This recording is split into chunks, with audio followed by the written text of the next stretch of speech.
Welcome to the Hampton Inn Suites pregame show here on Wire Today Media as we are bringing you another exciting afternoon, well, late morning and afternoon of Riverton High School soccer. We are at Kelly Walsh, day 2 in Casper. I am Kevin Shields, your voice of the Riverton Wolverines and Lady Wolverines soccer clubs. And for the ladies today, they will be up first. Kickoff was scheduled for 11. Looks like we might be running just a minute or two ahead of schedule. So that is nice. Of course, there was a change from 12 to 2 to 11 and 1. The Lady Wolverines looking to get back on the winning track. They stand at 1-1 and 1. Of course, they tied yesterday, scoring with 27:57 left in the second half off of a pass by Cammie Paskett. A goal by Cammie Paskett. Just beautifully done by her. And unfortunately, Natrona County turned around 4 minutes later off a corner kick. And there's really nothing Ayana Meharado in goal could do with it. It passed by two people who were unmarked, not defended at all, really. And they were unable to put a leg on the ball, a boot on the ball, but the header did go in on the third unmarked player, so it kind of left her hanging a bit. So, of course, they lost to Green River the Saturday before spring break, and they defeated Rock Springs in their one home match so far this season. For the boys coming up, they stand at 1-2-0. They lost to Green River and Rock Springs to open the season. Rock Springs, a very talented squad, and they got the win yesterday. A shot by Chris Milken went off the crossbar, and Blake Gantenbein was there to put in the rebound for the victory. We're going to have a little bit of a hard time today. As you can tell with the wind probably in the mic, Kelly Walsh is an absolute beautiful field and facility for the kids here. It's absolutely a pain to broadcast from, as you have no cover. You have the camera angles are hard to see, especially when the sun's shining on us. And we've got a long amount of extension cord going to where they have power. It's just not set up well for broadcasting. That's fine. It is a beautiful field. We're just going to have a hard time transitioning, seeing our mouse and things of that nature. So we're going to kind of stick to the score. We want to go into the Ranger keys of the game right quick. And for the girls, it's very simple. It's a cold day again. It's going to be about 37 degrees at kickoff, although it feels substantially warmer than it did yesterday at field level and where we're broadcasting from, just because the sun is out and I'm a bit more prepared as well. But the key is going to be to try and get on top early. Last year, that did not happen here at Kelly Walsh. It's a tough place to play, usually because it's early. And last year, we had clouds and freezing rain. It was cold like it is today, but no sun. And we fell behind early, and we're really never able to get on the same page and get going. And that's what happens in cold weather, especially in these spring sports, and especially in soccer. At least in baseball, you can wear long pants. Is that if you get down early, the cold starts to get to your bones. You kind of don't want to be there. You just kind of want to look at the clock and tell it to move faster. So it's going to be really critical for the Lady Wolverines to get some momentum early. They do have a good back defensive line. They need to eliminate some mistakes. Some of that just comes from maturity as far as starters and leadership. Of course, losing a all-world type senior last year in Savannah Morton. They're still trying to figure out kind of fully their spots. They're a good unit with the potential to be great, just a little more seasoning, and I think we'll see that from the back line. And that has been a hallmark of the Lady Wolverines through past two coaches, and through the past several years is a strong back line. Of course, Ayana Meharado has been in goal for some time, and of course, she is the ultimate last defense. She's all-world at about everything she touches, whether it's soccer, speech and debate, academics, what have you. So we've got about 9:30. We got a horrible angle at the scoreboard just because of where we had to be. The scoreboard, oddly enough, is, I think, used for potentially either or field. We got 2 fields back to back here, one for JV, one for varsity. So they can play 2 games at once. The JV boys will be playing. You can kind of see that in the background a little bit. And so time is we're going to try and guess it as best as we can. Looking at it on the watch right now, I can tell there's about 9 minutes left. But depending on the angle of the sun, hopefully as it gets more directly overhead, it will be less of an angle. We'll be able to get that a little bit better. But for those of y'all tuning in for the first time, we play 40 minutes per half. Rarely does the clock stop, really only for an injury or for a yellow or red card, as the player in high school does get sent off with a yellow card. They're not expelled from the game until they get a red card, but yellow card, they do have them come out, and I think that's a wise thing for these young kids. They get to come out, kind of calm down, take a breath, and then come back in. Of course, 2 yellows from yesterday for the boys. So we'll keep an eye on that against Withrow. And I do believe, I don't want to say that without knowing. The first one was for pretty much it was a bit of a dangerous play. It's a bit unnecessary, and it put some people at risk. Nothing intentional, hence the yellow. The second one was simply due to trying to wasting too much clock, trying to take too much time in the stall on a throw-in late in the game with the boys up 1. There was a yellow card against the girls yesterday as well for the exact same thing, stalling a little bit, but they'll take those. And so we are now about 7.5 minutes, it looks like, till kickoff. When we return, it will be time for the Sutherland's starting lineup for Riverton here on WYO Today. Stay at the newly renovated Hampton Inn & Suites Riverton, proud sponsor of all sports teams, home and away. Experience the perfect blend of comfort and convenience with Hampton's top-notch amenities, including a free hot breakfast, complimentary dinner and drinks Monday through Thursday evenings, a sweet shop for snacks and essentials, a pet-friendly environment, and an indoor hot tub, pool, and a fitness center to keep up with your workout routine. We've got everything you need for an exceptional stay. Reserve your stay now on our website, Hampton Inn & Suites Riverton, where comfort meets convenience. And we interrupt you with breaking news live from the Pepsi Wild Cherry aisle. Carol, can you hear us? Steve, I've never seen anything like this. The bold, refreshing, and bursting with cherry deliciousness of Pepsi Wild Cherry is, well, let's just say everyone is getting wild. Getting wild? That's right, Steve. There's dancing, binge-watching, and is that a slip and slide? They're really putting the wild in Pepsi Wild Cherry. And this on-the-scene reporter can't wait to pop, lock, and drop it. Pepsi Wild Cherry. Go ahead. Get wild. Take the next step in higher education at Central Wyoming College. Offering 2- and 4-year degree programs in a variety of fields, Central Wyoming College in Riverton is transforming lives and strengthening communities through learning, leadership, and connection. Living well isn't just about things. It's about the things that matter. Your family, your friends, and your health. For decades, Sage West Healthcare has been committed to improving the health and care of our communities. Today, we're investing more in our communities, in our people, in advanced medical technologies, and in specialized facilities, so access to better care is close to you and the things that matter most. Sage West Healthcare. Be well, live well. That's why we're here. We believe that everyone deserves a second chance, including us. Hi, I'm Brian Rohbacher, CEO of Atlantic City Federal Credit Union. And if we said no to you in the past, I'm asking you for a second chance too. In the midst of everything happening, we are committed now more than ever to second chances and when it comes to your finances. An auto loan for your new car, business loans, home loans, and more. Give Atlantic City Federal Credit Union a second chance to give you a second chance. We've been helping our community thrive since 1964, and now it's your turn. Visit AtlanticCity.coop to apply today. Atlantic City Federal Credit Union, federally insured by the NCUA. For a place, a people, an idea, for right and freedom, for liberty and justice for all. For every square inch between fruited plains and spacious skies.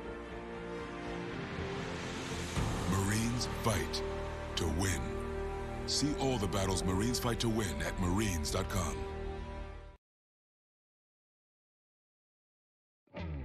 A proud sponsor of this broadcast is Bailey Enterprises. For over 50 years, Bailey has become the name you can trust. With Pit Stop Travel Centers, you can fuel up and stock up on trip snacks at locations all over Fremont County. You can also put your trust in Bailey Tire and Auto for service to keep handy for those times when your luck runs out on the road. Refresh at the Speedway Cafe with a dine-in meal or a round of carry-out with a variety of specials to keep you going. Go with Bailey.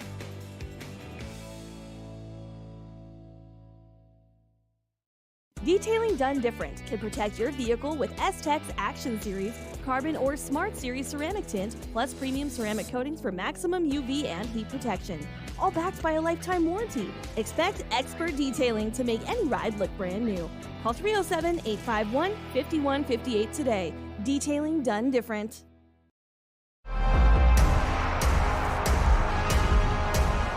And welcome back to the Hampton Inn Suites pregame show here on WYO Today. It is Kelly Walsh versus Riverton. We do not have a roster for Kelly Walsh.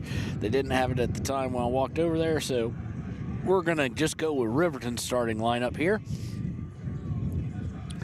And I'm trying to read this on my phone here, taking a picture. But, of course, in goal, it'll be 00, Ayana Mejarado. Number 3, Celia Mejarado. Number 5, Maya Nosi. Number 7, Carson Vosica. Number 8, Cammie Paskett. Number 10, Takeda Yarber. Number 15, Kaylor McConaughey. Number 18, Aspen Gordon. Number 21, Braden Mossbrucker. Number 23, Timbri Mathill. And number 24, Kimber Mathill. The team is coached by head coach Aziz Waheed. Assistants are, let's see if we can get Jared Watson. Head JV is Samantha Howerton. Volunteer coach Timothy Dunn. Volunteer coach Reed Axe. I can't read that. I'm sorry. Cut off the picture. And coach Jesse Cormer, I do believe. Trainer is Paige Phelan. When we return, it will be time to kick things off, and we're going to try and drag the mouse across here so we can get the scoreboard up and the pregame showdown. And when we return, we'll kick it off between the Lady Wolverines and the Lady Trojans here on WYO Today. Blowdorn Lumber is proud to support youth sports. Experience the Blowdorn difference. Quality products, design, delivery, and expert service. Blowdorn Lumber, 1202 North Federal in Riverton. Blowdorn Lumber. Your car or truck is an investment. When it needs repairs, you need someone you can trust to do the job right. Take it to Gunners Automotive. They repair all makes and models of cars and trucks, from oil changes to brakes, tires, and more. Gunners Automotive, 856-2288. The staff and board of the Fremont County Fair wish to thank everyone who attended the fair last year, and this year enjoy Blackhawk live in concert Friday, August 1st. Race you to the fair, the Fremont County Fair. Community Health Centers of Central Wyoming has locations across Fremont County ready to serve you at DuBois Medical Clinic, Riverton Community Health, and Lander Community Health Pediatrics. We accept all forms of insurance, including Medicaid and Medicare. Are you struggling to get medical care? Ask for their sliding fee scale. From family medicine to pediatrics, Community Health Centers are here to serve you. Call 307-463-7160 or visit chccw.org to schedule your appointment. Dos Solitos is proud to support Fremont County sports teams. Enjoy bold Mexican flavors that'll have your taste buds shouting "Olé!" Follow them on Facebook, Instagram, and TikTok for updates on events and food truck locations.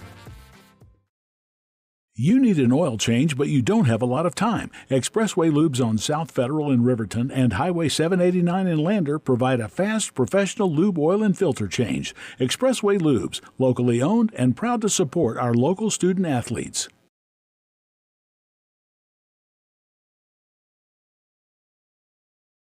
B&M Septic and Excavation offers prompt professional service.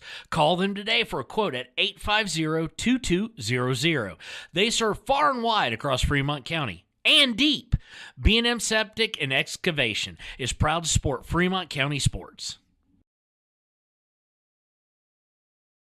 Why should your new floor come from Carpet One? Because we're passionate about the spaces our neighbors call home. We're part of your community, and we're also part of the world's largest cooperative of independently owned and operated flooring stores. So you can be sure you'll get great selection and outstanding value with every installation.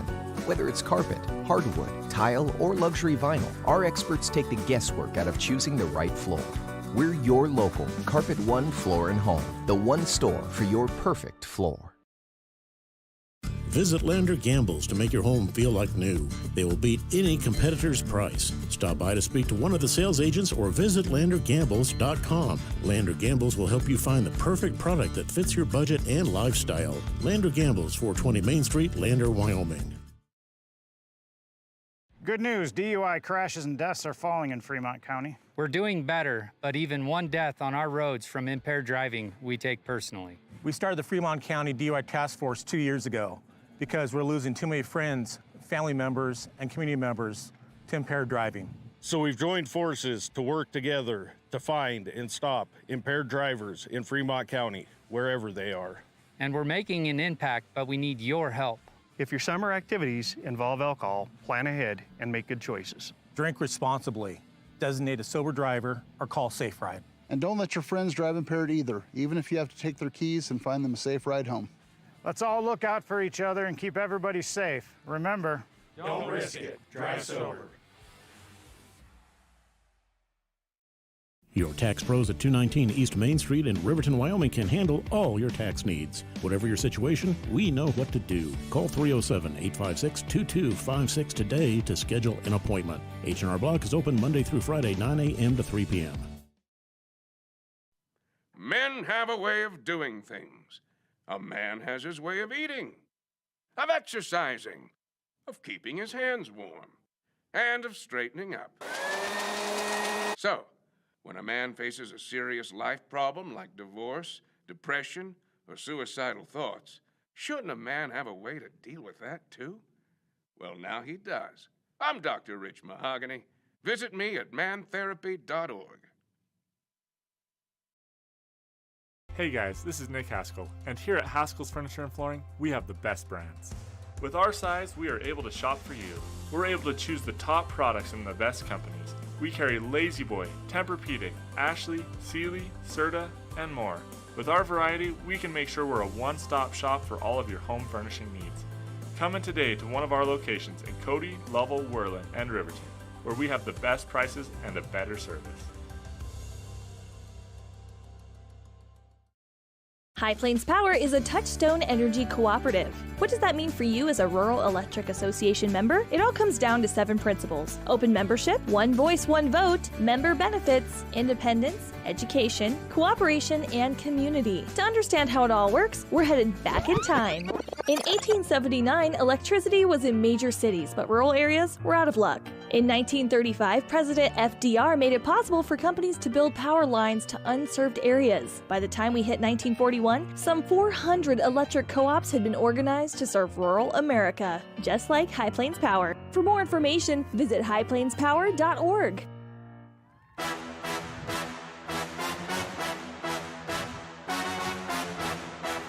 And welcome back to WYO Today's coverage of Riverton High School Soccer. We do have one change on the starting lineup. Celia Mejorado. I think I see her over there. I don't know if she's dressed. I don't know if she's playing, but she is out of the starting lineup today, and it will be Piper Anderson taking her place in the starting lineup for the Riverton Wolverines. Kelly Walsh, of course, in their green as I put on my gloves here. It's not overly cold, but the wind is a-blowing, and the hand is going to freeze on the camera work. So we do also apologize about the angle. If you watch Kelly Walsh, the games we've covered in the past, this is kind of the angle we get. So we're going to give you kind of a wide view so you can see things, especially because if we zoom in on the far side of the field, on your left and my left, on the right side, we'll be way too zoomed in. You won't be able to see a whole lot of action. Riverton is in their white and reds like they were yesterday. And we're about to get things started. Hopefully, if this wind can die, it's actually quite comfortable if you got a jacket and a hoodie on or whatnot. It's about 39 degrees, 38 degrees, sunny, not a cloud in the sky. A little bit of wispy clouds off in the distance, but nothing overhead. Just be a beautiful spring day if it weren't for the wind and it was a little bit warmer. But now they're going through the fist bump line with the refs and the opposing team. Riverton, I do believe, will start out going right to left in their whites, and then they'll switch at half and go left to right. And that is indeed the case. Again, cameraman Connor not with us today, so it's a little bit more difficult. He'd have a difficult time today. It's just the glare and things of that nature of trying to see our small little screens. But I think I got it for you, and Riverton going to be looking to get above a 500 record here momentarily, looking to defeat Kelly Walsh as they'll head into their next games next week, hopefully at 2-1-1 and not 1-2-1 or 1-1-2. Really, the only thing that's rusty with this team is just this timing of passes at times, and that will come, obviously.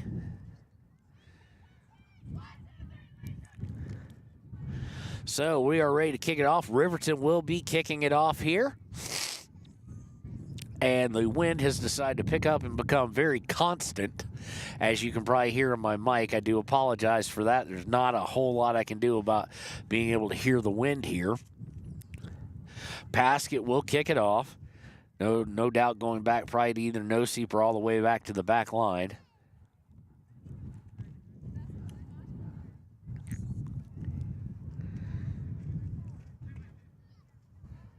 Waiting for the official to blow the whistle here, and we'll start the first 40 from Kelly Walsh in Casper. And there we go. Back to no-seep.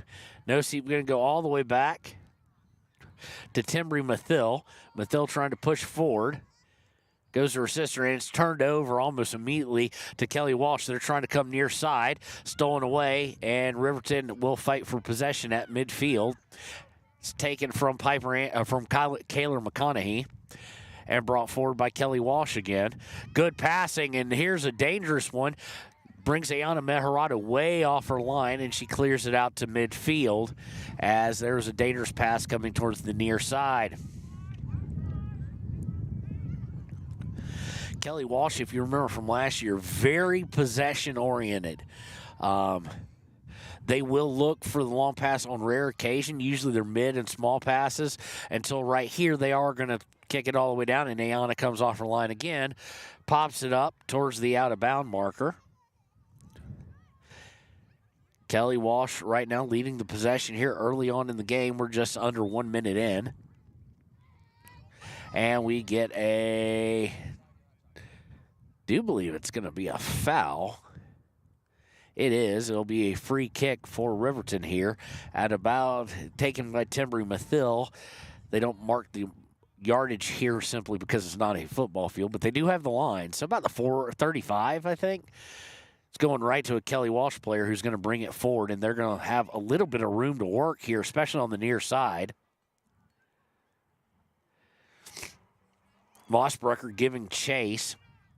Looking to center it, they do, and it's going to be shot wide to the left of the goal face. Ayana Meharada not needed to make a play there, and it'll be a goal kick for your Riverton Lady Wolverines here with 38:03, I think, left in the first half.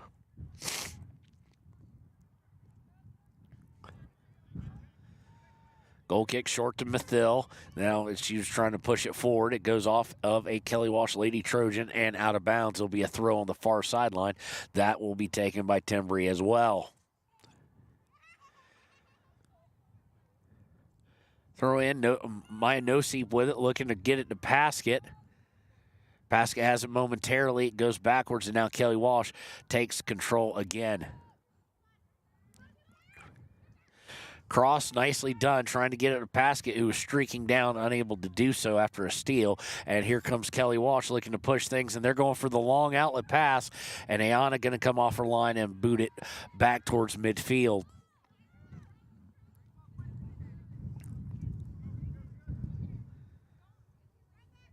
Ball goes out of bounds. Kelly Walsh trying to pass. It will be a throw in towards midfield. It'll be taken by Braden Mossbrucker here.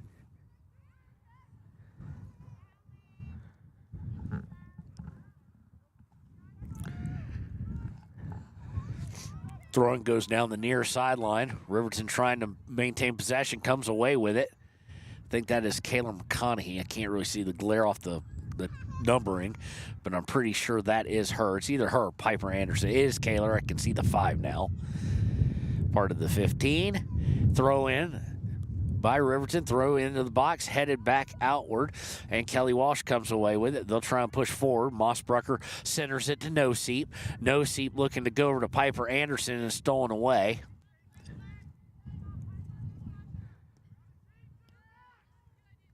And the ball is going to be deflected out of bounds on a long outlet pass by Braden Mossbrucker. Good job so the defense can get back and get set a bit.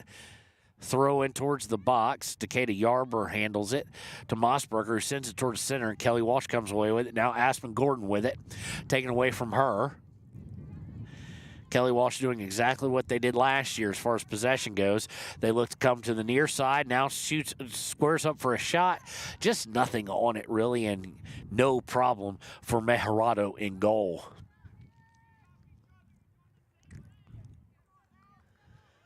Mejarado with the punt, going to be taken by Kelly Walsh out of the air, and they come away with it, and they'll try and work that near sideline again. And I think it's going to be, is it going to be off Mossbrucker? Let's see here. Haven't seen them show anything yet. And, yep, now they have. It is going to be a corner. They're going to say Braden Mossbrucker got a piece of it. So it'll be a corner kick for Kelly Walsh. First set piece of the day in Riverton territory.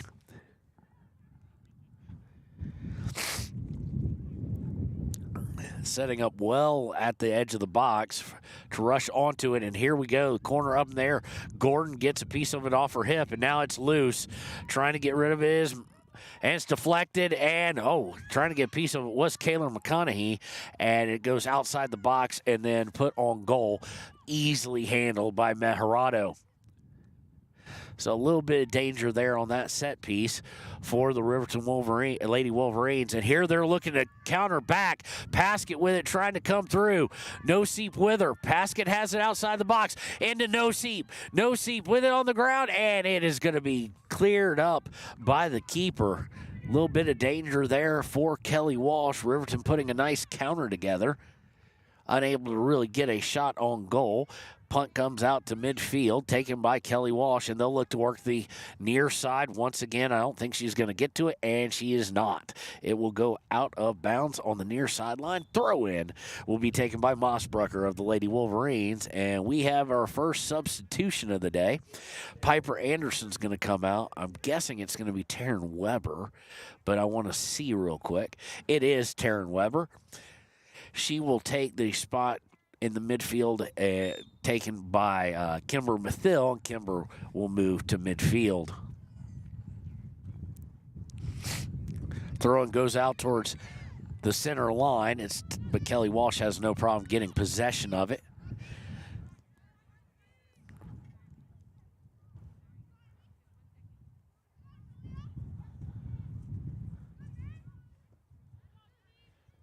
Timbry Mathill is going to clear it out of bounds.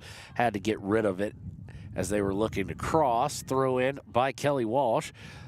Still trying to work this near sideline. Goes out of bounds, this time off of Braden Mossbrucker.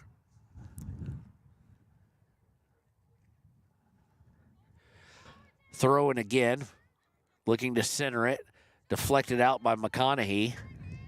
And Noseep will get it up towards midfield to Cammie Paskett. Paskett running towards the far sideline.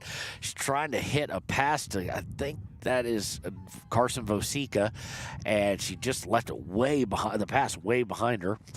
Fortunately for Riverton, goes out of bounds off of Kelly Walsh.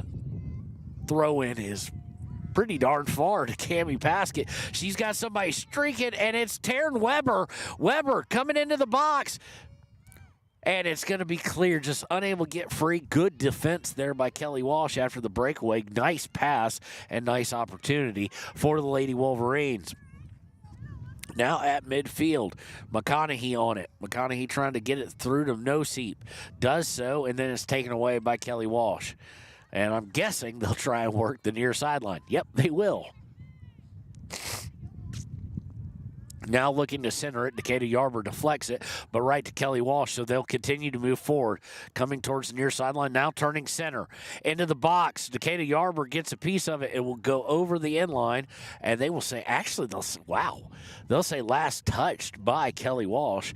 I was convinced Decatur Yarber just deflected that out of the way, but I guess by Meharado not running over to kick it out of bounds or anything, I should have known it was a goal kick. We do have, it looks like another substitution. I can't see it, though. And on the goal kick, just mishandled by Timbri Mathill. She takes it on the kind of sideline pass and then kicks it out of bounds. So throw in the attacking third for Kelly Walsh on the turnover. Kelly Walsh has it just manhandled away from him by the Mathill sisters, actually. Kimber with it now, trying to find some help, cannot do so, and it comes back to Kelly Walsh, who will try and work that near sideline. Pass is going to bounce, and it's going to be last touched by Kelly Walsh. Good job by Taryn Weber there. Goes out of bounds. It'll be a throw-in for the Lady Wolverines. Mossbrucker to take it.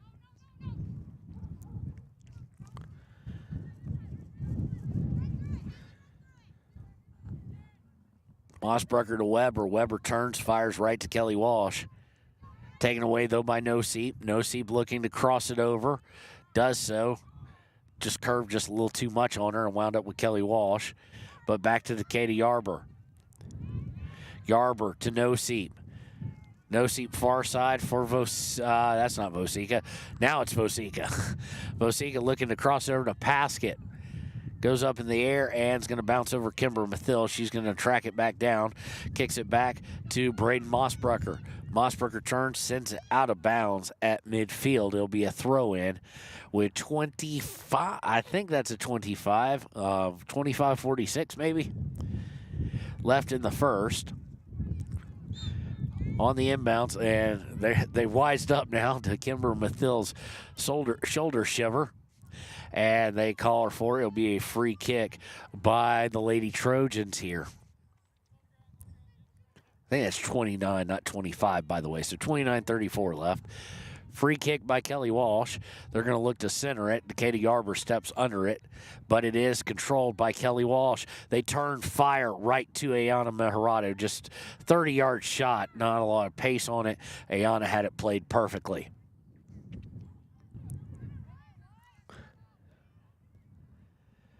Up to Paskett. Of course, immediately she draws a lot of attention. They're trying to get up to Taryn Weber. They do. And Kelly Walsh, though, steals it back and will now try and work the near sideline.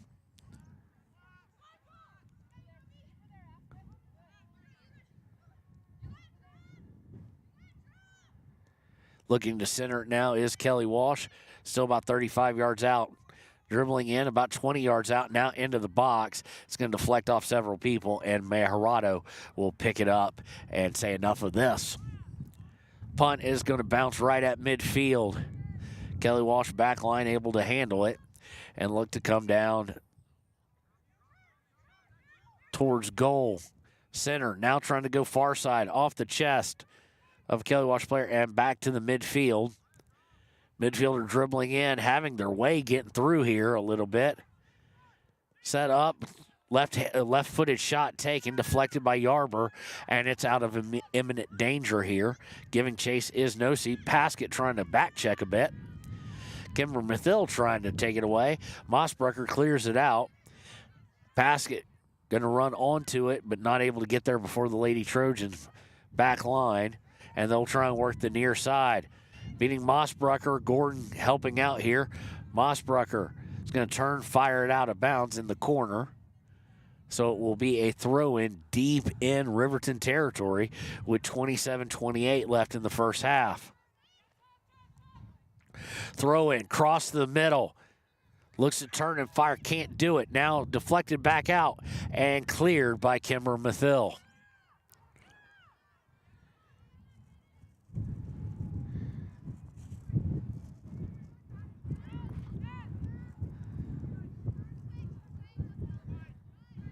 Could have done without the wind picking up right there, as y'all can hear via the mic. And now Lady Trojans try and work the near side of the field again. Taryn Weber fighting for it. It's going to go out of bounds. They're going to say last touch by Riverton. Quick throw by Kelly Walsh. Kelly Walsh has had the possession a good chunk so far. They got to midfield, now coming back to work the near side. Put into the box. Thought she might be offside. Cross is deflected by Yarber out of bounds. It'll be a corner kick. That was really bang, bang. So good job by her getting the run. If she did stay on sides, it was just perfectly timed. Second set piece of the day here from this near corner for the Lady Trojans. They take it, it's up in the air and cleared by Aspen Gordon. It was in danger for a moment, but Aspen played it well. Coming back, near side though, Kelly Walsh with it, but they're going to kick it out of bounds for a throw-in. Right now, for those of you who really, really follow soccer, it's dangerous because you feel like a goal for Kelly Walsh is imminent because they've controlled so much of the possession. Hopefully, Riverton can kind of reverse that and play a little bit in the other half of the field. They've had their opportunities, but they've been quick and not possession-based. Throw-in is to Noseep. Noseep coming across the middle now looks to turn, sends a long pass forward, and it's taken by Kelly Walsh again. Kelly Walsh working towards the inside, towards the near side, now looking to go center, puts it out there, run on to Katie Yarber trying to run on it. Ayana Meharada was going to come sliding out for it, and thankfully for Yarber, she's able to at least control it for a little while because Meharada was way out of position there after the slide. Kelly Walsh now pushing towards the far side. Working down towards the end line, Yarber is going to send it out of bounds, and it deflected off a Lady Trojan, so it will be a throw-in for Riverton. These long passes are not working against Kelly Walsh here right now. Long throw-in, and it's going to go out of bounds, so we'll move 20 yards forward, but the Kelly Walsh really, really holding possession right now. Riverton has to reverse that or connect on some of these long passes, which is very hard against this Lady Trojans defense. Off the throw, and Kelly Walsh with another steal. Aspen Gordon giving chase, and they're looking to center it. Nobody there. Decatur Yarber will clear it momentarily, but it goes right to they're only having two people at midfield, the center of the field. Everybody else is pinched up for Kelly Walsh. They feel very comfortable with their possession game.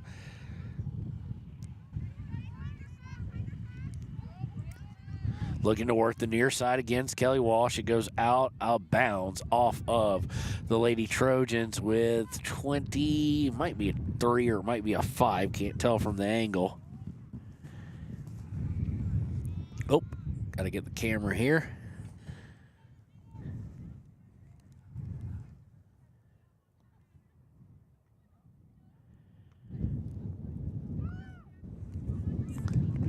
Oh, and I just hit it with my head.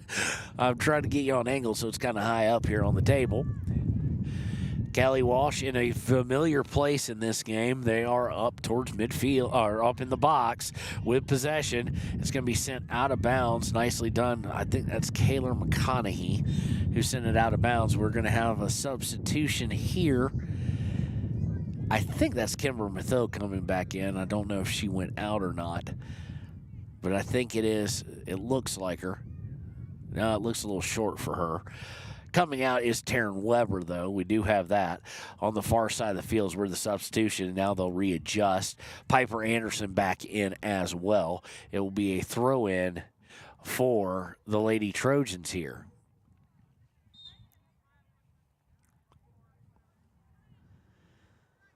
Throwing towards the box. Kelly Walsh maintained possession. Good move and puts a shot.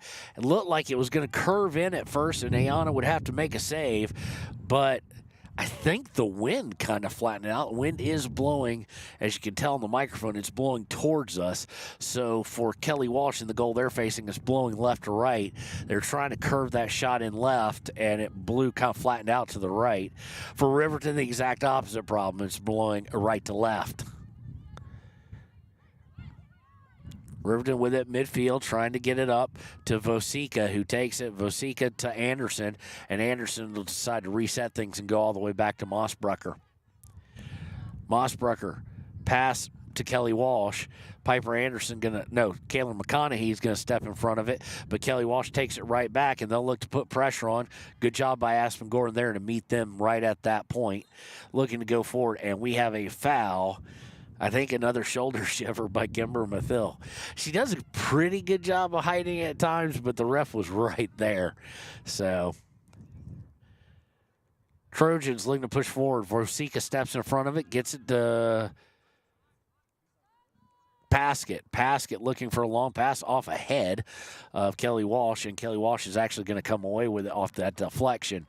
Now they're looking to push far side. Katie Yarber intercepts the pass, goes to Gordon. Gordon looked to get it out. It's deflected at first. She has it now, and it's taken right back away. And this could be setting up for something. Coming near side, trying to put it on goal. Again, I'm kind of confused. Kelly Walsh does such a good job with the possession of coming down into the box or towards the box, and then they're just unleashing these like 30, 35-yard shots as they get close. And, of course, the pace dies. The wind gets a hold of it. And as of now, the flag just stopped moving. I hope that's not going to stay. That kind of sideways goal kick right to Mathill, to Timbry, that is. Timbry trying to get to Kimber Mathill, taken away by the Trojans. Trojans coming now towards the near side. Now going back center. Paskett steps in and deflects it. No Seep trying to get to Vosika, and No Seep is just hammered. It'll be a free kick for Riverton here. As we are at, I can read the number on that. 20 minutes and 15 seconds left here in the first half.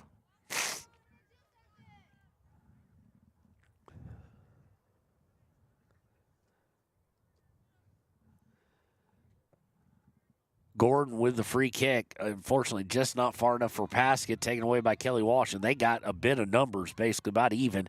They send it forward for Decatur Yarber gives chase. Meharada will clear it. And now on a long pass, Paskett with it. Of course, she's immediately swarmed by two and a third in reserve, so to speak. Long pass, and they're going to get Paskett for a foul. Fortunately, it looked like the ref was reaching for his pocket for a second there. I was worried about a yellow card after the fact. And as they try and work the near side, Trojans are going to sit just out of reach of their right midfielder, and it is going to be a throw-in for Riverton. It'll be taken by Mossbrucker. Returning for Riverton is Aspen Gordon will go off for the first time. So Anderson's going to switch. Kaylin McConaughey is going to come up into the midfield. No, Taryn Weber's going to come up into the midfield. Piper Anderson is going to go to the back line, and Aspen Gordon will head off for a breather. Long pass by Kelly Walsh. Anderson kind of misplays it, and giving chase was Kelly Walsh. Luckily, no one on the other side, so she could just send it over that direction. Mathill now giving chase. Timbry Mathill to Kimber Mathill to Yarber. Now Kelly Walsh intercepts an errant pass in the center, looking to go far side or near side. They do, and Mossbrucker able to get a foot on it, causes the pass to go awry a little bit. Does go out of bounds, but if that pass gets through, Riverton's in trouble because Mejerado's on an island at that point. Throw in. Paskett tries to steal it, overruns it, and a long shot put on goal. Ayana Mejerado able to easily snap that up with 17 and a half minutes left here in the first half. Mejerado with the punt. Wind not aiding distance at all, at least so far today. Blowing completely sideways. And Kelly Walsh comes away with it. They'll try and work the far side this time. It's going to go out of bounds off who? They're going to say off of Kelly Walsh. And here comes Aspen Gordon back in. She will come in for, I can't tell who she's coming in for. I can't see the number. That might be that's either McConaughey or Piper Anderson, one of the two. About same size, similar hair color, and numbers right next to each other. And I can't see. I have distance issues, even with my glasses. After the throw in, it's going to be taken away by Kelly Walsh, but they're just going to send it over the back line, and it'll be a goal kick for Maharado, and Mathil will come down there on the far side. Looks like they'll do that again. They do it again. Mathil with it. Tries to get it up to her sister, and I think it went out of bounds. It did. That's just unforced error. It'll be a throw-in for Kelly Walsh with 16:31 left in the first half. Throw-in. Riverton able to clear it out. That, I think, was Maya Noseep. There are a lot of bodies in there. He was able to clear it out, but Kelly Walsh gains possession. Lady Trojans working towards the near side yet again. And a nice header to herself, and then over on a pass. Here's a nice shot, a little bit closer. Maharado had it perfectly played. Maharado's been busy. The keeper for Kelly Walsh, yeah, not so much. Long pass out to Paskett. Paskett works into the Kelly Walsh side of the field. Paskett exercises some good patience now going outside. Cameron Mathil giving chase too much on the pass. It'll be a goal kick. And the keeper might want to do this just to keep warm at this point. Good crowd here on a Saturday late morning and early afternoon. Some Riverton folks have traveled the 2 hours. Some of them, I don't know if any of them stayed the night like we did, but some of them were just here yesterday. Good crowd for Kelly Walsh as well. A lot of blankets, a lot of people trying to hide from the wind. On the far side, Riverton intercepts it, but they're going to go out of bounds. It'll be a throw-in for Kelly Walsh.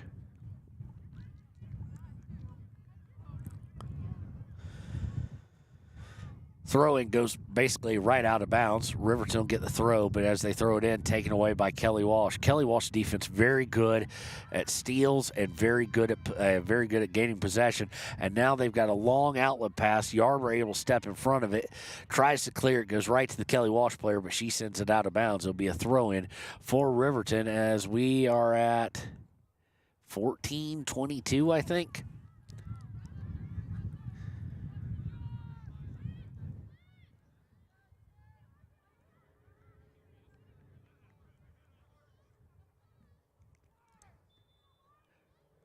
Working to the far sideline, goes out of bounds again. It'll be a Riverton throw-in.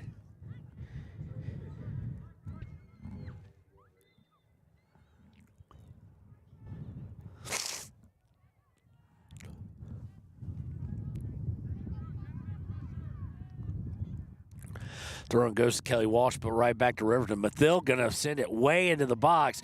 Giving chase is Taryn Weber, I think. Riverton looking to work the end line, kind of like to get a corner kick. Kicks it right into Kelly Walsh, and Kelly Walsh is able to clear it out of bounds. But Riverton with some sustained possession here in the attacking third. First time of the day, comes at 13:20 and counting in the first half. Thrown in, taken away by Kelly Walsh. And we've got all sorts of, I think that was incidental. I don't think Weber was trying to take her down. They got their feet tangled, fall down, but the referee saw it differently than I do, and he's a whole heck of a lot closer. So he calls it a foul against Weber. So it'll be a free kick for Kelly Walsh. Keeper will come out to take that. Lets it go towards midfield.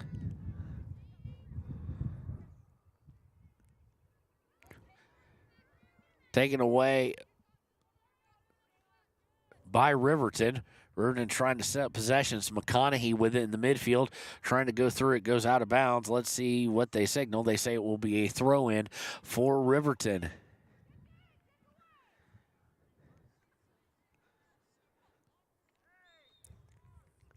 Riverton's Mathil trying to come through there. She gets fouled and will set up a free kick. A nice place for a set piece. About 10 yards outside the box on the right corner of the box. So it'll be Cammie Paskett taking it here.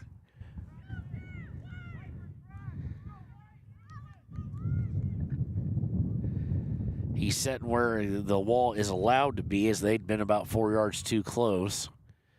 10 minutes, 58 seconds left in the first half. Paskett aims for goal, and it has to be deflected up and over. Is a beautiful shot attempt there by Paskett. What we've come to expect from her, and it will lead to a corner kick for the Lady Wolverines. Paskett running to the far side to take that.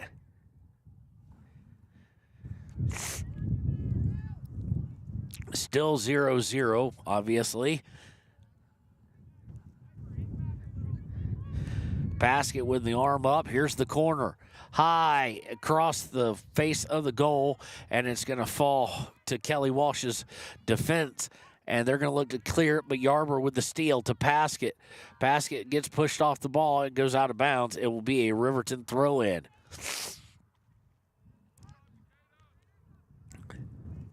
Throw-in to Nosey. Back to Paskett. She gets it partially deflected. Sent back in. Oh, Nosey looking for the shot. It fell right at her feet and just did not strike the ball well. Just kind of over-rotated her hips on that one and hit it too late, and it went to the left of the mouth of the goal. So it'll be a goal kick now. Kelly Walsh will look to get out of trouble. This is the most sustained pressure they've been facing so far. And now they'll look to get it past midfield and start back on their possession. But it's sent back by Riverton.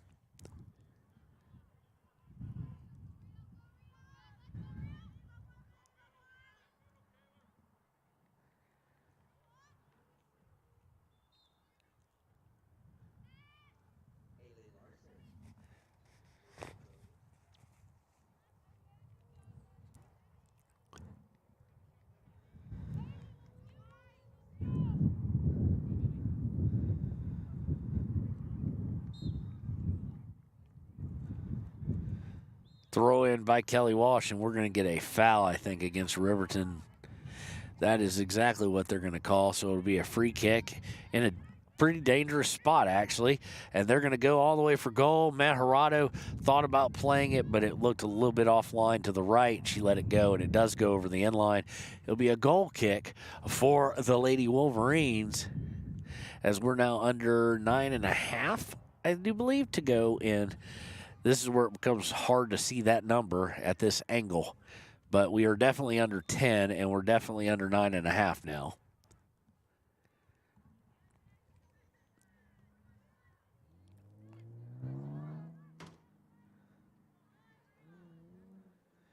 A little bit back and forth there. It does go out of bounds off Riverton. It'll be a throw for the Lady Wolverine, or excuse me, for the Lady Trojans, and immediately after that, it goes out of bounds off the Trojans. So throw in for the Lady Wolverines to Paskett. Paskett goes down. Referee says play on. No, he does not. He actually whistles as the ball will be free kicked. It looks like Timmery Mathil going to take it here. Just past the center line. Mathil just didn't get enough leg. They were about 10 yards further back than she was able to kick it. Goes right to Kelly Walsh, and now they're going to play. And Mejarado comes out to about the 30-35. Clears it out towards midfield.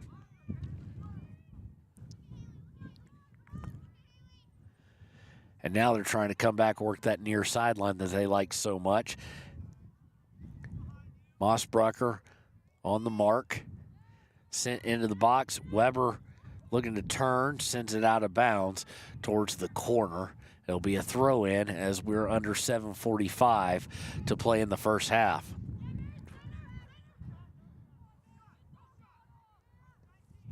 turn off the throw-in, fires right to Ayana Mejarado, cleans it up with ease. Mejarado with the long punt, sent back in by Kelly Walsh. Katie Arbor looking to clear, unable to do so. Looking to center it is Kelly Walsh. Looking to come into the box, does so, but unable to get a shot off. And after a little bit back and forth, imminent danger going to be cleared, but Kelly Walsh is going to say it's coming right back that direction. But the pass is a little too much, has a little too much heat, goes out of bounds. Throw in by Mossbruckers. We're under 6:55 to play.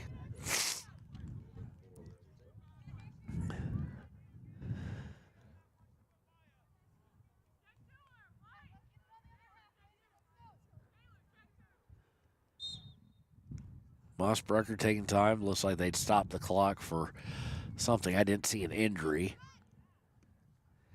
Throw in. Kelly Walsh is going to send it right back into the attacking third. And now they've got some room. Shot put on off the crossbar out of Mejarado's reach. She jumped for it. And Riverton's Timbri Mathil is going to clear it. And Riverton gets a break there. Best opportunity of the day for either team to score.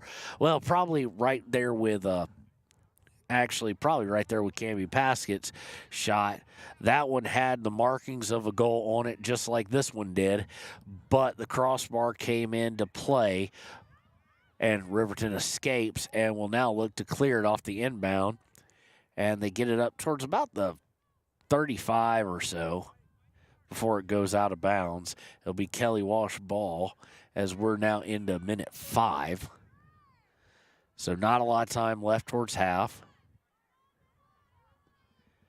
And looking for a long breakout for Paskett. Unfortunately, a good bit way too long, and it'll go all the way to the keeper for the Lady Trojans.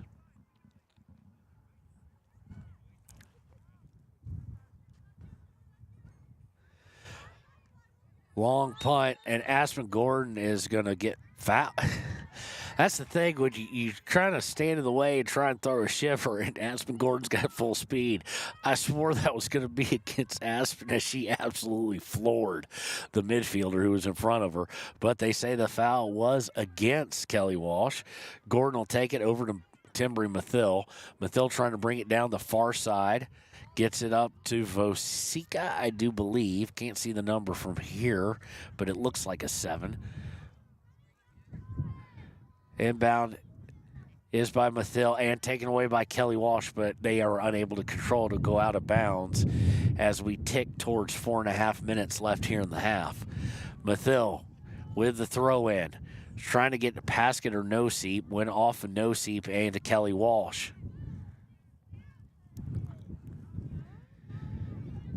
Walsh looking to work the far sideline. Vosica harassing him. Back to Mathil to Yarber. Yarber up to No-Seep. No-Seep looking to put it out for Vosica or Paskett. Paskett gets knocked off of it, and it is a goal kick as it goes too far. Paskett unable to get to it.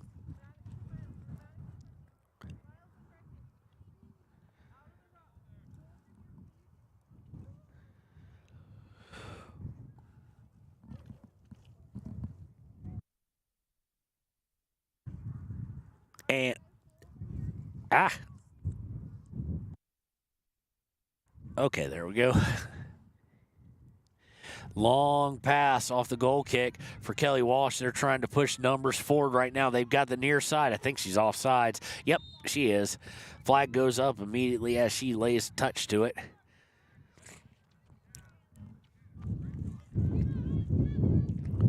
And if you can't tell, the wind is picked back up. Mossbrucker is going to take this free kick. Does so. And it goes right to Kelly Walsh. Just overshot Maya No-Seep a bit there. Kelly Walsh pushing forward, looking for a late goal. Riverton does not want to allow that. Intercepted by Gordon. Gordon sends it up to No-Seep. No-Seep gets it to Vosica. Vosica puts it out, trying to get to No-Seep on a bit of a run and give and go. Unfortunately, Kelly Walsh read that too and sends it back in the other direction. Coming towards the box is Kelly Walsh. Bodies go tumbling, but taken away. Looking to push forward. No Seep with it. No Seep trying to send it through for Paskett is deflected by Kelly Walsh. Long pass intercepted by Mossbrucker, though. Mossbrucker to Taryn Weber. Taryn Weber trying to cross it over. It's deflected out of bounds, so it'll be a throw. And kind of towards the attack. Thrown in by Weber. Paskett gets a hold of it. Tries to give and go with Weber. Can't do it. But Paskett able to steal it away here to about 35. Looking for No Seep. No Seep just ran. I don't know who was on the same right page there. It was either slightly off pass or No Seep took a bad run to it. One of the two. As we hit the 2-minute mark to play here in the first half. And it goes out of bounds. We will have some substitutions. Clock will keep moving as we tick under 1:50 in the half. Looks like 0-0 score may be where we end up. Throwing intercept by Kelly Walsh. Trying to work the near side, and we've got a whistle. Off the throw in. Let's see what that is all about. It'll be a free kick. Looks like, yep, it'll be a free kick. Not sure if it was offsides or whatnot, but it'll be taken by Timbry Mathill. As I think we're under a minute to play. Mathill takes it. It's going to get through, actually, to Kimber. To No Seep. She turns, sends it out of bounds, though. I think we got 1 second left. Nope.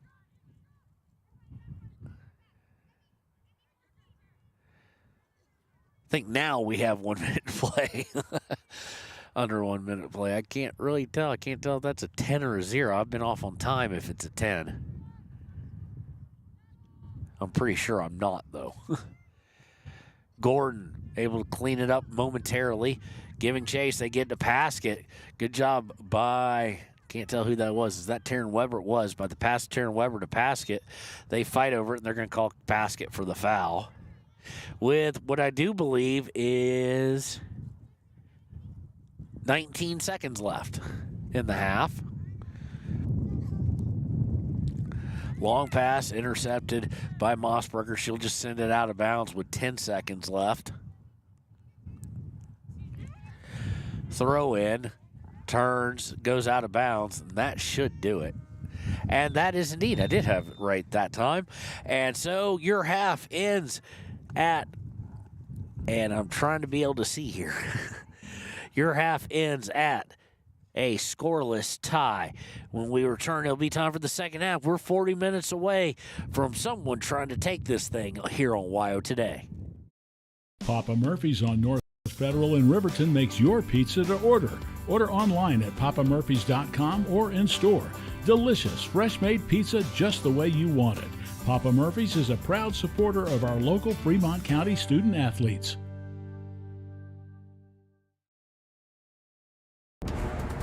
Exploding at 200 miles per hour. Airbags pack a punch. Until age 13, stay buckled up in the back seat. Buckle up, Wyoming. It's the law.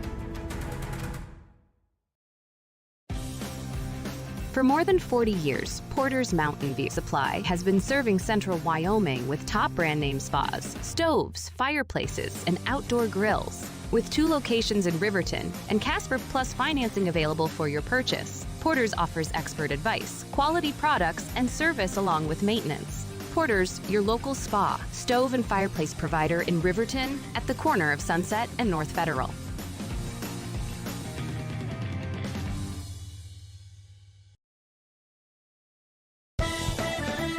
Shoshone Rose Casino and Hotel is proud to support youth sports in Fremont County. Enjoy a meal at the Deca Gai He restaurant. Deca Gai He is Shoshone for the eating house. Open daily from 7:30 a.m. until 9 p.m. Try a weekend getaway with the family in one of their comfortable, pet-friendly guest rooms and enjoy the heated swimming pool. Book online at ShoshoneRose.com and remember to support Fremont County youth sports. Go team!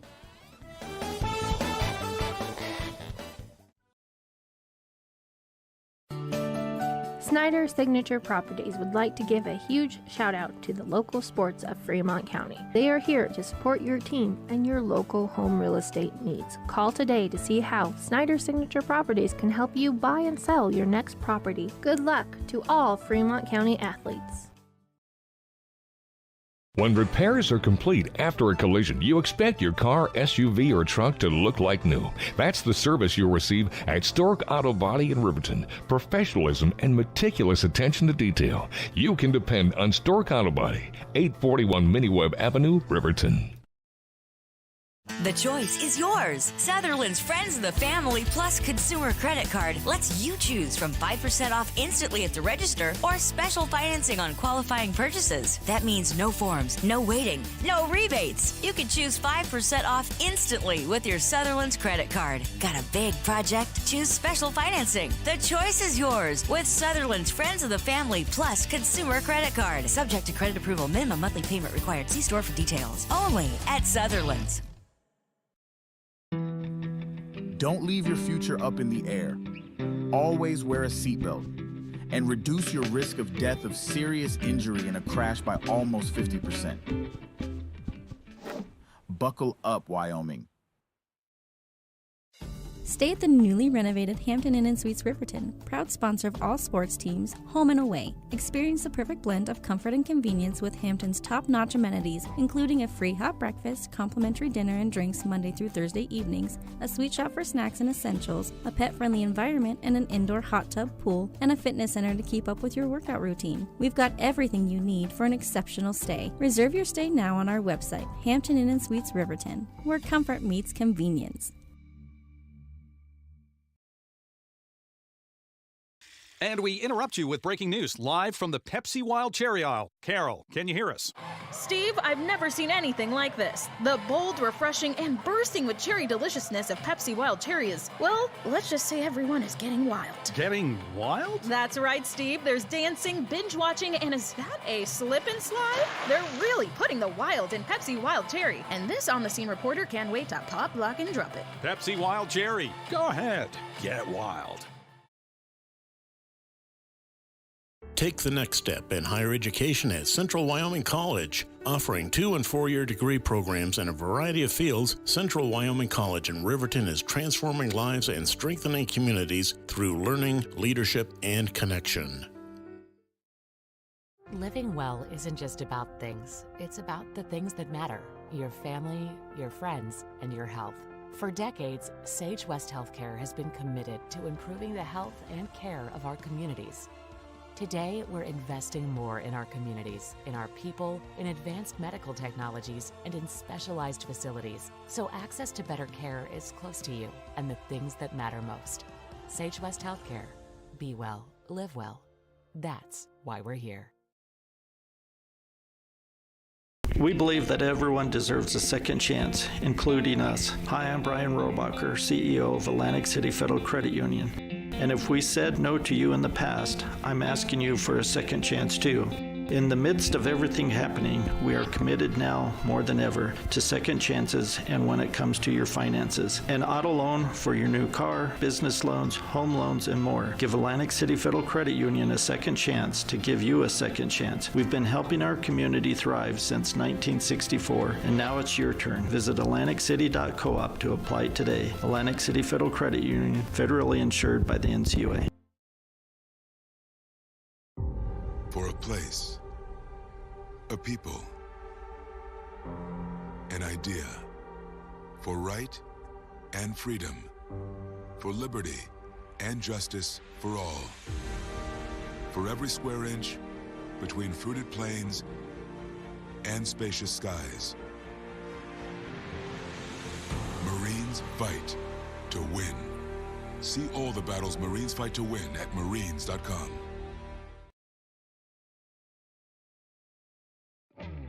A proud sponsor of this broadcast is Bailey Enterprises. For over 50 years, Bailey has become the name you can trust. With Pit Stop Travel Centers, you can fuel up and stock up on trip snacks at locations all over Fremont County. You can also put your trust in Bailey Tire and Auto for service to keep handy for those times when your luck runs out on the road. Refresh at the Speedway Cafe with a dine-in meal or a round of carry-out with a variety of specials to keep you going. Go with Bailey.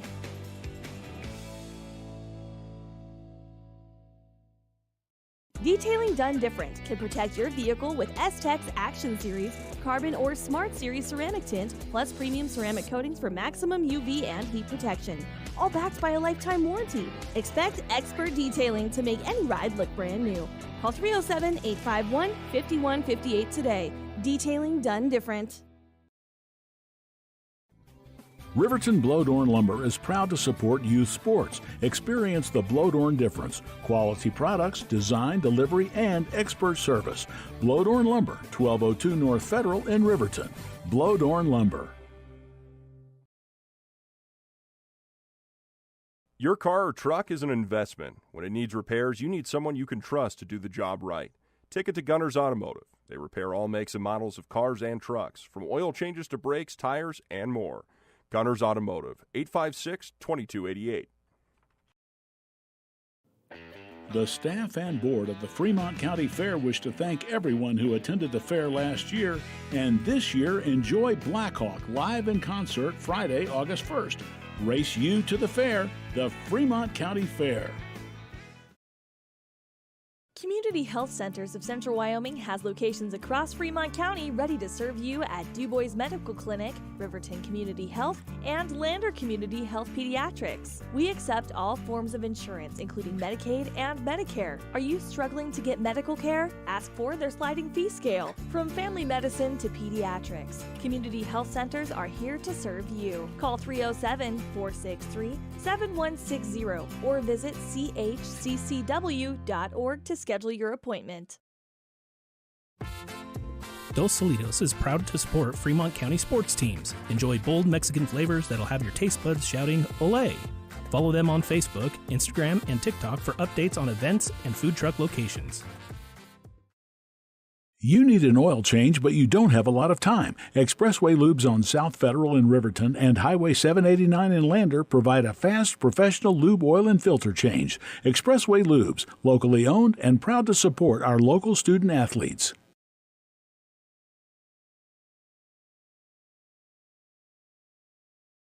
B&M Septic and Excavation offers prompt professional service. Call them today for a quote at 850-2200.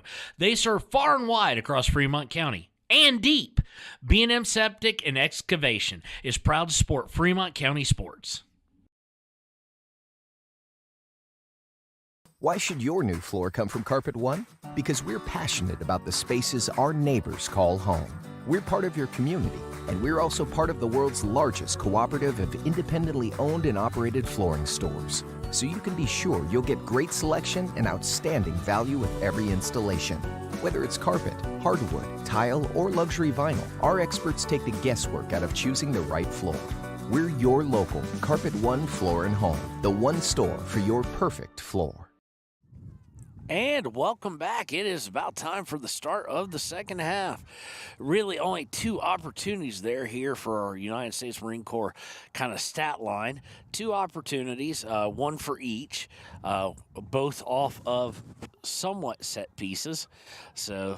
But deflected by goalkeeper and a crossbar, respectively. And so we enter the second half all knotted up at 0-0. So things will change now. As far as directions, the green Lady Trojans will be going right to left. The white and red Lady Wolverines will be coming towards us. And really the one key aspect that needs to change for Riverton, besides the fact that both of them want to score a goal, both teams do, is possession time. It was dominated by the Trojans. We actually don't have the ability to keep it. I guess we would if we had multiple people here. But it was, you just could tell it was overwhelmingly in favor of the Trojans, and that usually could set up for a potential goal. But stolen away right after the kickoff, sent back towards midfield, Paskett giving chase, but Kelly Walsh able to get it going forward for a moment. A lot more. Let's see if yesterday one of the things we noticed in the Riverton game was at the start of the second half, a lot more aggressive play, a lot more aggression from this Lady Wolverine squad. The unfortunate part is about the last 10 minutes or so, once it got tied up, that aggression kind of died. So let's see here what happens here. Vosika with it here on the near side. Vosika up to Paskett. Paskett putting it out for Vosika. Can she get to it? Nope, just a little too much pace.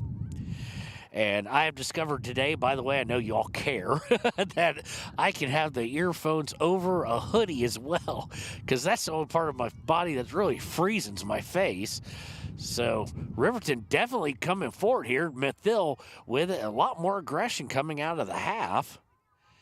If we could find that for an entire 80 minutes, it'd be awesome, because this team is super loaded talent-wise.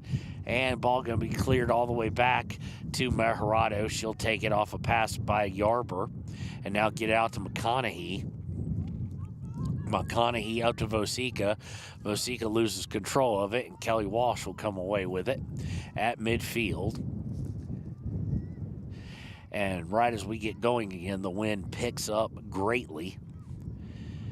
Kimber Mathill and Kelly Walsh fighting for it. Cross, McConaughey going to come up on it, but Kelly Walsh going to beat her to it. But it is going to come to Kimber Mathill, who will get it forward just for a moment before it's sent back downfield. Mossberger gives chase and will send it out of bounds for a throw by the Trojans. Throw-in's going to be sent right back out of bounds by Mossberger, so it'll be a throw-in for the Trojans again.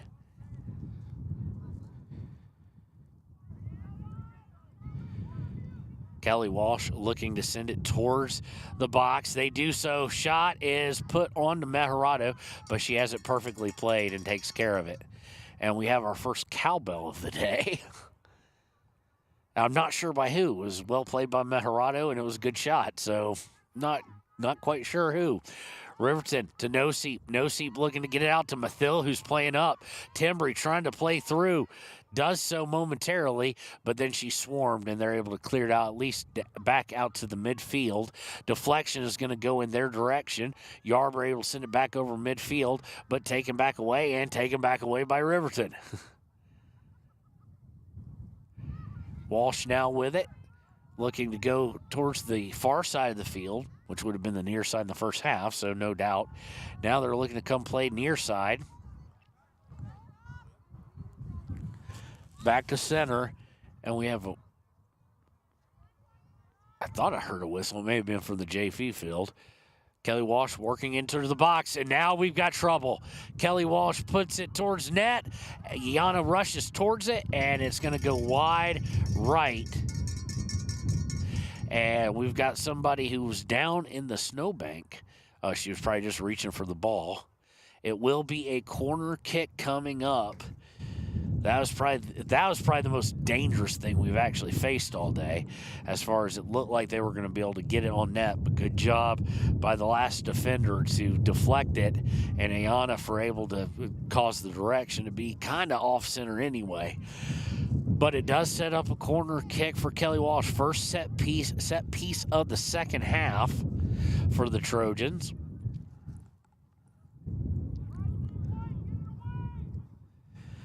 Here is that corner into the box. Yarber able to chest it down and get it towards the edge of the box, but it's going to go right back towards the corner, but it is offsides.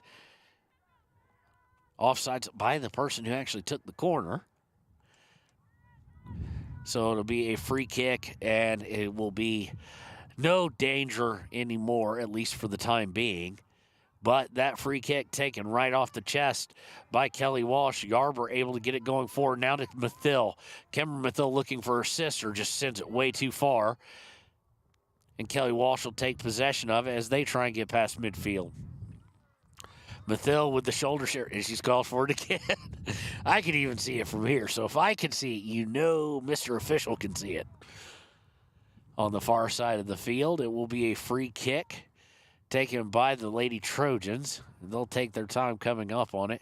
Looks like we played about 4 minutes here in the second half.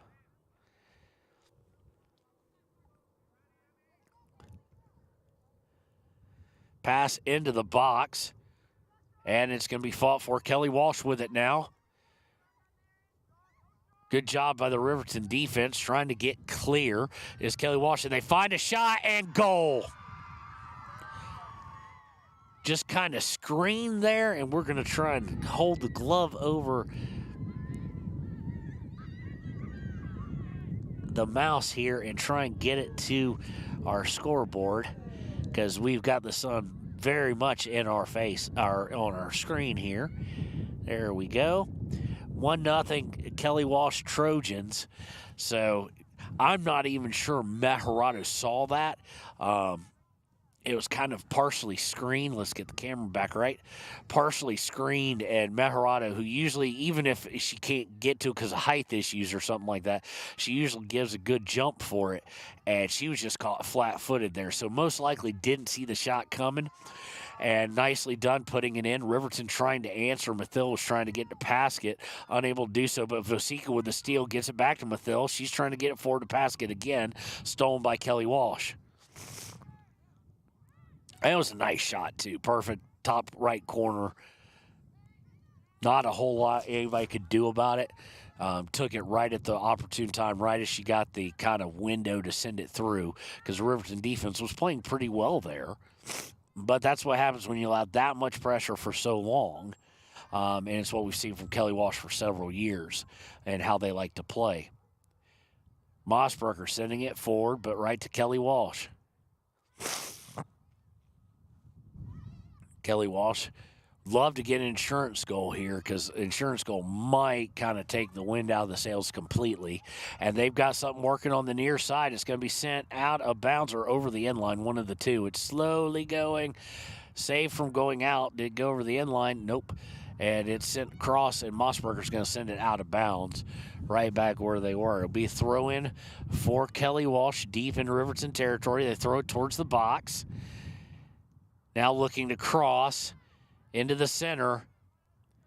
Stolen away by Riverton. No seep. Gets up to Paskett. Long pass. She's got Mathil with her. She's trying to put it out for Timber. Mathil, good job by the defender. Kind of trying to seal her off, but Mathil fights through. But it is cleared, momentarily at least, out to No Seep. And No Seep's going to send it down the far sideline, and it's going to, nope, it's not going to be sent out of bounds. It's going to be taken by Kelly Walsh. No Seep trying to steal it, and now they've got a run going. Riverton should be able to beat him to it. Yarber does and sends it out of bounds. That'll allow the midfield to get back and eliminate the at least most urgent threat.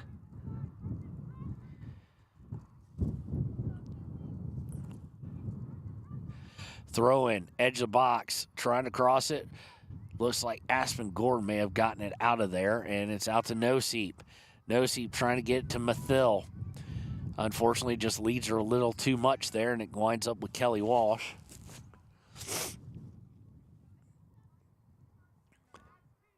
Sent back to Paskett. Paskett having to play backwards a bit.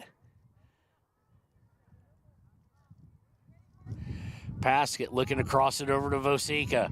Vosika trying to get through. Defender does a good job cutting her off, as Vosika had a clear line for a moment there, and they send it out of bounds. It'll be a throw-in for Riverton. Riverton with throw here, deep in the attacking third. Coming up to take it is Kaylor McConaughey. Couple substitutions, can't see who, but I'd be willing to bet Piper Anderson. It is. Well, one is going to be Taryn Weber. That one I know. Vosika going off. So it'll be a throw-in taken by McConaughey here. Gets into Paskett. Paskett surrounded and the ball taken away. Long outlet pass to Kata Yarber, able to step in front of it. Riverton trying to get it up here. It gets to Mathil. Mathil to Cammie. Cammie looking to get through. It goes out of bounds off of Kelly Walsh. Weber with the throw-in. Goes to Paskett. Paskett looking to, nice little turn back, but well played by Kelly Walsh, and they take it. Paskett goes down. Kelly Walsh looking to work the near sideline to get it out. Does so for a second, and then sent back in by McConaughey. No Seep and Piper Anderson try and converge on the ball. They're beaten to it, but Riverton comes away with it. McConaughey to Anderson, Anderson to Weber. Weber looking to go with a long pass, looking for Paskett, and Paskett just shielded, could not get a run off, and it will go over the end line for a goal kick. I think that's 29-32 left here in the second and left here in the match.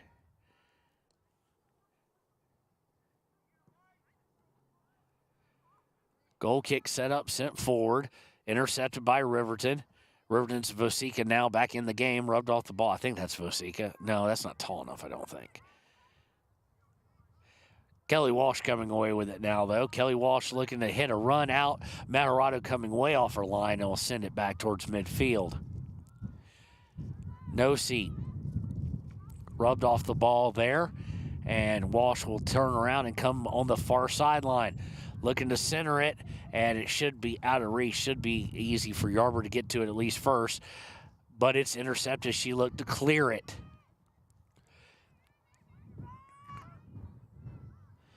Walsh setting up for a long shot. Goal. You saw it coming as they set up for it, and they went high, and just nothing Matarado could do. She just doesn't have the height there for that if it's perfectly placed. And now Riverton is down 2-0 to Kelly Walsh.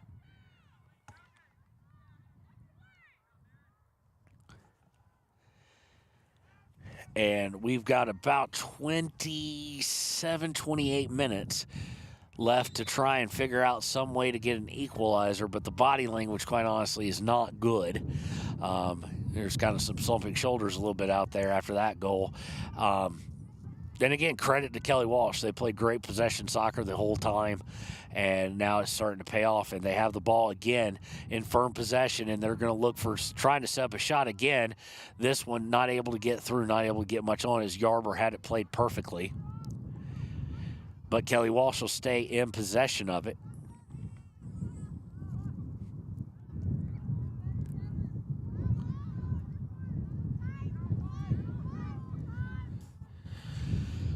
Walsh looking to work down the near sideline for a change on this side at least. They get into Matarado. Matarado is able to clear it out, but Kelly Walsh will keep possession.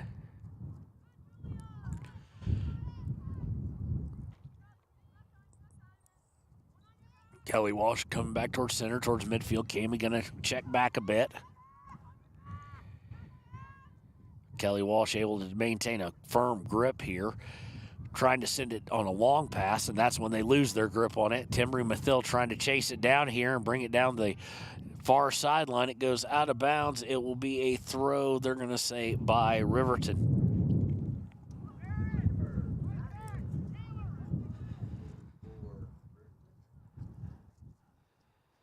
Some substitutions going on now.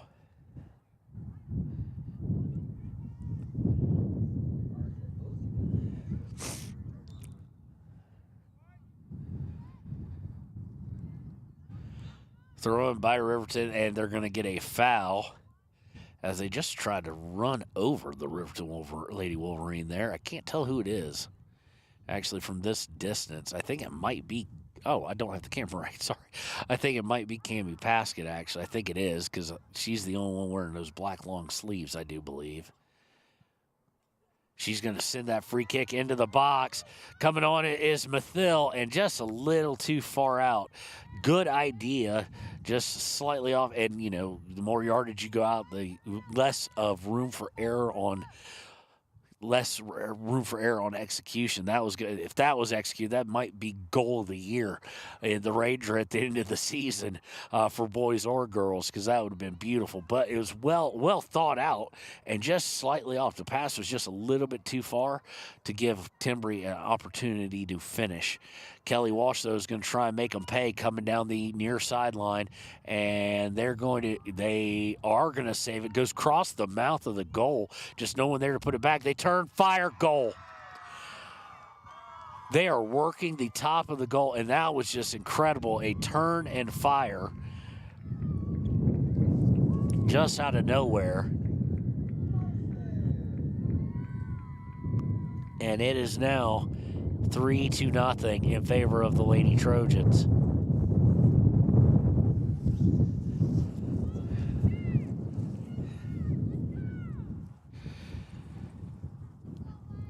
So Riverton now 25 minutes left. Can't really tell from the angle, right at that. And they are in a very, very deep hole, down 3-0.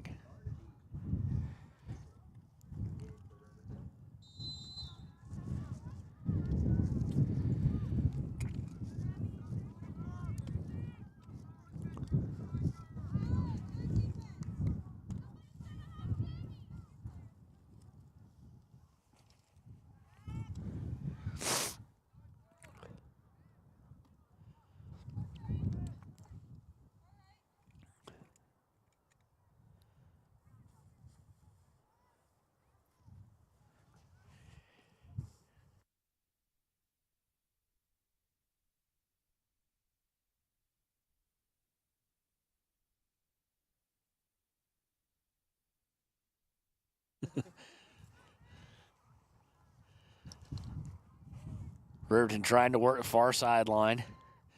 Now Kelly Walsh steals it and trying to go back in that direction. That goal, and that's what you can do when you're up 2-0, I guess, is she was going one direction, tried to turn, fire, and just incredible as the ball gets kicked back to the keeper of Kelly Walsh, who will look to clear it here.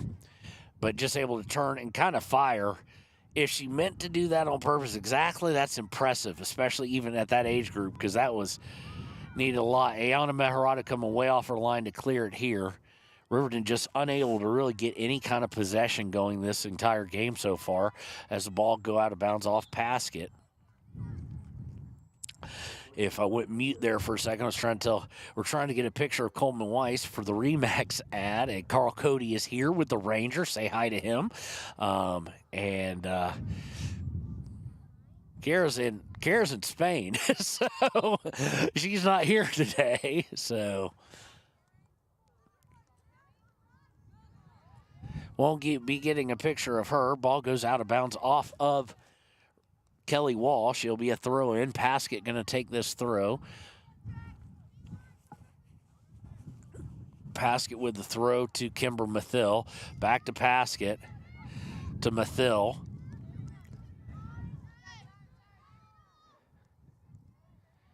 Back to Paskett. Of course, she is immediately harassed. They get very physical with her. They'll go as far as the ref will allow. And Kelly Walsh comes away with it, trying a long pass. Meharada going to come way off her line and get rid of it. No Seep with it. No Seep to Paskett. Paskett trying to get through. 3 people converge on her, and she loses the ball.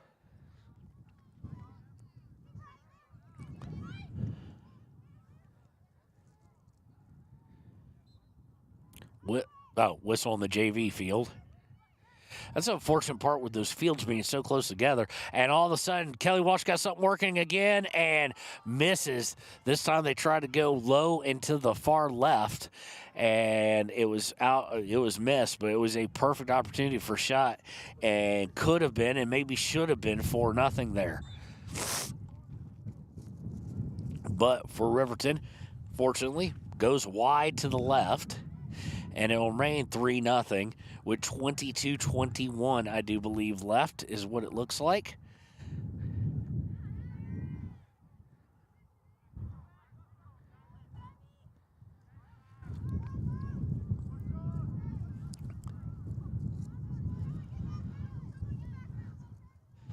Riverton trying to work it up, and they just cannot. Kelly Walsh regains possession.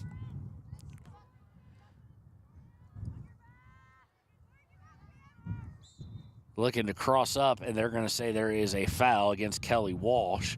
It'll be a free kick for, actually, no, it's a foul against Riverton. Free kick for Kelly Walsh. They send it towards the box, running onto it, and it's going to be sent out, at least momentarily, looking to cross over and come back in, and Decatur Yarborough will send it out of bounds. They're going to say it was last touched by Kelly Walsh, so it'll be a Riverton throw in here. And I'm at the point where I'm pacing back and forth. This wind has now finally seeped to my bones. And it is feeling cold. The sun is a mitigating factor, and when the wind stops, it's very nice. At least wearing a wool jacket, a hoodie, and a hat, and a thermal shirt underneath. Riverton with the ball off the throw-in, looking to get it up to Mathill. Cut in front of by Kelly Walsh. They're unable to clear it. Now they're trying to send it down for Mathill. Mathill giving chase. She's just giving up a little too much yardage. But for some reason, they'll decide to just clear it out of bounds instead of trying to turn and get it going the other direction. Inbound by Kimber Mathill. Got it into Noseep. Noseep to Piper Anderson. And she looked to put it in the box, and it's going to be cleared and off of Taryn Weber's knee and out of bounds. 20-20 left with Hugh Downs and Barbara Walters. Inbound is taken away by Riverton, but then regained by Kelly Walsh. Kelly Walsh looking to work down the center. Gordon will turn on it and look to clear it. Does so. She got to Mathill. Mathill gave it back, and then now it's trying to get it on a give and go. Goes out of bounds. It'll be a throw in by, as Paskett checks back in. She left for a moment.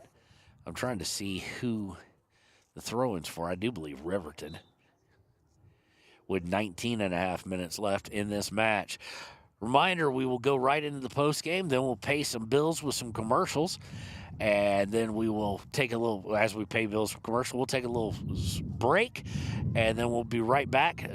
Do not close this window out with the Wolverines and Trojans, the boys game, coming up next. It is scheduled for a 1 o'clock kick. I don't know if they'll go early or not.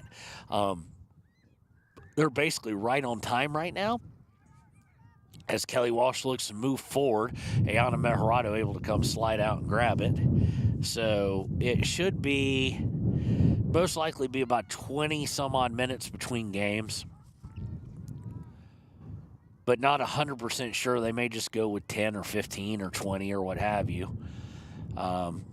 We'll see. But that game's scheduled for a 1 o'clock kick, so you can catch that. And then after that, of course, you can catch the Final Four. Mathill, Kimber Mathill, that is, trying to work it forward, taken away by Kelly Walsh.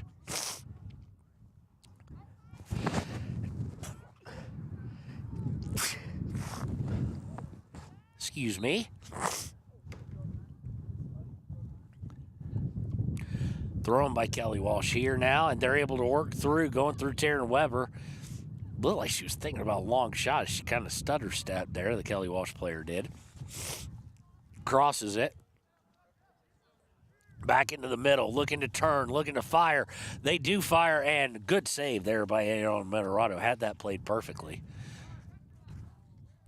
With 17:50 left in this match. 3-0 Kelly Walsh. All goals coming in the second half.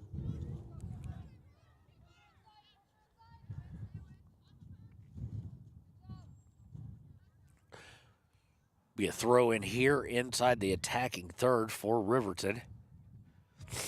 Throw in is to Paskett. Back to Piper Anderson, who tried to put a big shot in and went right into the gut of a player. And now Kelly Walsh has it coming back the other direction.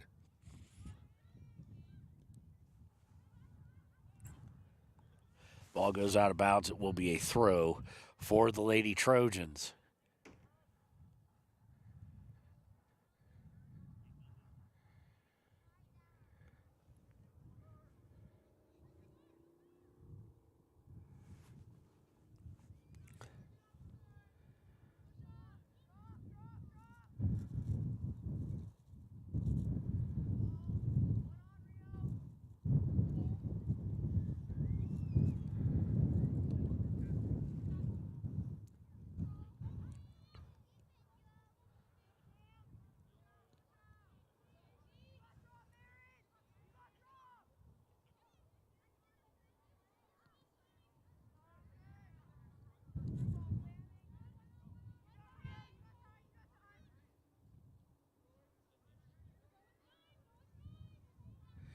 Kelly Walsh working towards the box, looking to fire, and just kind of hindered by the defense, and Ayana Mejorado will grab it.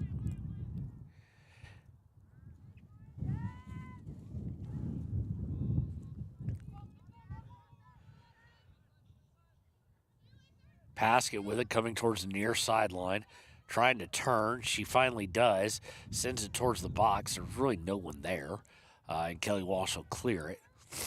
Riverton, now you start thinking about just trying to get some positives leaving this game, and one of those would be to get a goal at least make it 3-1 and avoid the shutout.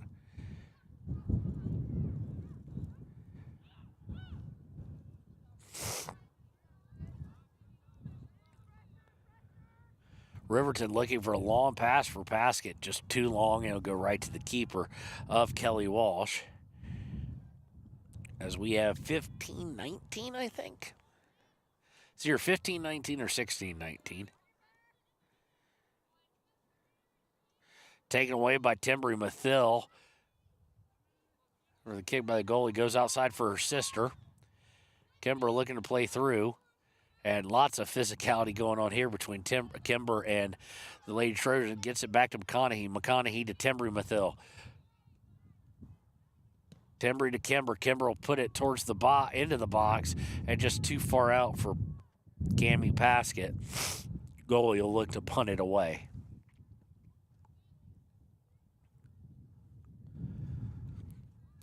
Yarber takes it off the bounce, heads it, gets it. They get it up to Kimber Mathil. Mathil trying to work her way through, and Kelly Walsh is just going to tap it out of bounds and try and reset some things here.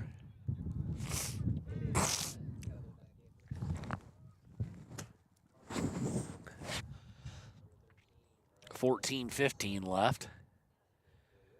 Some substitution going on.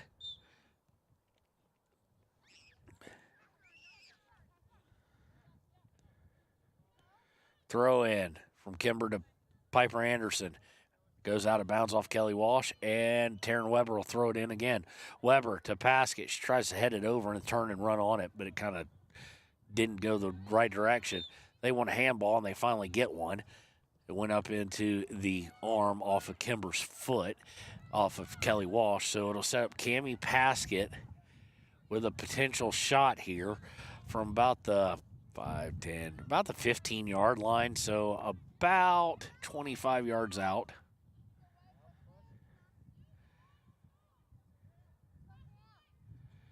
Wall being set up, keeper deciding where she wanted everybody. Cammie now with the approach, and it looks like it's curving too far out, and well played by the keeper as she read the curve and just bunched it straight down and back up into her arms as several Riverton players were trying to descend on it, chiefly among them Timbry Mathil. Kelly Walsh now looking to counter, and they're going to send the pass way too far. Ayana Maharada will just play it with her feet at about the 30-yard line, so she's way out there. Gets it up to Kimber Mathil, who tried to get to Cammie. Kelly Walsh able to thwart that and now send it back in the other direction. Taryn Weber giving chase. It will go out of bounds. It will be a throw for Riverton with 12 and a half minutes left to play in this match.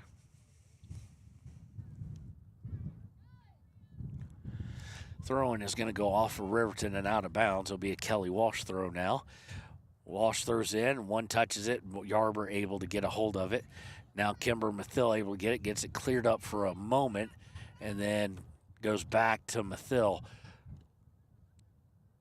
A little bit of just swapping possession here back and forth at midfield. No one able to get firm control. Now Kelly Walsh has it and look to push forward.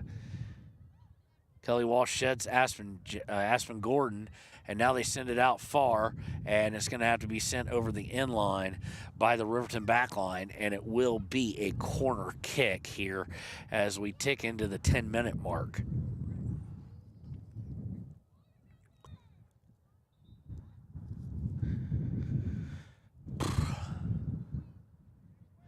Of course, Kelly Walsh in no hurry, just slowly dribbling it over to take the corner. 3-0 lead and 10:22 left to play. They pretty much got this in the bag, barring an absolute miracle. Bounces free. Ayana Maharado gets after it, careens off a couple players, and that corner kick danger will be eliminated as Maharado punches it forward on the punt. Paskett trying to get a hold of it. She's got a hold of it. She sends out for Timber Mathill, just too much speed on it, and the goalie comes out and slides into it.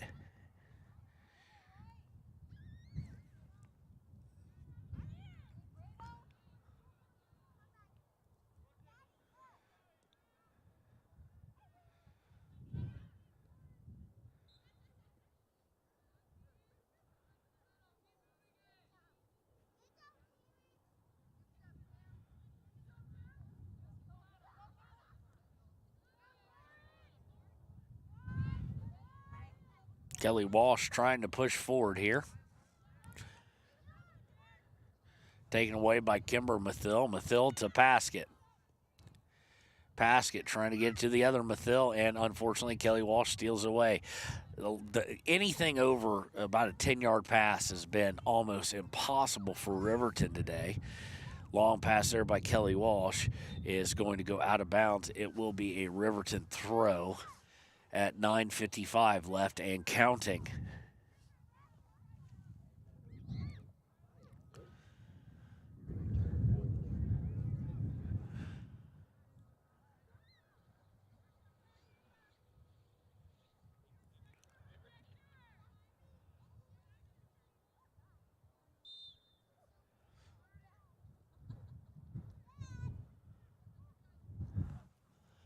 Taken off the throw by Piper Anderson. She is fighting hardcore for it. Give her credit. She has fought hard all day when she's been in. Doesn't matter if she's giving up size. Long shot, and it's like a line drive right back to the pitcher, so to speak, as it goes to Yana Meharado. Long pass out. Paskett tried to one-touch it, and she's now giving chase for it. She may be able to get a hold of it. Nope. And it's going to go off of Maya Nosib's head and out of bounds.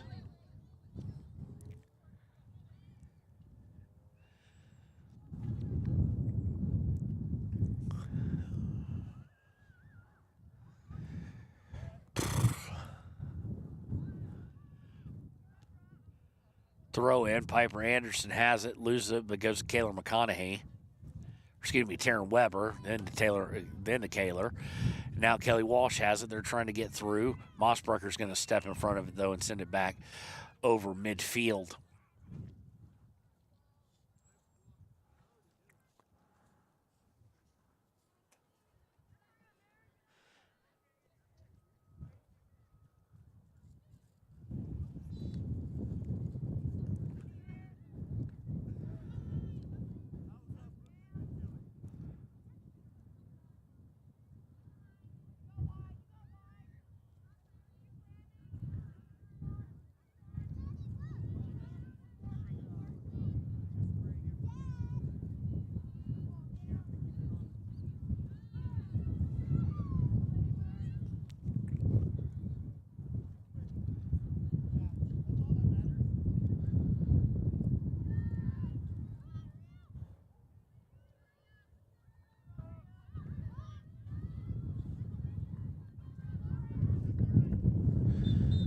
Again, possession in the Riverton third, a hallmark of Kelly Walsh today, as we have under 7.5 to play.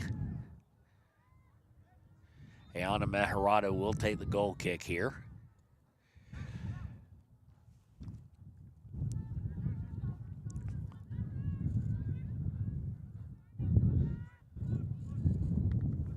And Kelly Walsh gains possession again. They're going to look to try and set up a shot. Good job by Yarber to eliminate that possibility right at that moment. But here is a cross sent out, back out, and then cleared out. Looking to get it to Paskett or Mathill. Paskett comes all the way back for it. Paskett.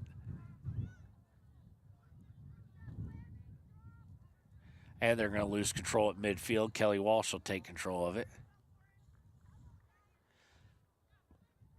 Taken back by Piper Anderson. Anderson to Paskett, looking to get it to Mathill, and that might have been the time a little bit further as Mathill was dead on. But unfortunately, just a step late here or there as we go under 6:15 to play. It'll be a throw-in for the Lady Wolverines here. And we're going to get a whistle of some sort. Nope, that was on the JV side.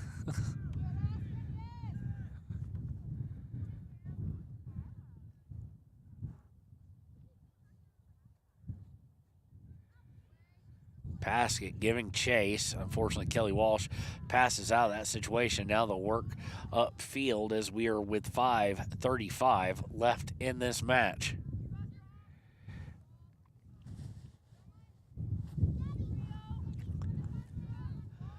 Long pass down the near sideline for Kelly Walsh. They'll look to cross it here, one would think. So they come back out with it to the corner.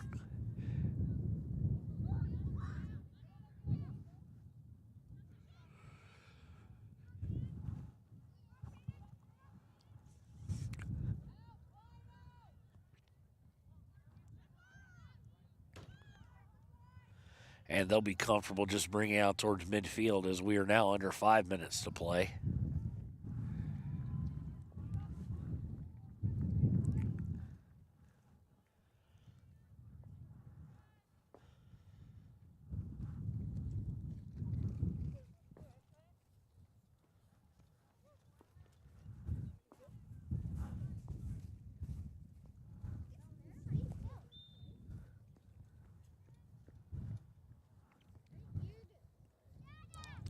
Whistle as it goes over the end line. It'll be a goal kick here for Riverton. So with this result, Riverton will go to 1-2-1 on the season, with Star Valley and Evanston, I think, up next. I got my gloves on, so I can't look at my phone. They're too big. But check out our Facebook page. We'll have that. It's Star Valley and Evanston we will not be able to get to. We just don't have the manpower. And for that level of distance, we may try and get to one of them. We just don't know, so keep an eye on our Facebook page as we try and work through this. Typical soccer season. I know on Evanston on a Tuesday is nearly impossible. We do not have the manpower for that, but Star Valley might be. We're just not fully there yet as far as where we'll know. But this result will take them to 1-2-1 on the season. And with some things to work on, quite frankly. The team needs to kind of tighten up on being able to possess the ball and not just looking for the long shot or the long pass to Cammie Paskett. Because like we kind of said at times last year before they kind of ironed it out, is that everybody knows how good Cammie is. Every team in 4A knows exactly how good she is, so they make sure to triple team her when they go for the long pass. And she's good, but she's not Mia Hamm elite yet. She may get there one day in college, but she's not there yet. And even Mia Hamm beating three people like that back in the day would have been nearly impossible. So they got to kind of figure out a way to get her the ball when it's opening and get some possession and some constant pressure. Kind of what Kelly Walsh has been so good at.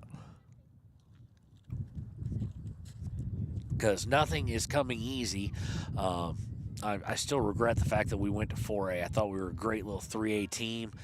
For 4A, I mean, most of these schools have significantly more students to pick from. 4A seems a little bit unfair, at least for soccer. But nonetheless, that's the hand we have been dealt. And as we look way into the future, of course, region will be in Rock Springs, I do believe. This year is in Green River, one of the two. We will be there with you for that. And if either one of the teams makes it to state, which I think one will, we will be in at least one will. We will be in Gillette. I look forward to that because I've never called a game in Gillette, so. But just keep an eye on our Facebook pages and the Ranger for when we're going to be at the at games. And, of course, baseball season coming up. In fact, I think there's a doubleheader today. I think Legion's playing today or next week, a real early game. We're obviously not at that yet, but then they'll start their more normal schedule up in May. And we can't wait to be with Legion and Senior Babe Ruth and Lander for those games.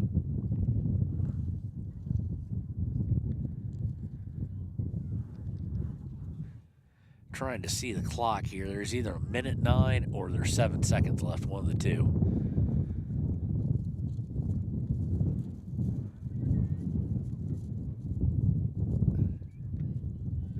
Nope, I think there was a minute 09 left.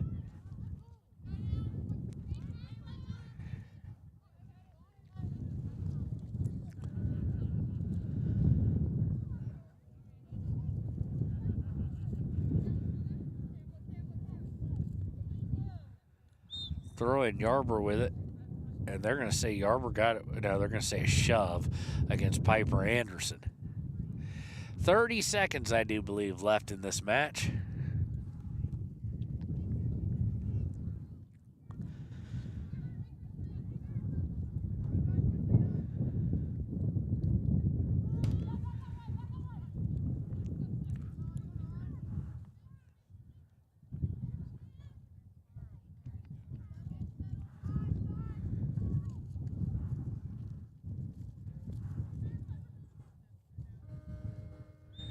And that'll be the ball game. Again, because of the problems with the sun and being able to see our mouse cursor, we're not going to bring up the graphics just because it's hard to find the mouse back again, especially with the sun right overhead.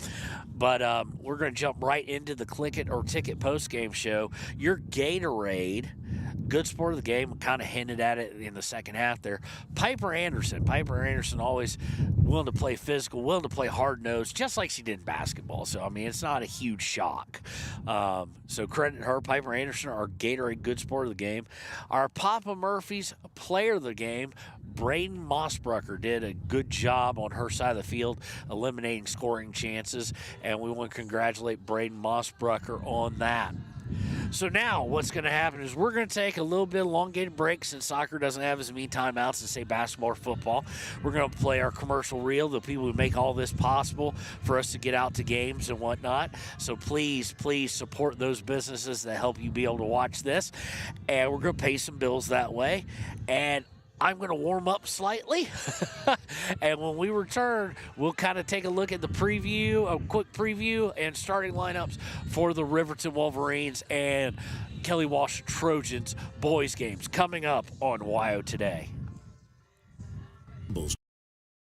To make your home feel like new. They will beat any competitor's price. Stop by to speak to one of the sales agents or visit LanderGambles.com. Lander Gambles will help you find the perfect product that fits your budget and lifestyle. Lander Gambles, 420 Main Street, Lander, Wyoming.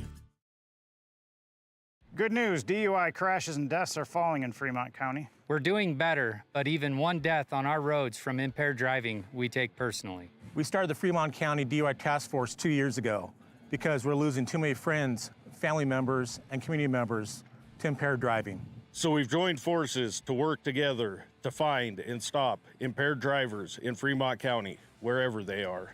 And we're making an impact, but we need your help.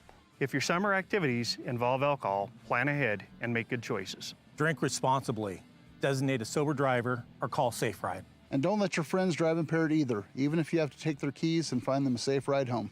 Let's all look out for each other and keep everybody safe. Remember, don't risk it. Drive sober.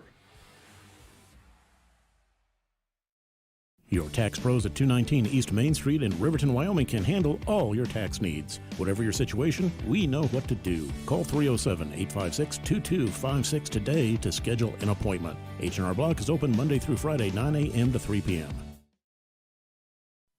Men have a way of doing things.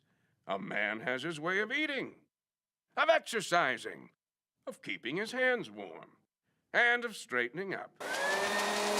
So, when a man faces a serious life problem like divorce, depression, or suicidal thoughts, shouldn't a man have a way to deal with that too? Well, now he does. I'm Dr. Rich Mahogany. Visit me at mantherapy.org. Hey guys, this is Nick Haskell, and here at Haskell's Furniture and Flooring, we have the best brands. With our size, we are able to shop for you. We're able to choose the top products from the best companies. We carry Lazy Boy, Tempur-Pedic, Ashley, Sealy, Serta, and more. With our variety, we can make sure we're a one-stop shop for all of your home furnishing needs. Come in today to one of our locations in Cody, Lovell, Worland, and Riverton, where we have the best prices and a better service. High Plains Power is a Touchstone Energy cooperative. What does that mean for you as a Rural Electric Association member? It all comes down to 7 principles: open membership, one voice, one vote, member benefits, independence, education, cooperation, and community. To understand how it all works, we're headed back in time. In 1879, electricity was in major cities, but rural areas were out of luck. In 1935, President FDR made it possible for companies to build power lines to unserved areas. By the time we hit 1941, some 400 electric co-ops had been organized to serve rural America, just like High Plains Power. For more information, visit highplainspower.org. Papa Murphy's on North Federal in Riverton makes your pizza to order. Order online at papamurphys.com or in store. Delicious, fresh-made pizza just the way you want it. Papa Murphy's is a proud supporter of our local Fremont County student athletes.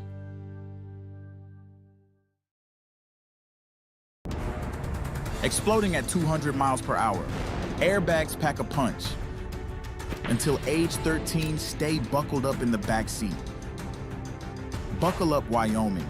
It's the law. For more than 40 years, Porter's Mountain View Supply has been serving central Wyoming with top brand name spas, stoves, fireplaces, and outdoor grills. With 2 locations in Riverton and Casper Plus financing available for your purchase, Porter's offers expert advice, quality products, and service along with maintenance. Porter's, your local spa, stove, and fireplace provider in Riverton at the corner of Sunset and North Federal.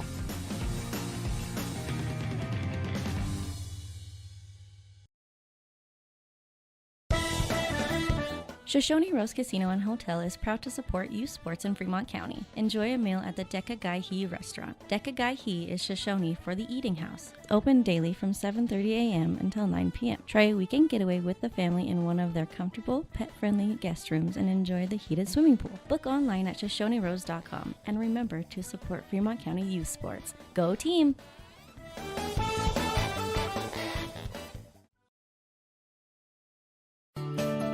Snyder Signature Properties would like to give a huge shout out to the local sports of Fremont County. They are here to support your team and your local home real estate needs. Call today to see how Snyder Signature Properties can help you buy and sell your next property. Good luck to all Fremont County athletes.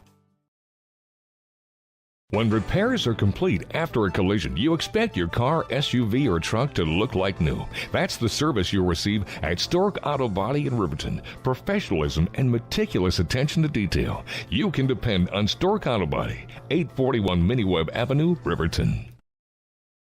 The choice is yours. Sutherland's Friends of the Family Plus Consumer Credit Card lets you choose from 5% off instantly at the register or special financing on qualifying purchases. That means no forms, no waiting, no rebates. You can choose 5% off instantly with your Sutherland's credit card. Got a big project? Choose special financing. The choice is yours with Sutherland's Friends of the Family Plus Consumer Credit Card. Subject to credit approval. Minimum monthly payment required. See store for details. Only at Sutherland's. Don't leave your future up in the air. Always wear a seatbelt and reduce your risk of death of serious injury in a crash by almost 50%. Buckle up, Wyoming.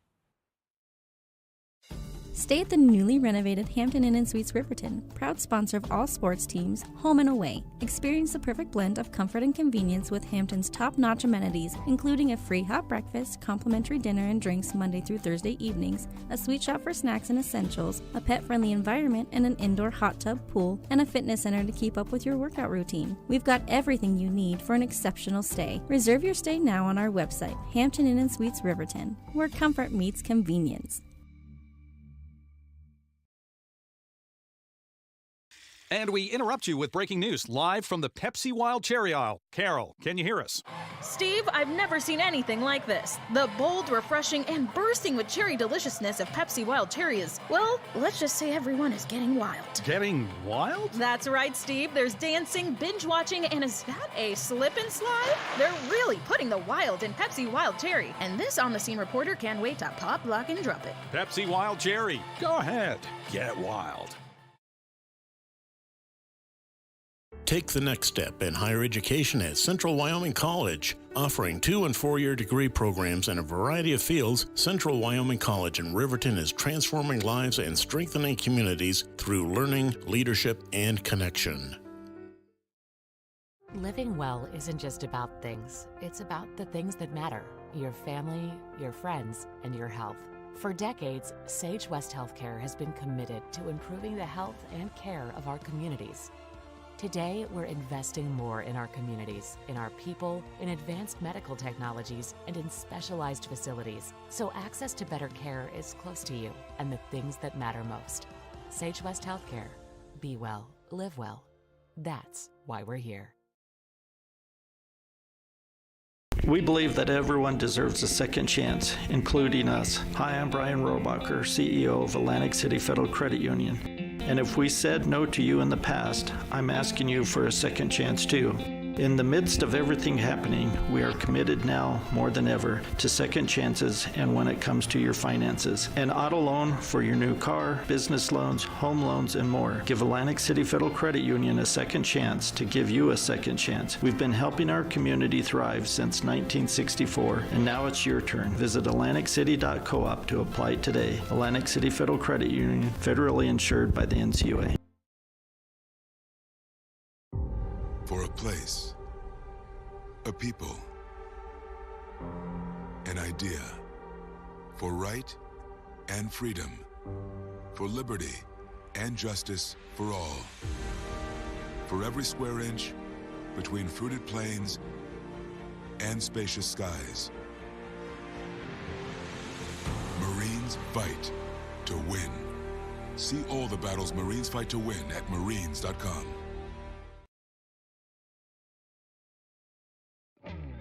A proud sponsor of this broadcast is Bailey Enterprises. For over 50 years, Bailey has become the name you can trust.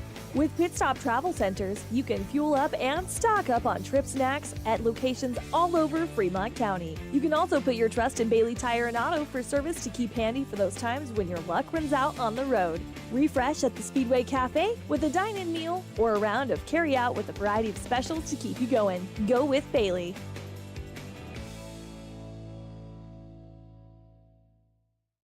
Detailing done different can protect your vehicle with S-Tech's Action Series, Carbon or Smart Series ceramic tint, plus premium ceramic coatings for maximum UV and heat protection.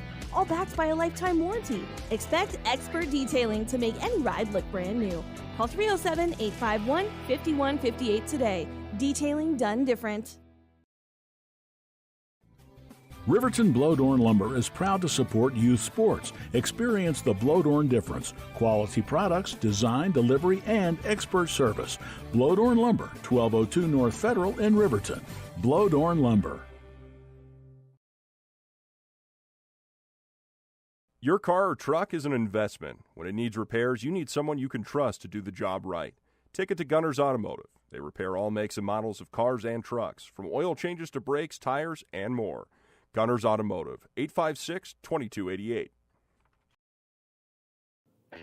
The staff and board of the Fremont County Fair wish to thank everyone who attended the fair last year, and this year enjoy Blackhawk live in concert Friday, August 1st. Race you to the fair, the Fremont County Fair. Community Health Centers of Central Wyoming has locations across Fremont County ready to serve you at DuBois Medical Clinic, Riverton Community Health, and Lander Community Health Pediatrics. We accept all forms of insurance, including Medicaid and Medicare. Are you struggling to get medical care? Ask for their sliding fee scale. From family medicine to pediatrics, Community Health Centers are here to serve you. Call 307-463-7160 or visit chccw.org to schedule your appointment. Dos Solitos is proud to support Fremont County sports teams. Enjoy bold Mexican flavors that'll have your taste buds shouting "Olé!" Follow them on Facebook, Instagram, and TikTok for updates on events and food truck locations. You need an oil change, but you don't have a lot of time. Expressway Lubes on South Federal in Riverton and Highway 789 in Lander provide a fast, professional lube oil and filter change. Expressway Lubes, locally owned and proud to support our local student athletes.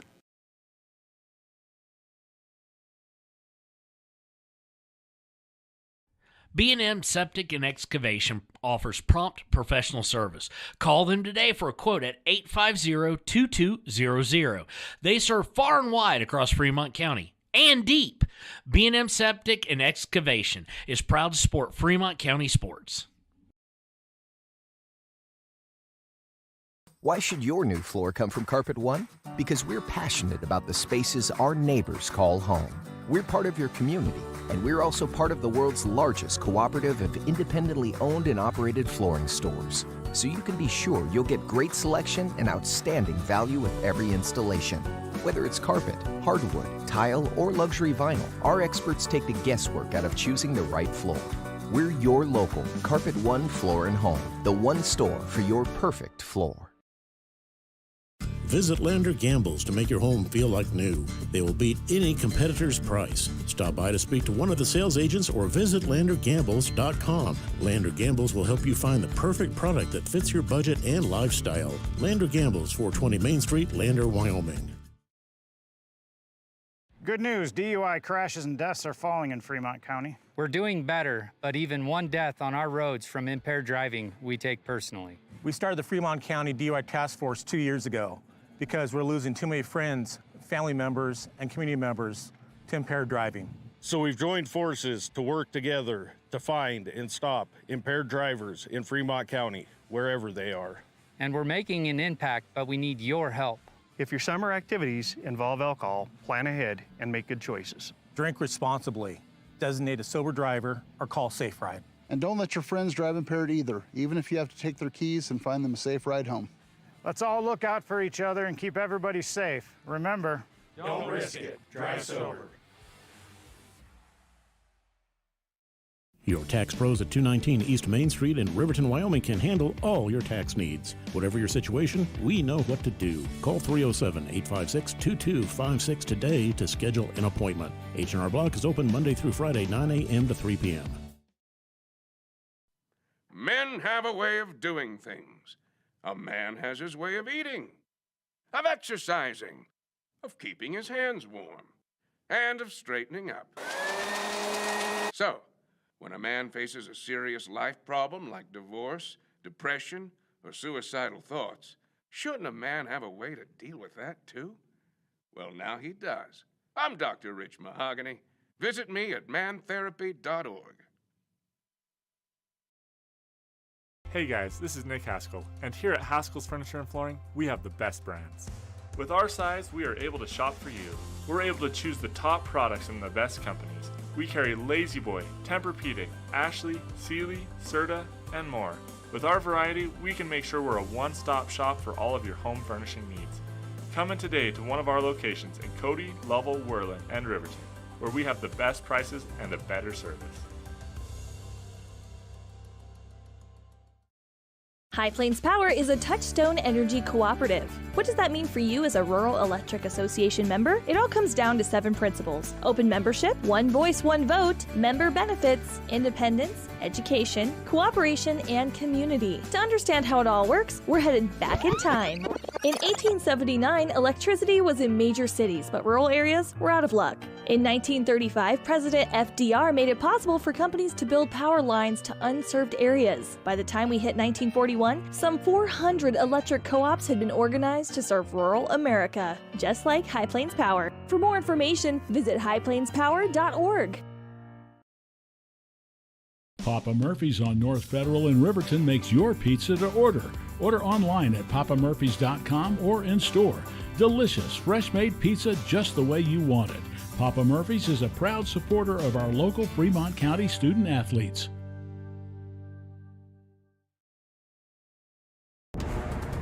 Exploding at 200 miles per hour. Airbags pack a punch. Until age 13, stay buckled up in the back seat. Buckle up, Wyoming. It's the law.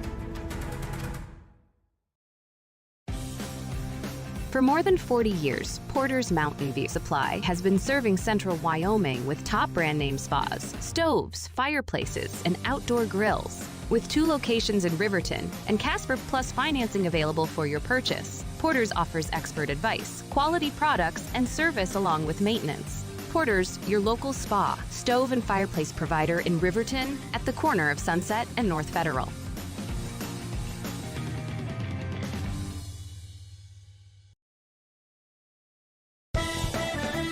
Shoshone Rose Casino and Hotel is proud to support youth sports in Fremont County. Enjoy a meal at the Deca Gai He restaurant. Deca Gai He is Shoshone for the eating house. Open daily from 7:30 a.m. until 9 p.m. Try a weekend getaway with the family in one of their comfortable, pet-friendly guest rooms and enjoy the heated swimming pool. Book online at ShoshoneRose.com and remember to support Fremont County youth sports. Go team!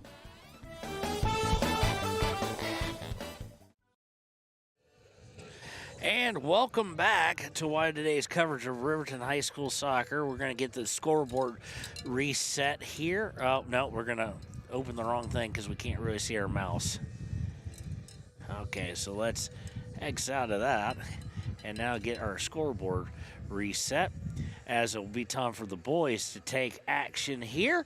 Girls losing 3-0 again, and it will be the boys. And the Ranger keys the game here on the Hampton Inn Suites pregame show are real simple for the boys. They have to play as good a defense as they did last night, maybe even a slight tick better against Kelly Walsh here. Kelly Walsh is a very good team, very controlled, much like the girls' team. And number two is to play through Hunter Salt's game. And that's what they did last night. It wasn't just playing to him, it was playing through him. And it's what led to a long pass to Milken. Milken took the shot. Shot went off the crossbar, but it was such a close shot, such a well-taken shot. Goalie committed to trying to stop it. When it bounced back out on the back end off that crossbar, Blake Gantenbein able to put it in for an easy rebound, and that was the 1-0 win. So the boys will be looking to get back to 500 for the first time this season. And it'll be a nice step to do so. Of course, it is absolutely cold here. It's about 39 degrees. It was supposed to be warmer than that. It was supposed to originally be 48. But of course, as we're all the Riverton folks have been joking about, is that it's Casper. Why did we not think it'd be windy, even though it didn't say much of wind was to be expected when we all first started looking at these two games here in Natrona and Casper. Natrona and Kelly Walsh in Casper. It's getting a little bit warmer. If the wind dies down, it should be a very pleasant game, especially for the guys on the field, as they'll be getting ready to go and things of that nature.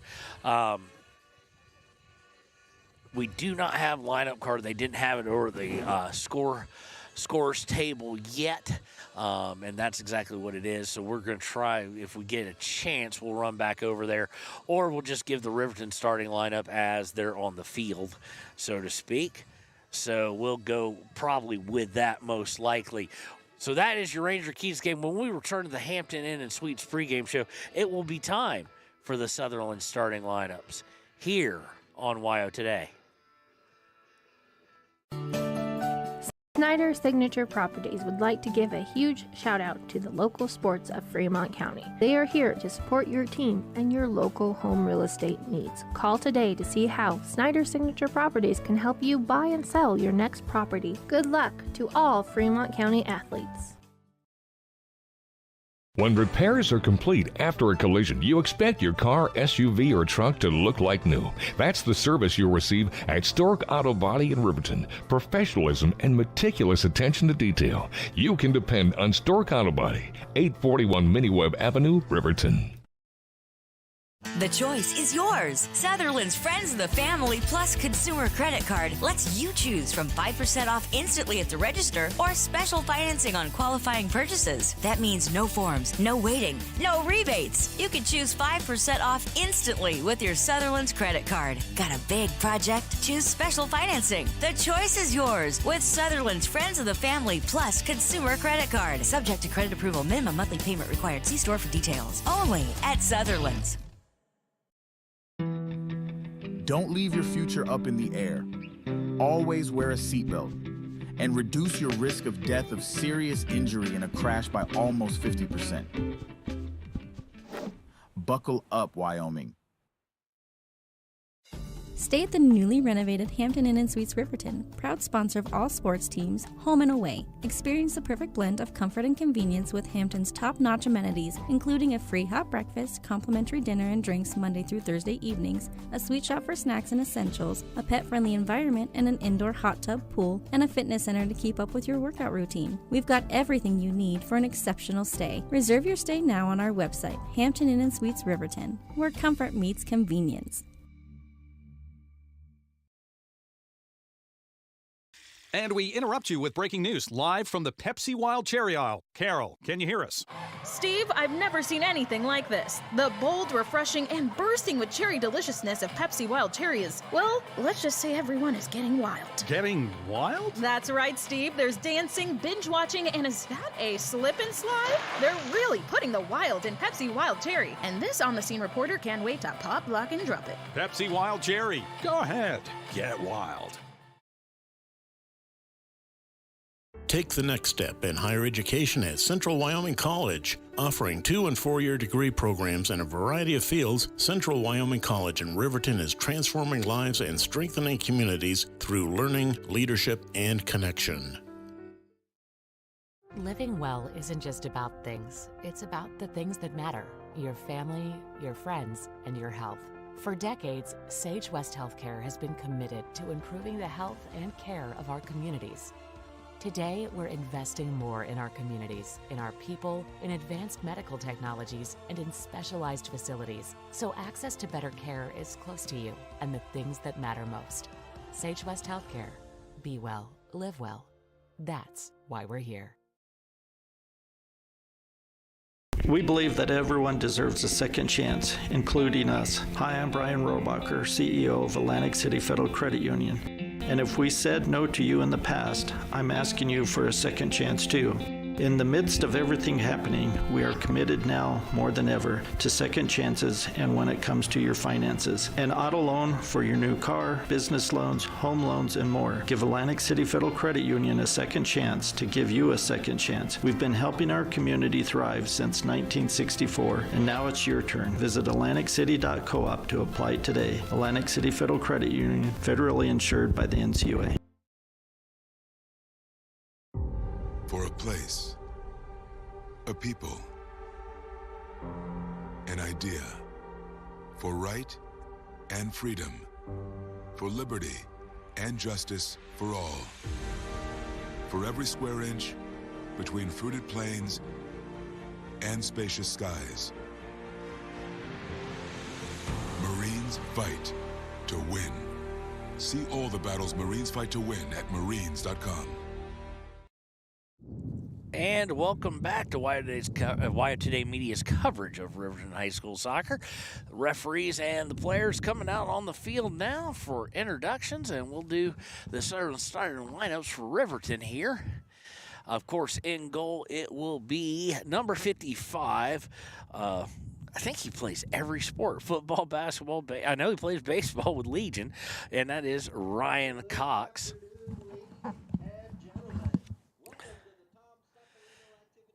And we're listening to the announcer do his thing. Kelly Walsh is going to be in their black, and I can't tell if that's a lime green or if it's a yellow. My color blindness coming out there on their shoulders.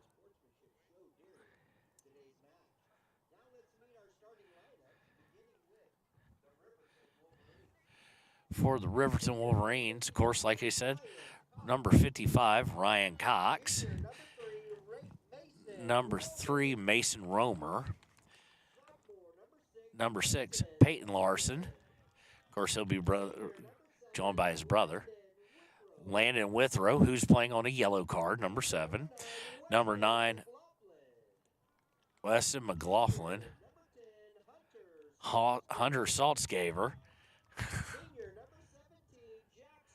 Jackson Larson, number 17. Blake Gantenbein, quarterback as well. Gilby Roden got a lot of speed there on the outside of Gilby. 24, Colby Brink. Camden Heil and number 32, Trenton Weber.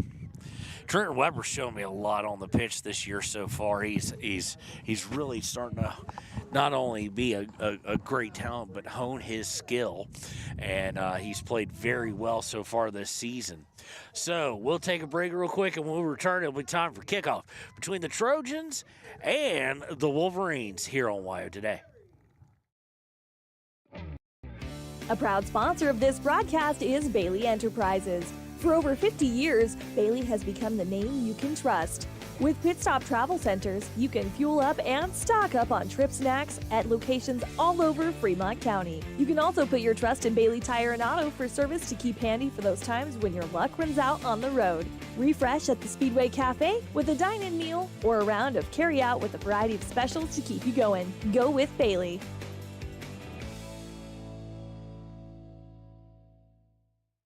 Detailing done different can protect your vehicle with S-Tech's Action Series, Carbon or Smart Series ceramic tint, plus premium ceramic coatings for maximum UV and heat protection. All backed by a lifetime warranty. Expect expert detailing to make any ride look brand new. Call 307-851-5158 today. Detailing done different. Riverton Blowdorn Lumber is proud to support youth sports. Experience the Blowdorn difference. Quality products, design, delivery, and expert service.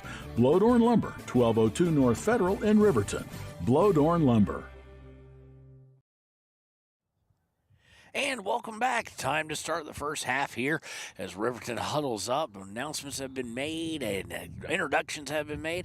Again, with white lettering, black pants, black jersey, and a greenish, yellowish, limeish, greenish thing on their shoulders. That is Kelly Walsh, Riverton, in their all-white uniforms. And it looks like that Kelly Walsh will start with the kick here. And one other kind of key to the game brought to you by the Ranger is what Riverton cannot do is get behind early. I think they need to weather the first 5 minutes and then kind of get into things because Kelly Walsh will try and take advantage quickly. And if they can do so, what Riverton doesn't need to do is be down 2 goals the entire game or for a large swath of it. I'm not sold on this is a comeback team yet. They like to play a very tight defense and send very few forward at times and then more at opportune times. So don't want to get behind. And here we'll get ready to start the final 80 minutes of our soccer weekend here in Casper. And we're glad you've joined us. And we are underway.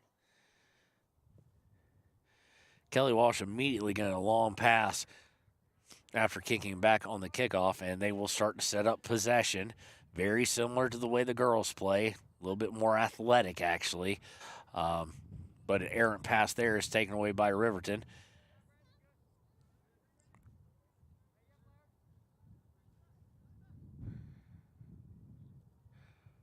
Pushing forward, very much controlled, although this is a team that has a lot of speed, does Kelly Walsh.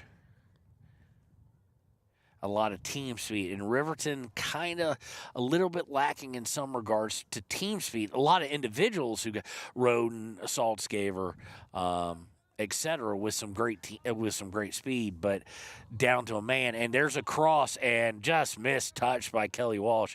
He'd had a point-blank open shot with no defender near him on Ryan Cox, but he missed touch and goes over the inline for a goal kick.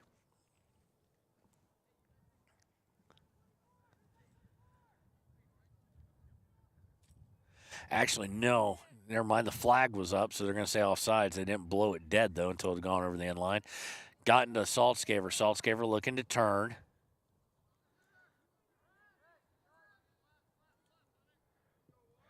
Saltzgaver's going to go down on the far side. He's looking for Gilby Roden, and he's just going to send it a little too far or go out of bounds. Throw in for the Trojans. Thrown in, given a little bit of pressure by Roden and by... Oh, Kelly Walsh trying to sprint out on the near side. A race between Colby and number 12 And number 12 is going to win actually getting to it. They're going to try and set up in the box, trying to look for a shot, and goal.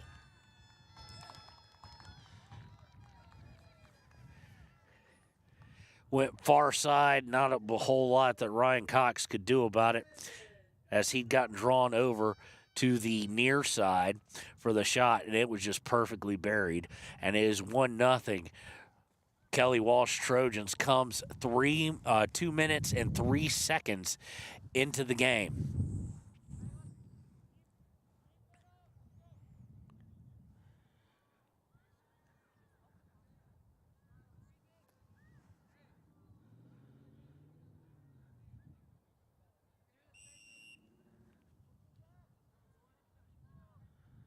So Riverton, kind of exactly what we said didn't need to happen, and Hunter looking for a long pass. He was looking for Roden, and it's going to go out of bounds, headed by the Trojans.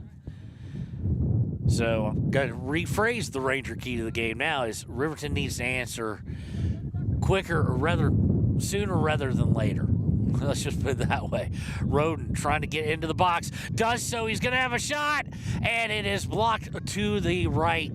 And it'll be out for a corner kick. Maybe one touch too soon. No, they're going to say not a corner kick. They're going to say it was last touched by Roden. Interesting. I didn't see it bounce back into him, but maybe it did. And opportunity there for Riverton is thwarted by the keeper of Kelly Walsh.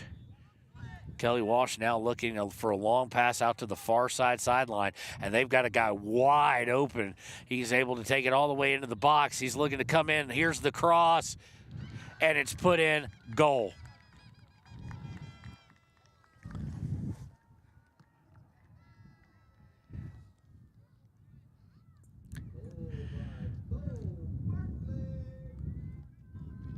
So just unmarked on that side, and then by the time they got over to him, he'd already been able to set things up. And quickly, we're 3 minutes and 8 seconds into this match, and it's 2-0.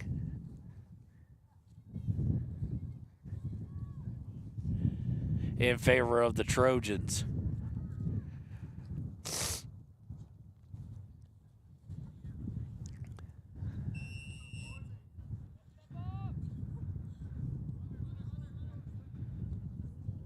Long pass for Roden. Intercepted by Kelly Walsh. Kelly Walsh unable to play the ball back as it goes all the way back towards the corner. Fighting for it is Gilby Roden and number 19. And they're going to say last one out off of Roden. Throw in for Kelly Walsh. Roden coming up, trying to play through him. Shielded off of it. Kelly Walsh looking to center the ball, unable to do so effectively, but it does come right back to them. And now here they go on that far side again. Heil trying to get back there. Sent across, stepped in front of by Colby and sent out of bounds. It will be a throw-in for Kelly Walsh. Kelly Walsh with the throw-in. Looking to work over towards the center. Now looking to go far side again. It's where they've had success. Riverton defense there, though, to cause some pain in setting it up, and Kelly Walsh will back things out to try and reset.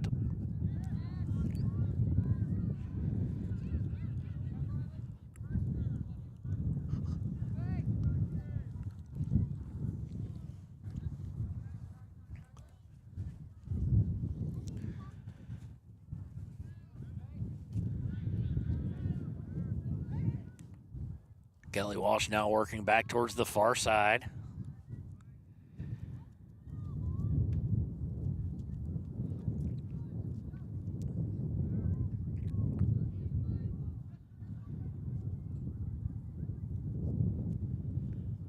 Far side going to look for a cross here, or maybe he's going to try and come in himself.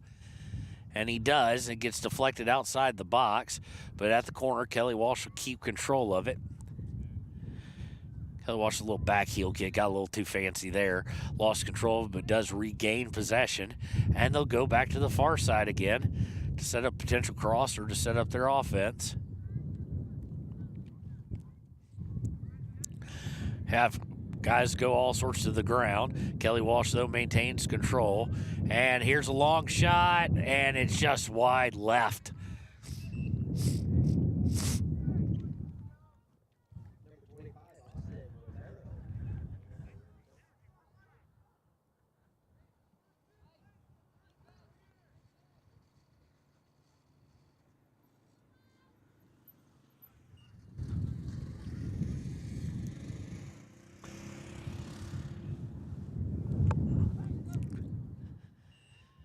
Kelly Walsh with it, and a whistle gets thrown up. It is a foul against Riverton, so Kelly Walsh will keep it here in the attacking half.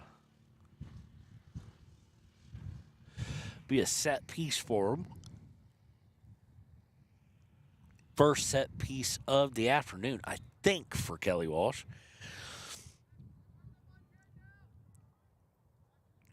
Gonna send it towards goal. It's gonna be deflected by Heil.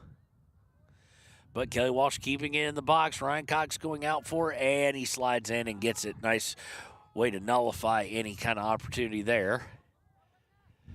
Cox going to choose to throw it instead of kick it, and it's taken by Kelly Walsh anyway. Looking to come near sideline. Colby able to step in front of that.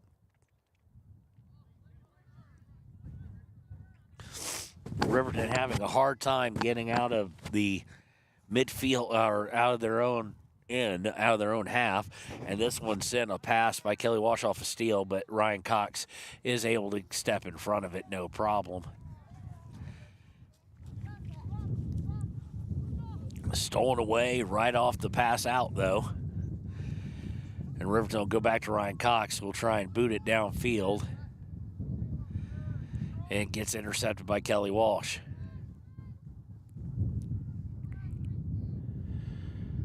Trojans coming in from the near side. Nice little one-touch pass, and And we've got, no, that was a whistle from the JV. I thought we had offsides, but Ryan Cox is able to snuff it out nonetheless.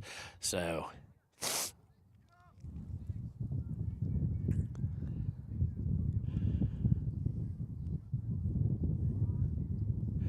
Ryan Cox punts out, and of course, Kelly Walsh is getting control of it. Kelly Walsh, again, this whole program seemingly has been built around possession of the ball, smart passing, finding the open guy, and just working it that way. Now they try and find the open guy, and Hunter Saltzgaver steps in front of it, but immediately two guys converge on him to make him give up the ball. He goes backwards now all the way to Withrow. Withrow trying to get it clear. Saltzgaver with it, and then stolen away. And we have a whistle as they tried to take it away. Did Jackson Larson. Tried to take it from Kelly Walsh, and Kelly Walsh took control of it, and they immediately get it into the box again. Cross is sent over the inline. Should be a corner, I do believe. It is a corner kick here for Kelly Walsh, so second set piece of the day for them, and we're at 30 minutes and 58 seconds left here in the first half. Riverton going down 2-0 in the first 4 minutes. And sent on goal, trying to curve it in, and it does force Ryan Cox to jump up and hit it over the crossbar. So we'll just flip sides and retake the corner here. This one deflected out after it goes in, but now right back into the box. It's going to go off Mr. Official there. And we get a whistle.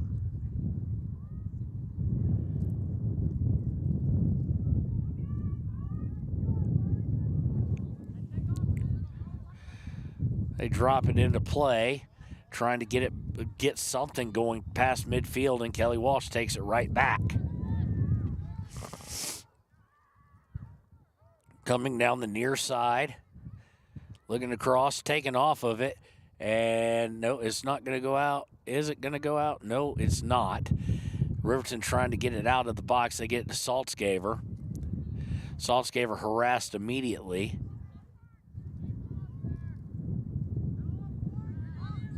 And he gets it out looking for Peyton Larson. And then it's stolen by Kelly Walsh.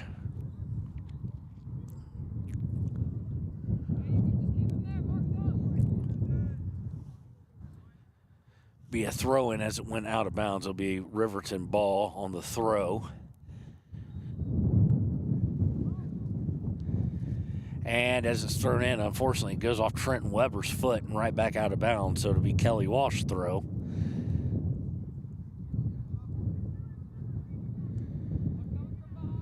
Throw in taken by Kelly Walsh, trying to work the center. Taken away momentarily, but they do get the ball back.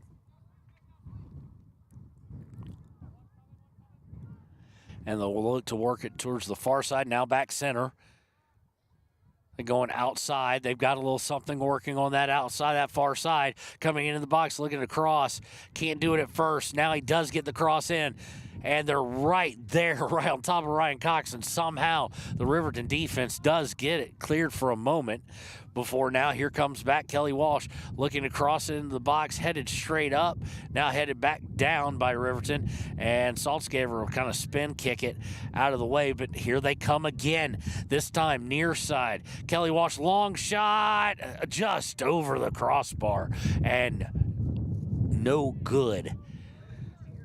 We'll have a substitution here for Riverton. Looks like it'll be Terry coming in.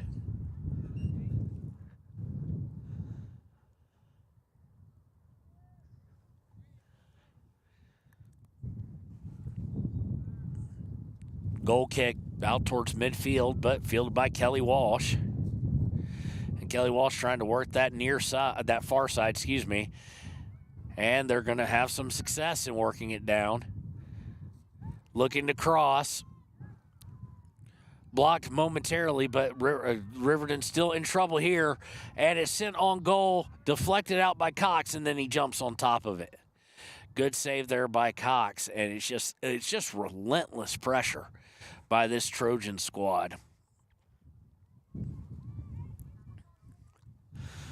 Punt is taken, and now Riverton will try and work something going forward. Romero on the run, and they force the goalkeeper for Kelly Walsh to save it. Nice run by Romero there, just unable to get to it. But there's no build up to it, no pressure at all. And here comes a long pass from Kelly Walsh, and they are going to get to it at the same time, and it's going to force Riverton's Withrow to send it over the inline or out of bounds. It's right in the corner. They're going to say it went out before it went past the corner flag, so it will be a throw-in.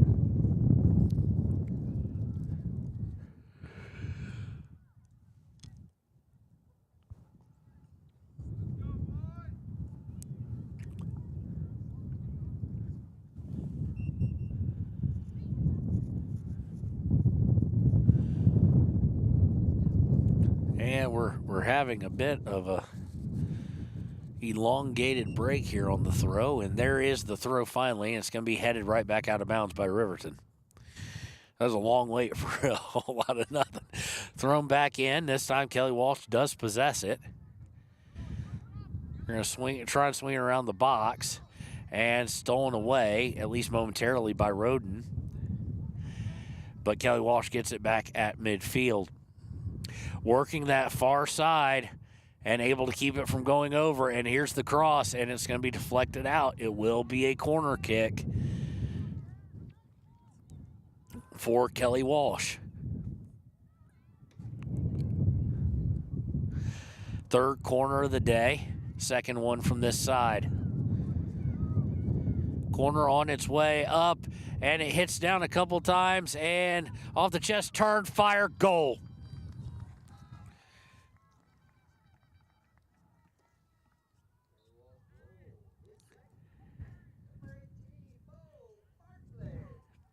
Second goal of the game for Bo Marchley, and it is 3-0 here with 26-17 still left in the first half.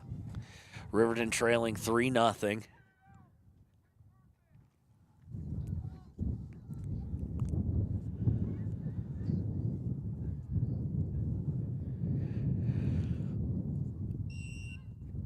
Romero with the kick.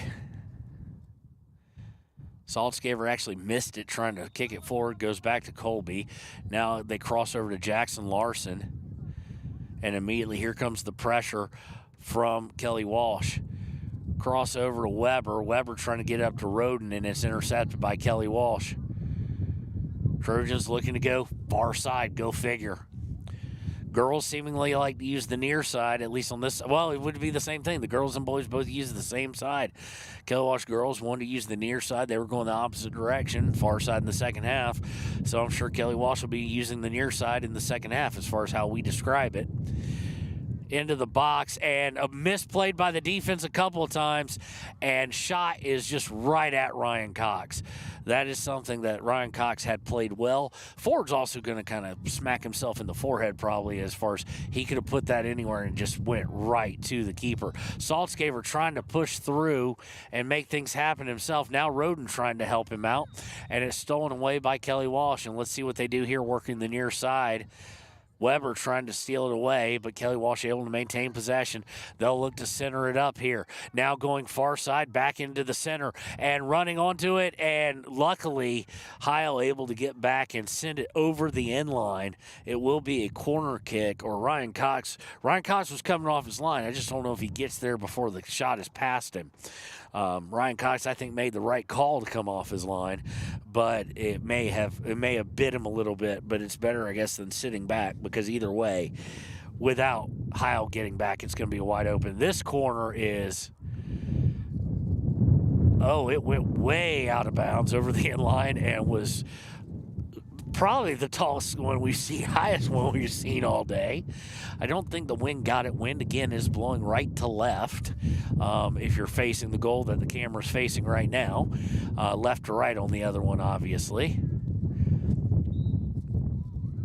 Kicked out towards midfield.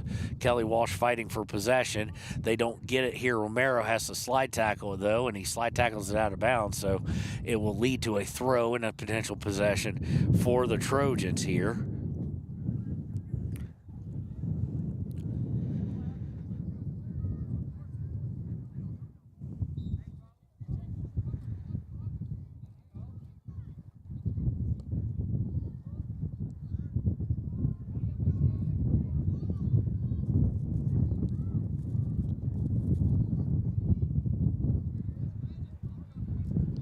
Riverton giving it their best effort trying to get a possession going, but just unable to with the speed and the technical skill. And we have a offsides on a throw-in against Kelly Walsh.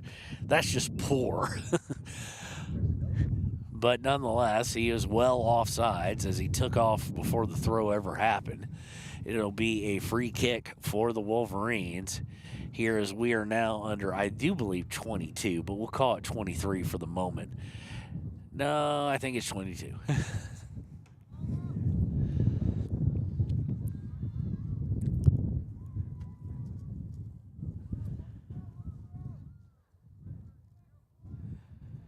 Long pass goes under the foot of a Riverton defender. Kelly Walsh with it, trying to work the far sideline.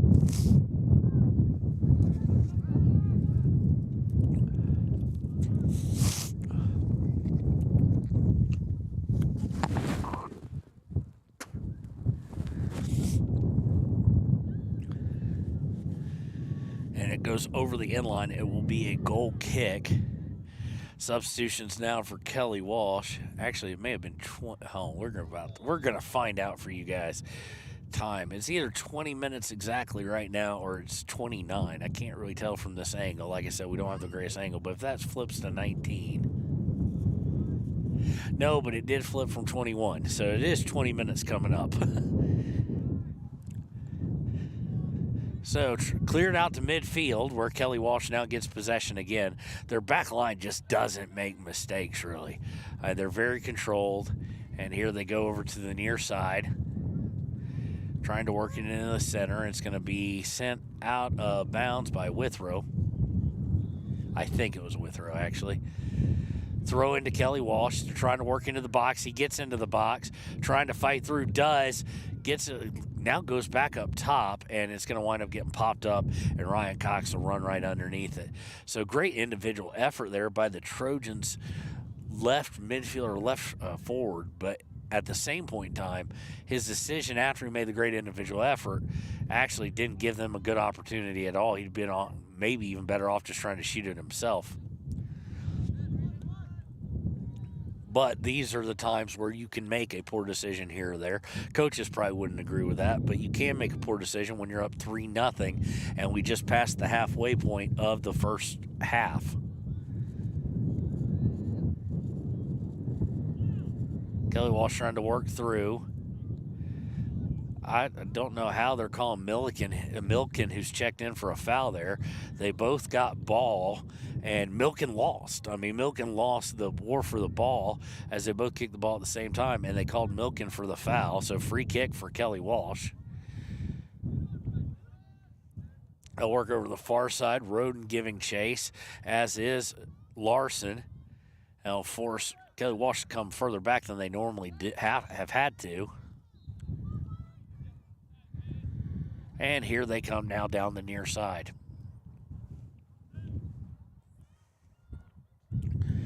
Working on the near side of the box, down towards the end line, looking across, and it's going to be deflected out of bounds off Riverton. It'll be a corner kick. This should be the 4th of the evening. Or not the evening, excuse me, the early afternoon.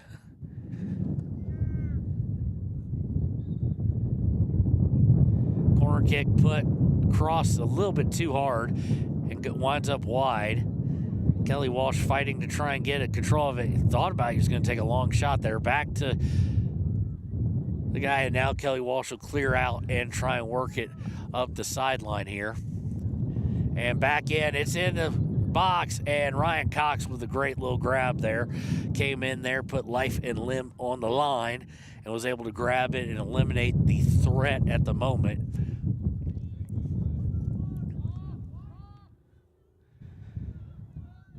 High up, Kelly Walsh's midfield comes away with it, and they got room to work on the near side, but this pass is just too far out, and it'll go over the end line and out of bounds. 17:50 left here in the first half. It has been all Trojans.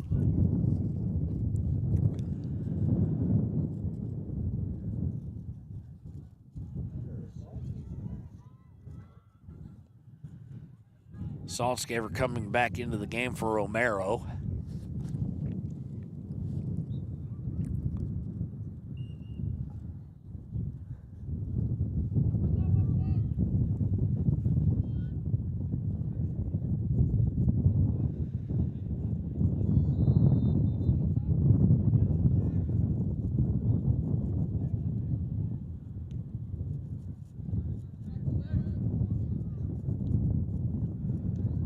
Saltzgaver with the steal here. Milken helps him out, gets it to Larson, but there is Kelly Walsh to clean things up and start things in the other direction.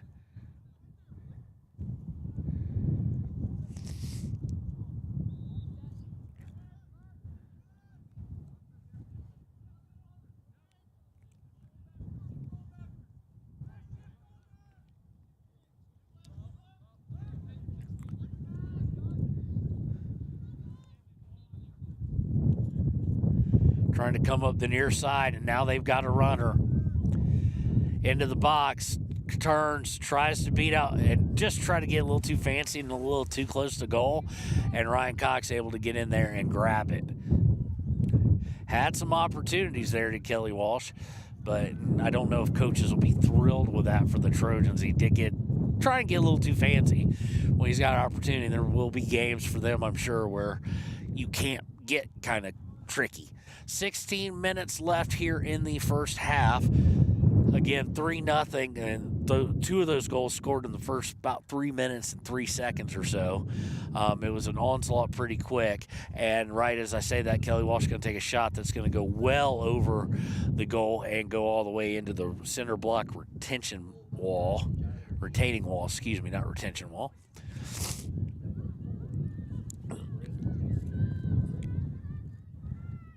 Some substitutions taking place for both teams now.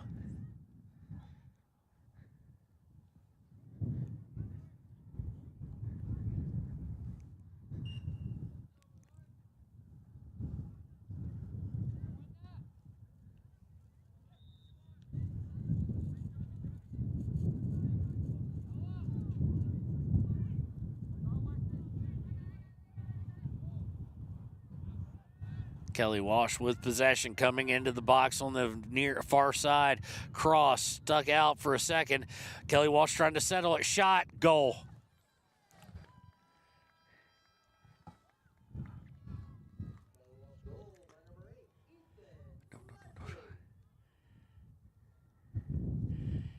All right, let's get the scoreboard up for you and updated.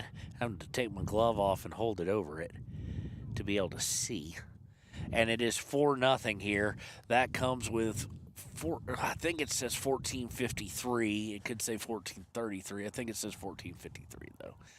Left here in the half. Roden will start with the kickoff, gets it to Saltzgaver. Saltzgaver trying to get back to Roden, who's trying to come back to Saltzgaver. He's able to maintain possession, but only briefly as 4 Kelly Walsh defenders or midfielders and forwards were right there. And they'll look to send it back downfield. Intercepted by Jackson Larson. Larson. And gives Brian. Now here we go again. Kelly Walsh coming down on the far side. After a steal, looking to cross it over, unable to do so. Heil will clear it out to Saltzgaver, and Riverton might have some numbers because there is a down Kelly Walsh player.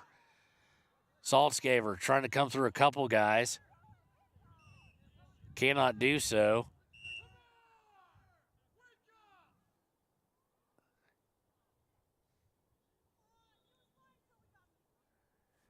And we have a whistle with a down player. Let's see if he's going to be down for more in a moment. We might take a break here. He is hopping off. He's going to be helped off. We wish him nothing but the best.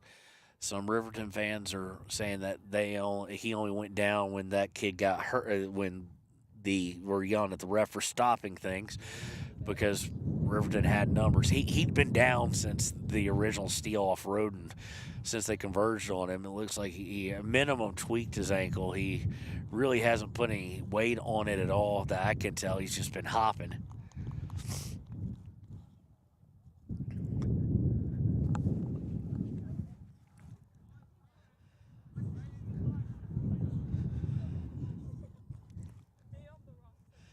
So, and what they'll say is it'll be a free kick for Kelly Walsh. I don't quite understand that, but we'll go with it. Free kick makes its way all the way through and into the box is Kelly Walsh. And they're going to cross it in at first. Nothing there, and now put in goal. There's a shove that they got away with on the previous.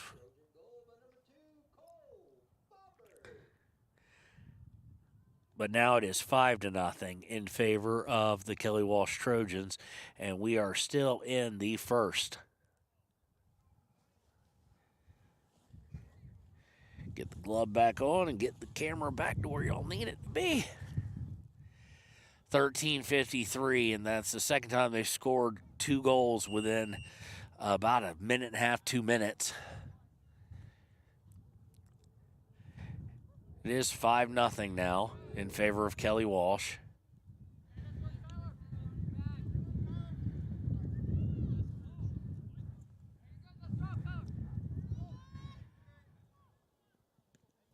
Thrown here by Terry, goes out of bounds.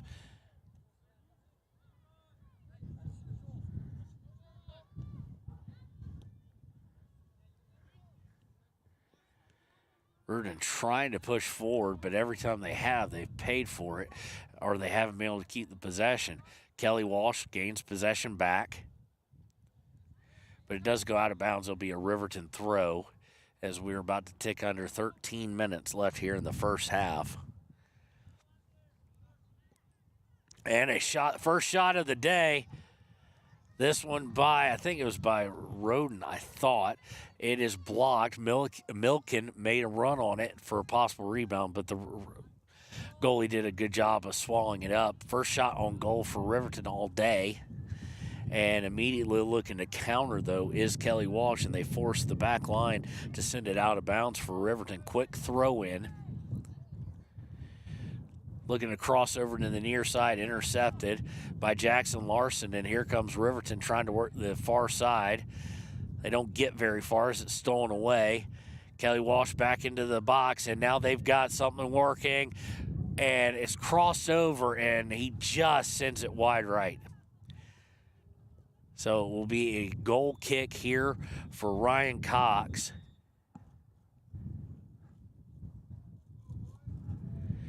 With about 12 minutes. Yeah, 12 minutes left here in the half. Ryan Cox with a goal kick.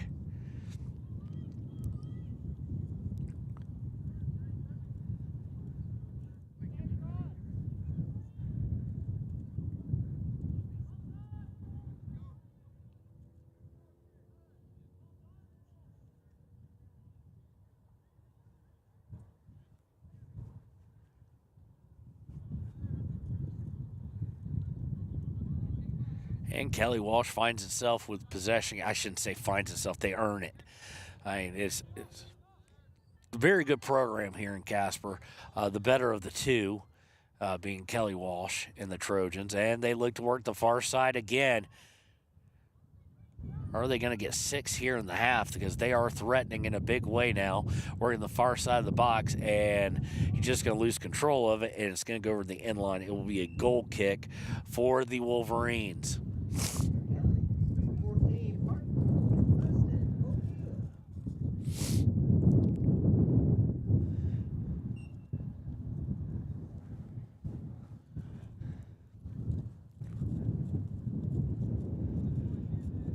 Goal kick intercepted by Kelly Walsh. They're trying to work into the box, and now they've got a good look. Cross, and oh, how he missed it. Oh, just a beautiful cross. Had Ryan Cox going one way, they'd gotten him going the other, and somehow Ryan Cox did enough. Give credit where credit's due to confuse him, where I don't know if he was trying to pass or shoot or if he got confused, because he did have another guy coming on, but he had a bit of a wide open net until Ryan kind of closed the distance. Goal kick is going to wind up getting intercepted by Kelly Walsh.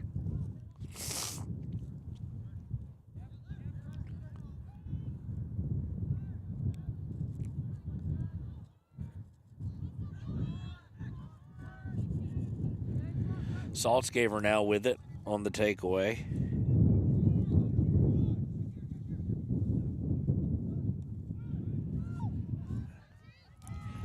Oh, and they get it down to, oh, it missed there. It was a nice ball down to Trenton Weber.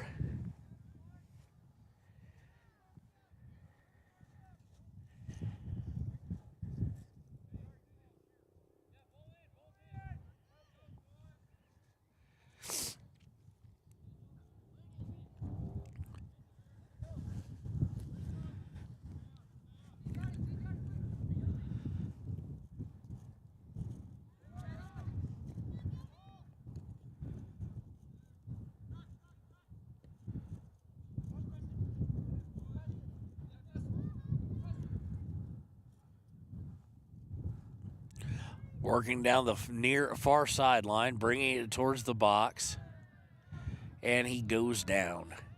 And no foul called, actually. So good job taking him off the ball there by Terry. But now it's going to go out of bounds. And it's going to be Riverton throw. Riverton, now it's kind of, okay, win the next, trying to see how much time there is. Thrown by Riverton. I think there's 8 minutes, I think. Or there's 13. I can't tell from this angle. But nonetheless, win the next 10 minutes. Win the rest of the half, so to speak. And now, unfortunately, they get Riverton in a bind. Turn, fire, point blank, and Ryan Cox with a beautiful save. Good job, Ryan Cox. That had goal written all over it because it was literally got him on sides, and then it was between him and the goalie.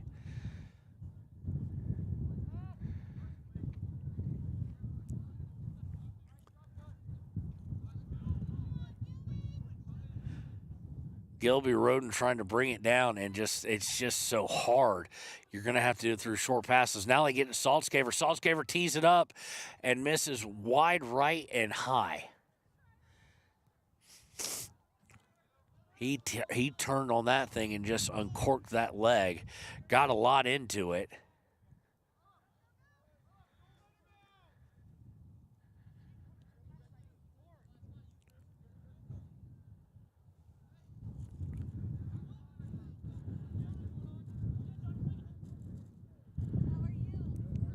Bringing it down now, the near side is Kelly Walsh. Looking to center it. They center it. He turns. Not able to fire. Good job by the defense there. They get it outside on the near side for a cross. I just said outside, near side. And now it will go out of bounds. It'll be Kelly Walsh throw with, I think there's 6 minutes and 45 seconds left in the half. That's what we're going to go with. Let's see if that's even possible by looking at the clock. It is possible. So, and they're going to get into the box, open shot, look, and Ryan Cox slides into it and just wrists his stomach, wrists his torso, just threw himself basically onto the ball right at the leg. I'm sure he's got the wind knocked out of him, but Ryan ain't going to show it. So great job there. So got into Saltscaver. Saltscaver trying to work the far sideline. Tried to do a little fancy spin and got taken away by Kelly Walsh.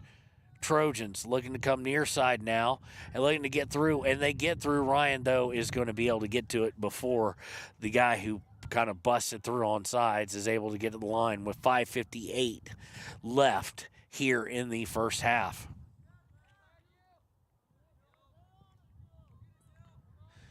Running on it is Milken and Roden, and the ball is going to go out of bounds. It will be a throw for the Wolverines. Throw-in was meant for Saltscaver, but not enough pace on it. Kelly Walsh read it, was able to take it away momentarily, but Riverton able to get a hold of it again. Weber to Saltscaver. Saltscaver trying to come near side. Saltscaver turns, fires, gives up a rebound, and Roden and I'm trying to see who else was coming on. It looked like Peyton Larson maybe coming on it, unable to get to it before the rebound was snuffed out by the keeper.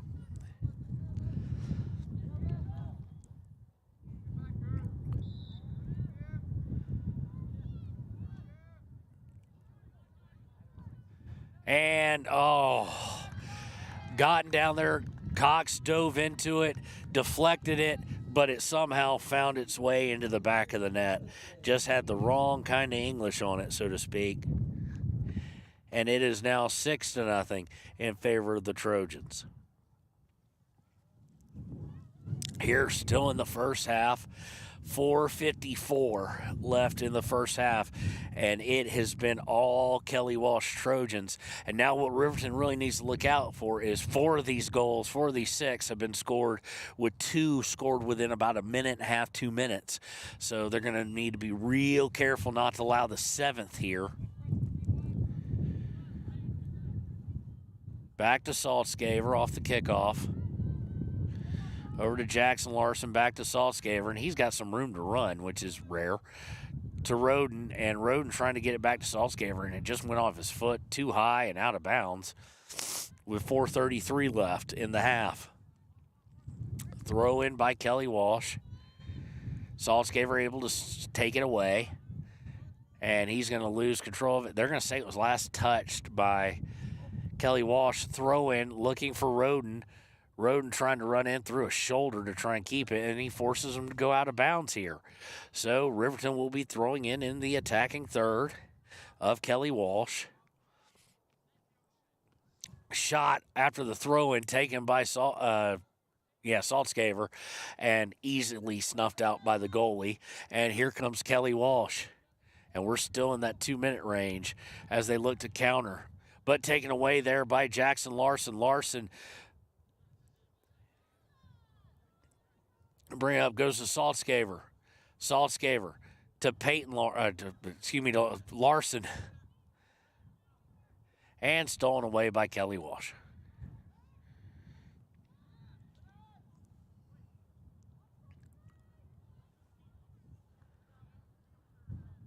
Out of bounds here. It will be out off of Riverton. It'll be a Kelly Walsh throw as we're about to tick under 3:15 to play here in the first half.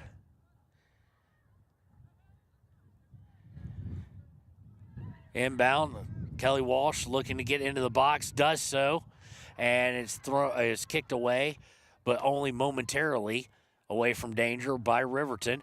Kelly Walsh turns, fires, and this one is going to be sent over the end line. It will be a corner kick for the Trojans.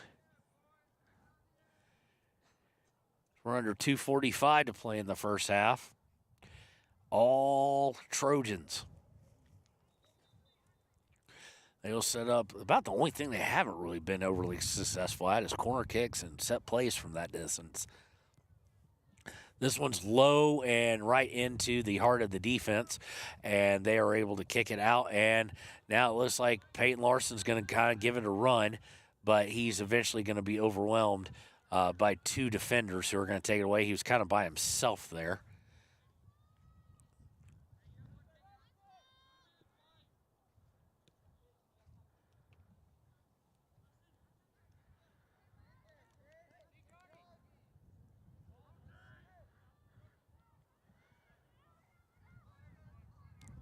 Pushing forward is Kelly Walsh. Is deflected out of bounds by Riverton, but Kelly Walsh will have it deep in territory. Minute 45 left here in just the first half.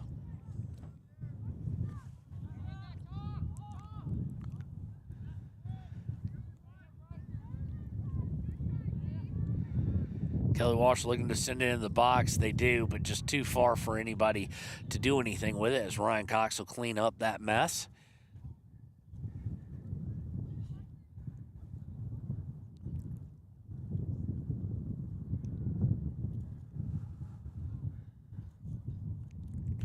Riverton will send it forward before Kelly Walsh takes it away at midfield.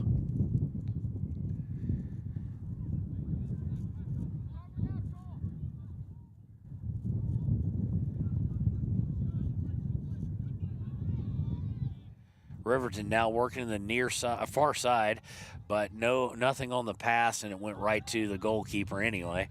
So they take it away. I do believe we're under a minute now. This is where I've had to struggle with the clock in a big way. I think it says 0:43 though.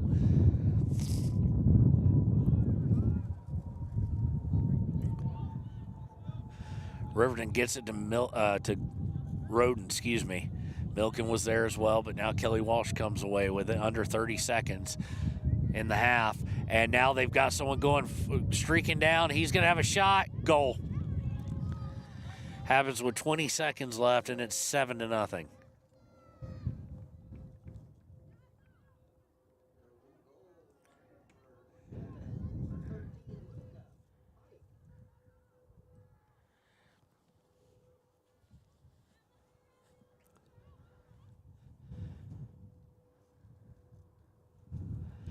So 7-0 here, 30 seconds left. It looks like exact, or 20 seconds left here in the first half.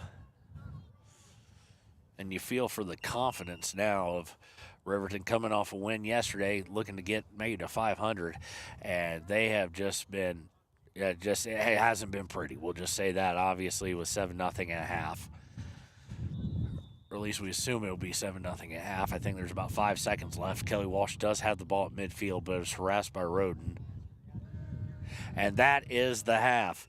So after one, it is 7-0 in favor of Kelly Walsh. They have taken advantage of any little mistake, and they've really made none. When we'll return with the second half here on WYO Today. Your car or truck is an investment. When it needs repairs, you need someone you can trust to do the job right. Take it to Gunners Automotive. They repair all makes and models of cars and trucks, from oil changes to brakes, tires, and more. Gunners Automotive, 856-2288. The staff and board of the Fremont County Fair wish to thank everyone who attended the fair last year, and this year enjoy Blackhawk live in concert Friday, August 1st. Race you to the fair, the Fremont County Fair. Community Health Centers of Central Wyoming has locations across Fremont County ready to serve you at Du Bois Medical Clinic, Riverton Community Health, and Lander Community Health Pediatrics. We accept all forms of insurance, including Medicaid and Medicare. Are you struggling to get medical care? Ask for their sliding fee scale. From family medicine to pediatrics, Community Health Centers are here to serve you. Call 307-463-7160 or visit chccw.org to schedule your appointment. Dos Solitos is proud to support Fremont County sports teams. Enjoy bold Mexican flavors that'll have your taste buds shouting, "Olé!" Follow them on Facebook, Instagram, and TikTok for updates on events and food truck locations. You need an oil change, but you don't have a lot of time. Expressway Lubes on South Federal in Riverton and Highway 789 in Lander provide a fast, professional lube, oil, and filter change. Expressway Lubes, locally owned and proud to support our local student athletes.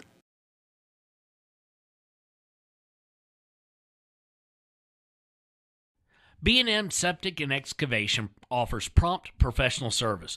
Call them today for a quote at 850-2200. They serve far and wide across Fremont County and deep. B&M Septic and Excavation is proud to support Fremont County sports. Why should your new floor come from Carpet One? Because we're passionate about the spaces our neighbors call home. We're part of your community, and we're also part of the world's largest cooperative of independently owned and operated flooring stores. So you can be sure you'll get great selection and outstanding value with every installation. Whether it's carpet, hardwood, tile, or luxury vinyl, our experts take the guesswork out of choosing the right floor. We're your local Carpet One Floor and Home, the one store for your perfect floor.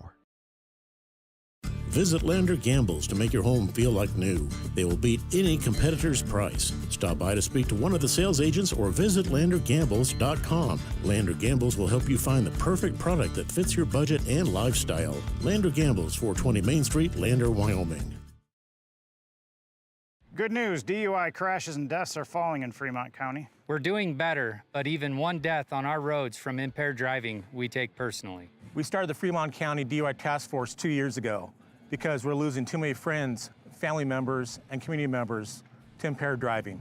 So we've joined forces to work together to find and stop impaired drivers in Fremont County, wherever they are. And we're making an impact, but we need your help. If your summer activities involve alcohol, plan ahead and make good choices. Drink responsibly, designate a sober driver, or call Safe Ride. And don't let your friends drive impaired either, even if you have to take their keys and find them a safe ride home. Let's all look out for each other and keep everybody safe. Remember, don't risk it. Drive sober. Your tax pros at 219 East Main Street in Riverton, Wyoming can handle all your tax needs. Whatever your situation, we know what to do. Call 307-856-2256 today to schedule an appointment. H&R Block is open Monday through Friday, 9 a.m. to 3 p.m. Men have a way of doing things. A man has his way of eating, of exercising, of keeping his hands warm, and of straightening up. So, when a man faces a serious life problem like divorce, depression, or suicidal thoughts, shouldn't a man have a way to deal with that too? Well, now he does. I'm Dr. Rich Mahogany. Visit me at mantherapy.org. Hey guys, this is Nick Haskell, and here at Haskell's Furniture and Flooring, we have the best brands. With our size, we are able to shop for you.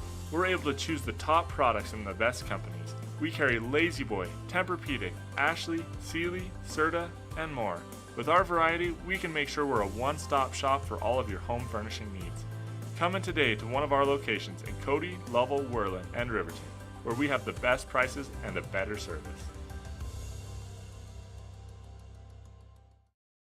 High Plains Power is a Touchstone Energy cooperative. What does that mean for you as a Rural Electric Association member? It all comes down to 7 principles: open membership, one voice, one vote, member benefits, independence, education, cooperation, and community. To understand how it all works, we're headed back in time.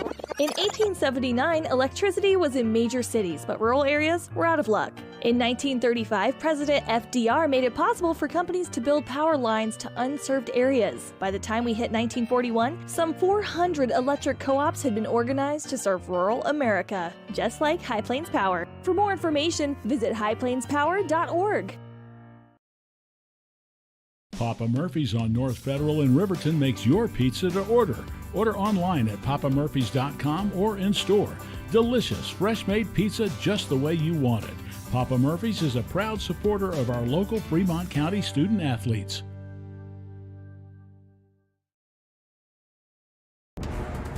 Exploding at 200 miles per hour. Airbags pack a punch. Until age 13, stay buckled up in the back seat. Buckle up, Wyoming. It's the law. For more than 40 years, Porter's Mountain View Supply has been serving central Wyoming with top brand name spas, stoves, fireplaces, and outdoor grills. With 2 locations in Riverton and Casper Plus financing available for your purchase, Porter's offers expert advice, quality products, and service along with maintenance. Porter's, your local spa, stove, and fireplace provider in Riverton at the corner of Sunset and North Federal.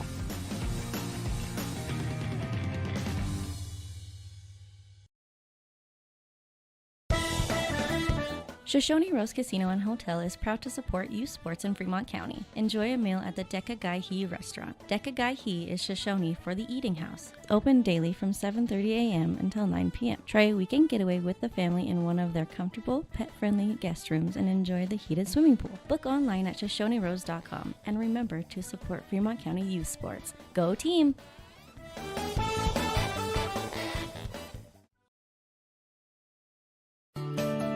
Snyder Signature Properties would like to give a huge shout out to the local sports of Fremont County. They are here to support your team and your local home real estate needs. Call today to see how Snyder Signature Properties can help you buy and sell your next property. Good luck to all Fremont County athletes. When repairs are complete after a collision, you expect your car, SUV, or truck to look like new. That's the service you'll receive at Stork Auto Body in Riverton. Professionalism and meticulous attention to detail. You can depend on Stork Auto Body, 841 Miniweb Avenue, Riverton.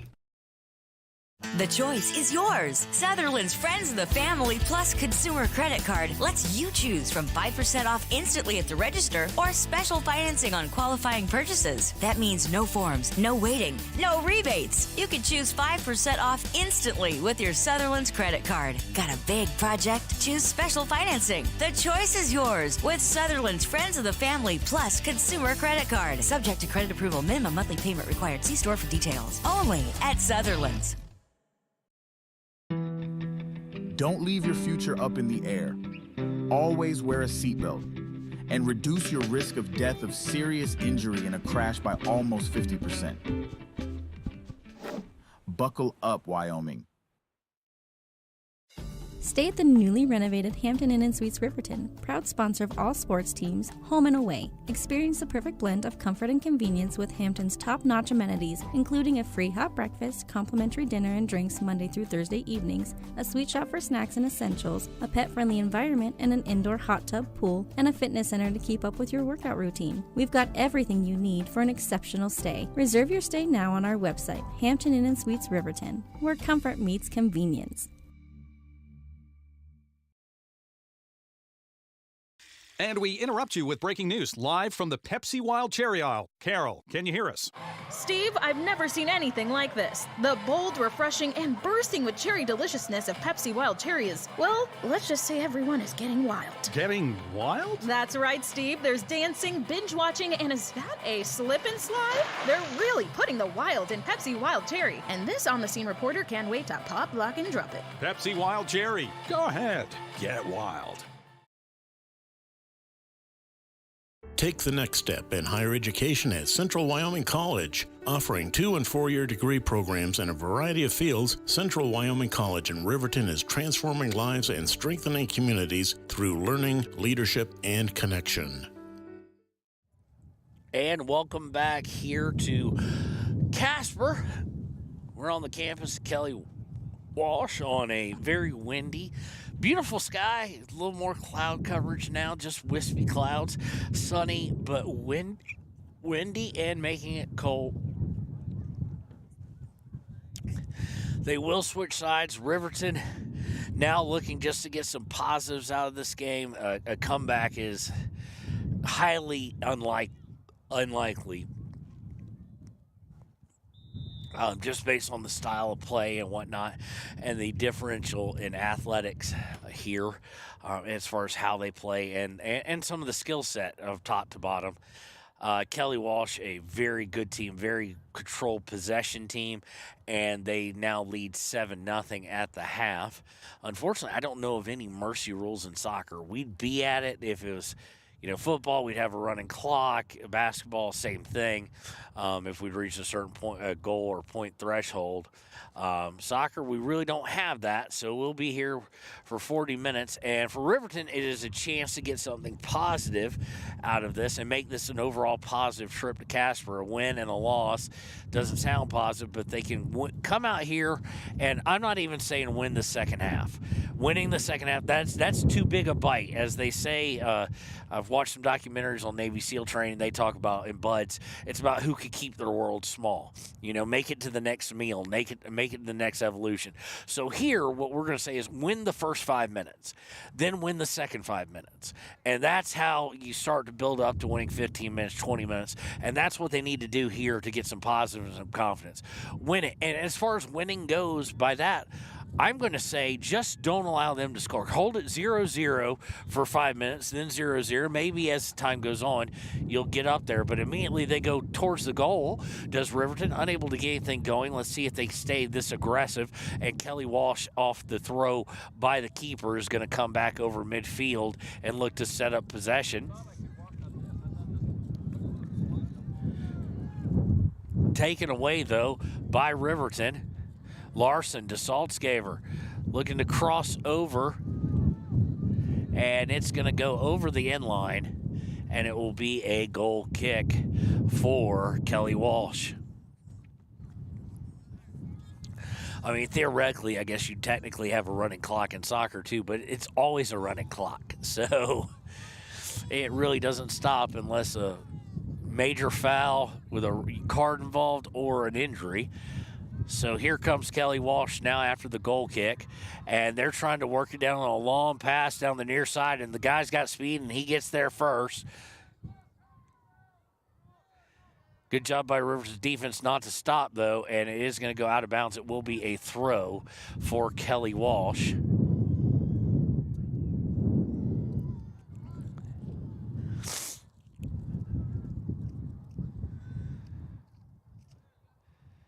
Kelly Walsh looking to work it across the way here. He takes a shot wide right of Ryan Cox. It will be a goal kick for the keeper, the senior, Ryan Cox, who this is the third sport we've covered him in this year alone, this academic year, and I think we do have one more, as I've heard he will be playing American Legion baseball. So looking forward to that. He's going to get the senior treatment 4 different times here on WYO Today. Goal kick is stolen away, and now, unfortunately, Kelly Walsh has something working on the near side. Cross, fire, goal.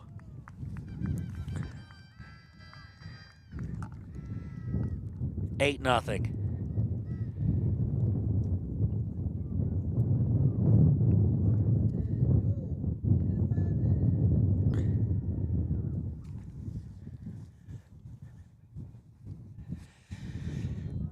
Just the skill on the passing and then the raw talent of the amount of team speed that this Trojans team has is really causing problems. It's going to cause problems for a lot of teams this year.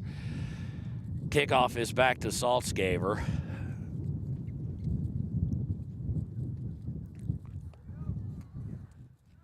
Saltzgaver to Gilby Roden, and taken away by Kelly Walsh. I think it's gotten colder, that or it's just the wind has kicked up more.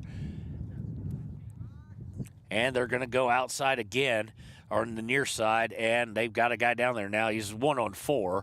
He's not really got any kind of angle, but he sends a cross aside and missed by Kelly Walsh, and then they're going to Saltzgaver trying to clear it, can't do it. Colby now gets a foot on it, I should say, tries to clear, and Kelly Walsh will settle it down out towards about the 35-yard line. Ganbine steps into front of it, sent forward though, and Kelly Walsh comes right back away with it.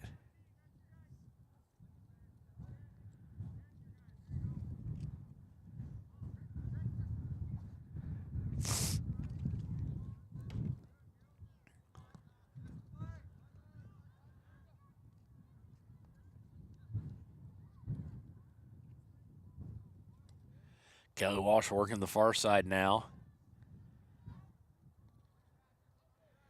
Long shot coming and deflected by Ryan Cox out. It will be a goal kick here, I think, on the near side. 36-15 left here in this matchup. 8-0 in favor of Kelly Walsh. Short corner. And those of y'all from last year especially remember I hate short corners. They just don't serve a purpose. Now up 8-0, they might actually more so. Short corner again after it was sent back over the end line. Comes in, shot fired, goal. Ryan Cox tried to get a hand on it, just couldn't get enough of the hand. And it's now 9-0.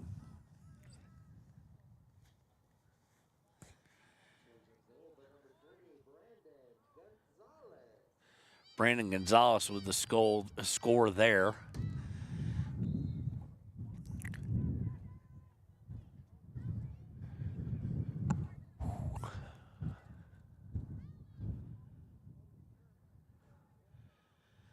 This weekend shows the emotion of sports. I mean, Riverton yesterday holding out that tight one goal win. So many emotions. They get their first win of the season. And then to come back next day, same town, and have everything that could go wrong and everything that could go right for the other team do so.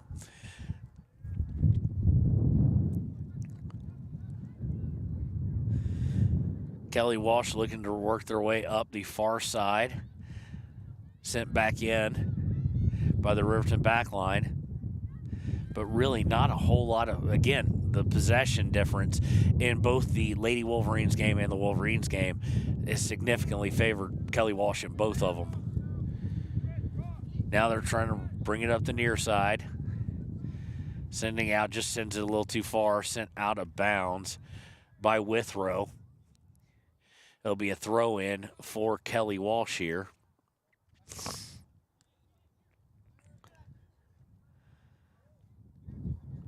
And Riverton's going to send it right back out of bounds. So it'll be another throw for the Trojans. As we still have a lot of time left here in this matchup.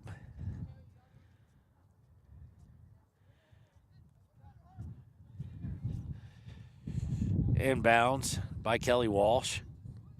And now they'll work on the near side, looking for a cross, and they're going to get another corner out of it.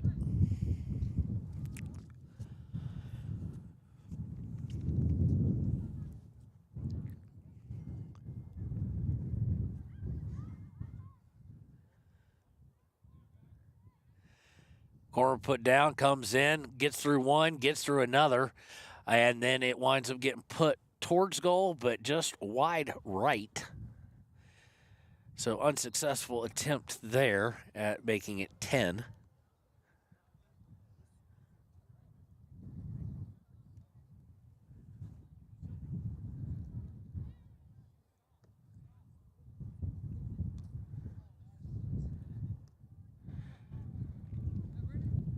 Stolen away by Kelly Walsh after a couple touches. Saltzgaver tries to steal it back, unable to get possession though.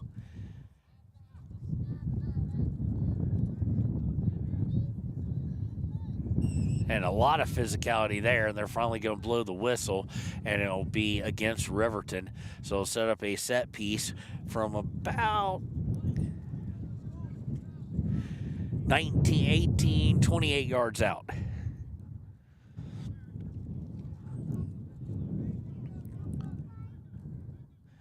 Ryan Cox will get the wall where he wants it.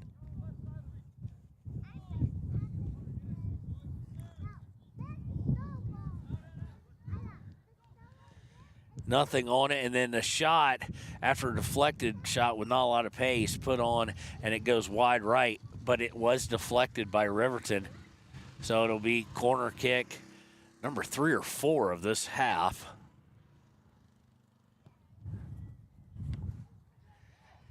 And this one is put on target and goal. 10-0.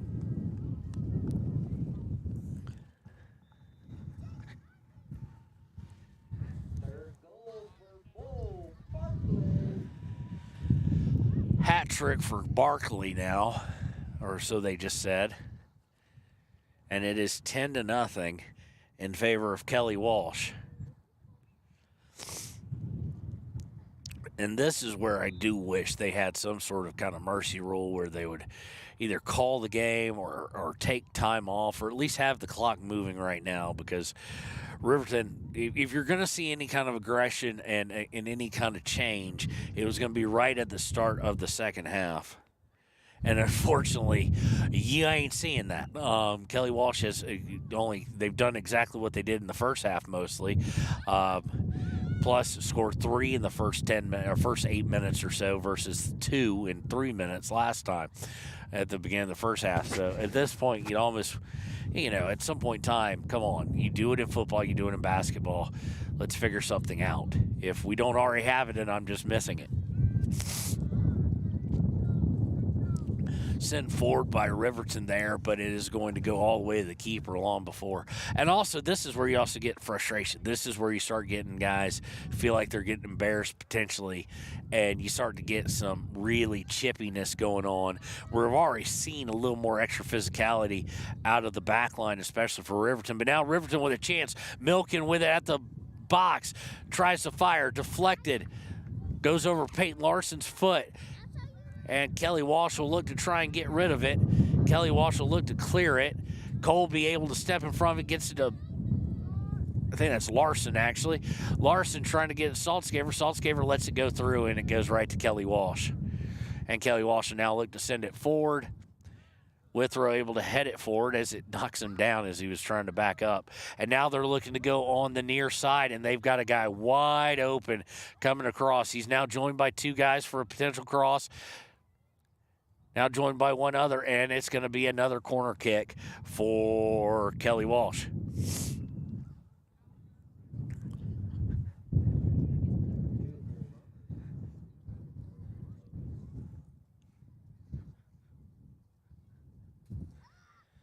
Kelly Walsh with the corner kick coming here.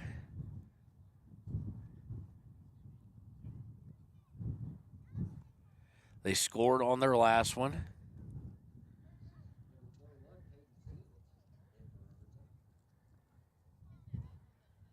Heil coming back in.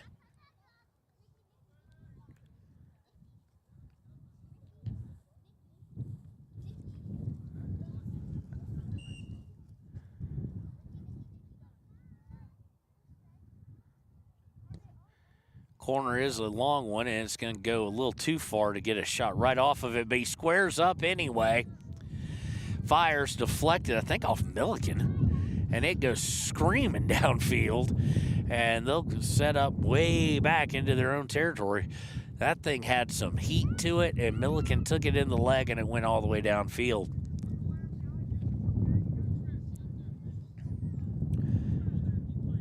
Kelly Walsh wanting the foul there. Nothing to be had. Saltzgaver with it. Saltzgaver sends it all the way down the field, and there's nobody there for Riverton. With, I think,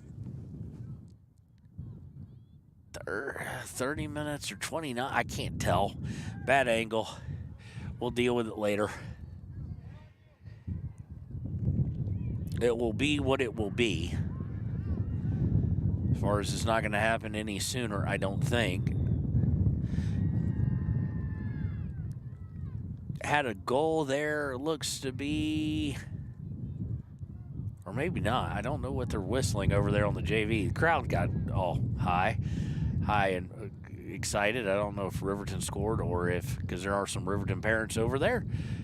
But nonetheless, Kelly Walsh with the ball now, and they're working it backwards. They're going to take advantage of every opportunity to get guys who normally don't score prize scores, but at the same point in time, they don't have to rush for anything.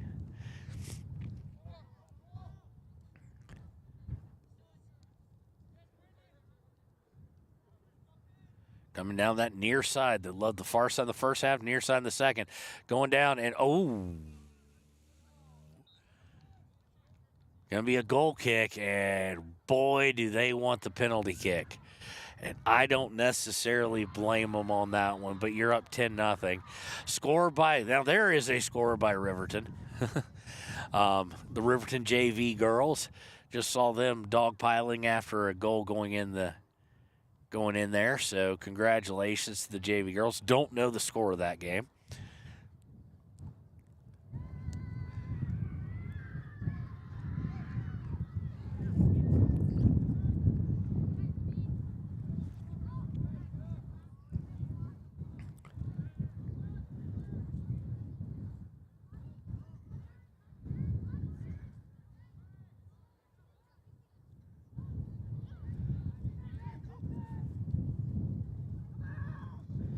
Running on it. Yeah, he's going to beat Ryan to it. Is he going to be able to? Oh, Kelly Walsh, perfect opportunity. Beat Ryan to the ball. Left Ryan laying, but unable to get it in the back of the net.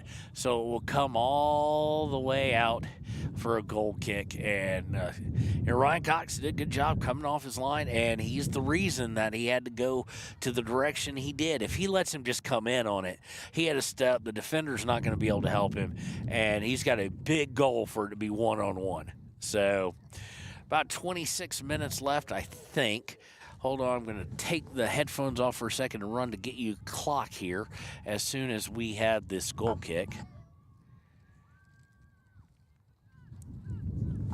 Okay, well, we got some substitutions. Hold on.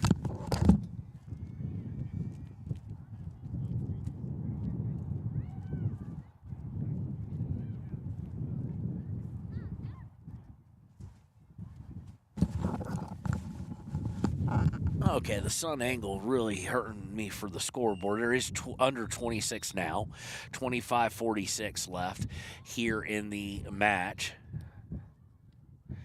Up to Saltzgaver. Saltzgaver back to Jackson Larson. Larson back to Saltzgaver.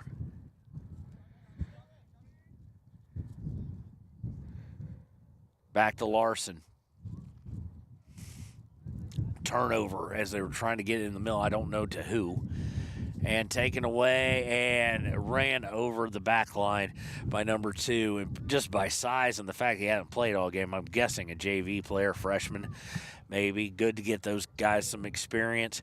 Riverton might actually, I mean, it sounds weird. You always talk about a win, a team up big, getting a lot of their bench in. If I'm Riverton, I'm probably getting a lot of my bench in as well. Just because you don't want to get guys hurt, but also get an idea of what you're looking at. If you need to make some changes to the lineup, you'll get a better idea in live action.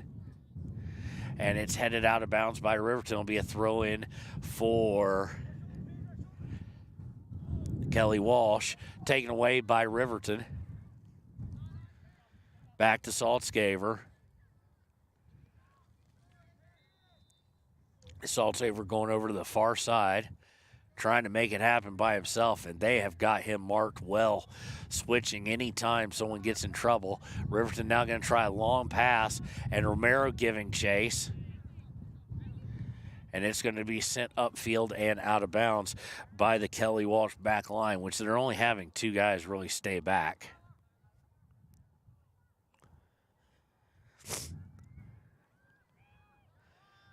And off that throw, taken away, Milken trying to get it back, but Kelly Walsh with possession. They'll come all the way back to their back line with the passing to reset.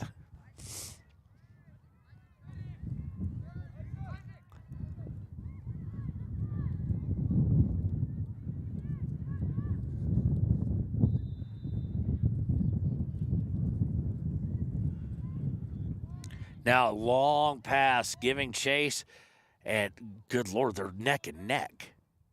It's going to go out of bounds. It'll be a throw for Riverton. Good job by Jackson Larson there. And those guys, I mean, couldn't have been more step for step.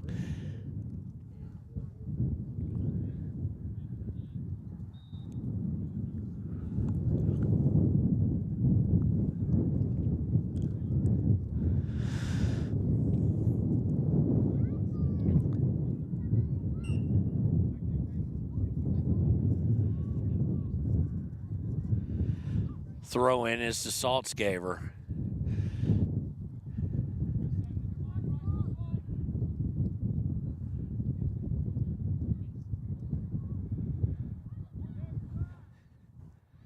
Saltzgaver gets out. It looks like for Romero. Romero falls down. Just got his feet crossed over. It'll be a throw in for Kelly Walsh. Kelly Walsh looking to put it on the near side. I don't think. Oh, good save there. Thought that was just going to be headed out of bounds. And we've got. Oh, that's a flag on the other field. I saw a flag go up. They're right next to each other. There's offsides on.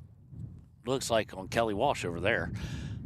Kelly Walsh into the box. Somehow he got free, and Ryan Cox just pumps it up into the air and then catches it. Good job by him. You'd still probably like to see him push that down so he's got body in front of it, because if that goes over him, they had a guy on the run who probably gets hit there before he can back up. But still, good save by Cox.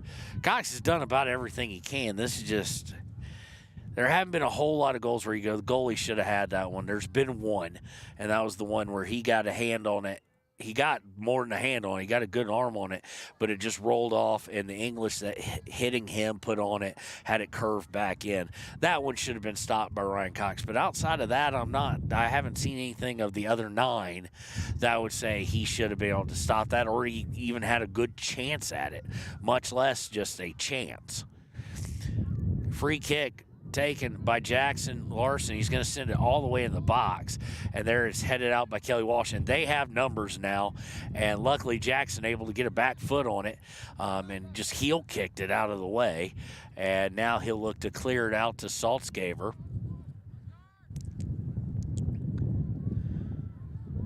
Saltzgaver looking to send it in the box, just too much on it, and it goes right to the keeper harmlessly.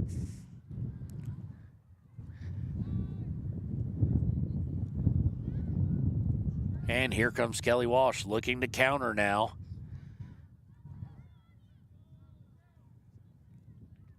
And I'll go over the inline. Let's see what they're going to call. They're going to call a corner kick here with 20:38 and counting left.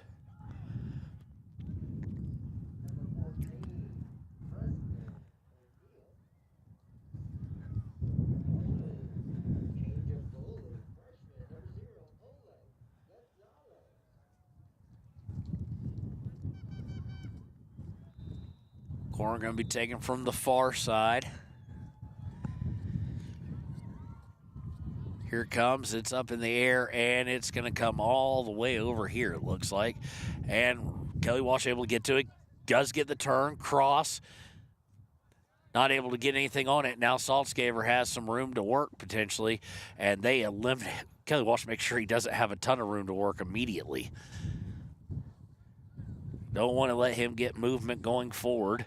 Don't want him to start running downhill with the skill set he has with his feet and the speed he has as the starting running back for Riverton.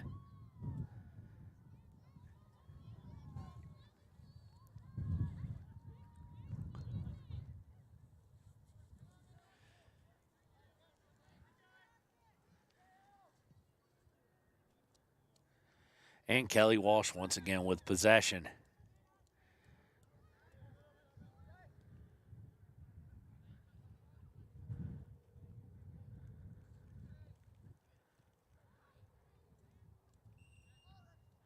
And this time they're going to get a foul as they go through Hunter. So it'll be a free kick with 18:59 left.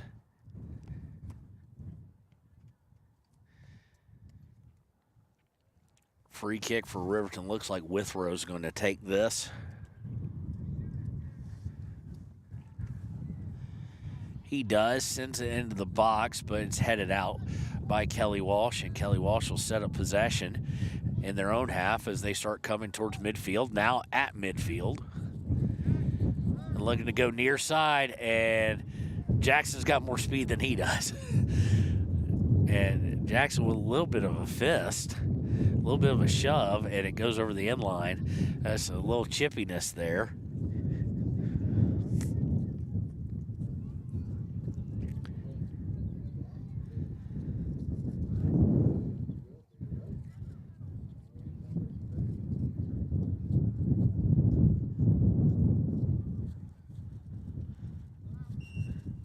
Goal kick here for Ryan Cox.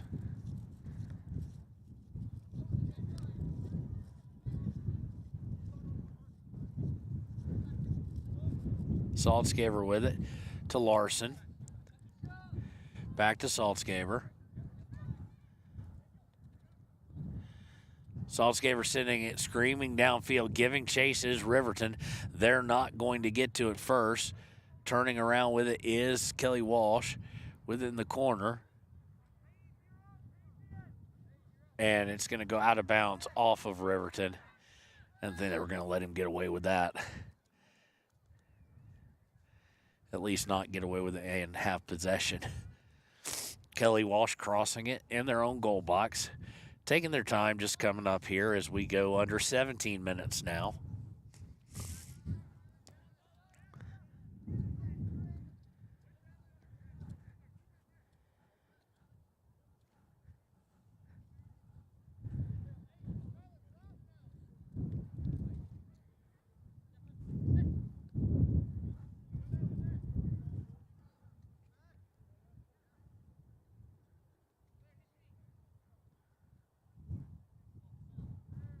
Long pass for Kelly Walsh. They want to work the far side here.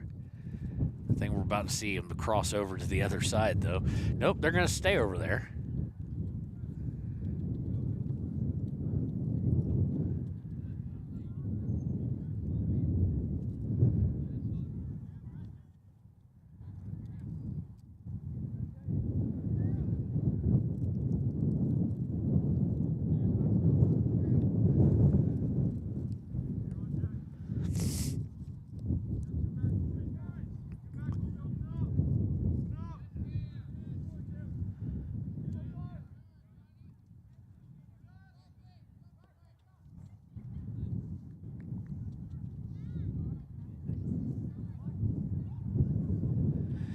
And it's going to go over the inline. It's going to be another corner kick. They have had success on them, especially one.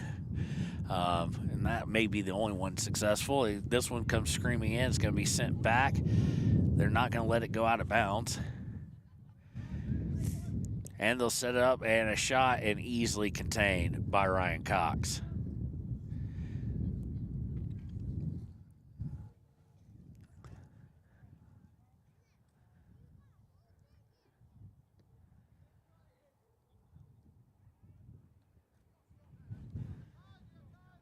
"15 minutes left in this match. 10-0. And Kelly Walsh with the possession.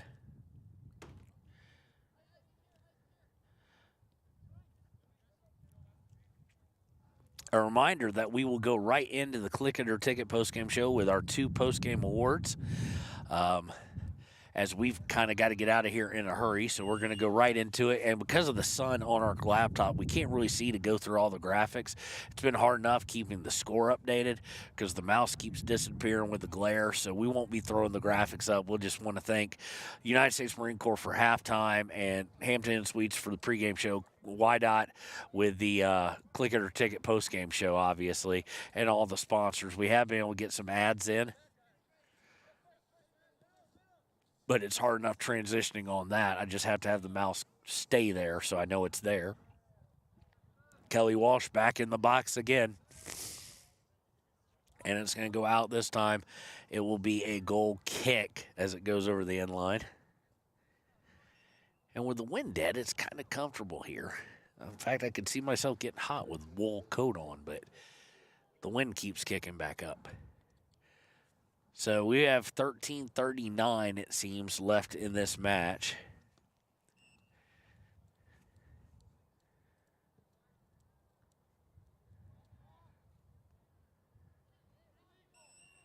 Riverton going to get called for a shove there, so it's going to give a nice little free kick, and the ref is right over there. I wonder if the ref's going to have at least a little bit of a chat. I don't necessarily think it's a cardable offense, but things have been getting chippy.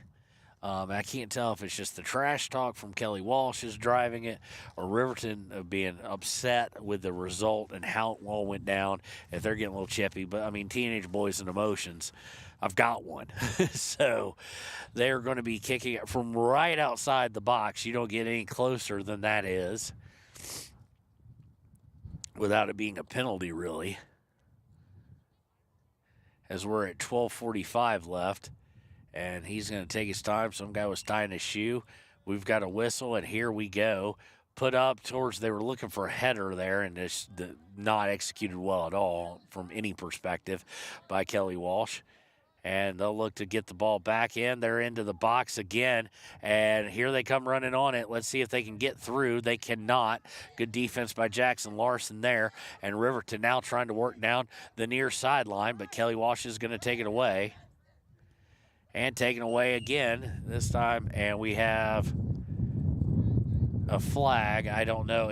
On that one, Saltzgaver put his hands up in the air and then over his face like he didn't know what was called. And I'm not 100% sure what was called because it was called late as get out, if it's what I think it was.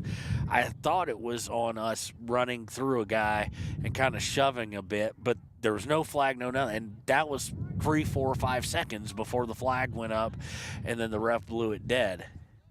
So I'm confused. Throw in, the free kick is right on target. They've got a wide open goal, as Ryan Cox said, and they're not able to take advantage of it. I'm not even sure they actually knew. But, Kelly Walsh threatening here in a big way. They've had an extended amount of time here, and finally Riverton able to get it out of imminent danger.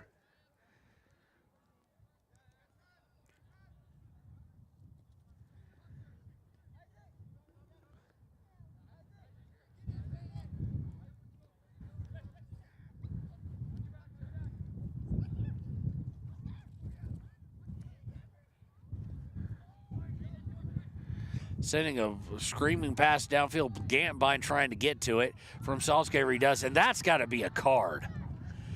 Gantbine just taken down recklessly. Let's see here. Ball was well away from him when he went down. I think it's got to be a yellow. I really do, and it is a yellow. The yellow is shown, as that was rough.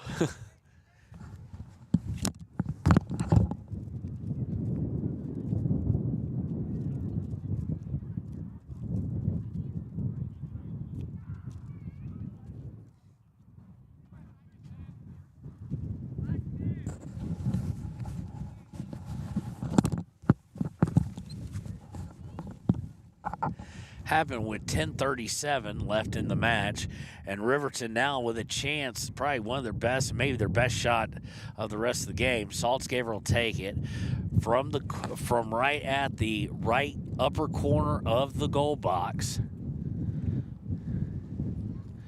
They're marking off the wall now. Of course, clock stopped with the yellow against not against Gantbine, but on the foul against Gantbine.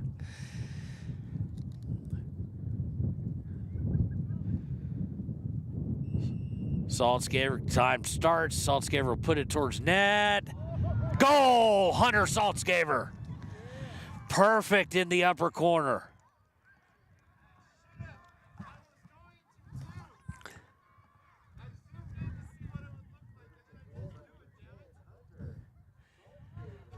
That was pretty.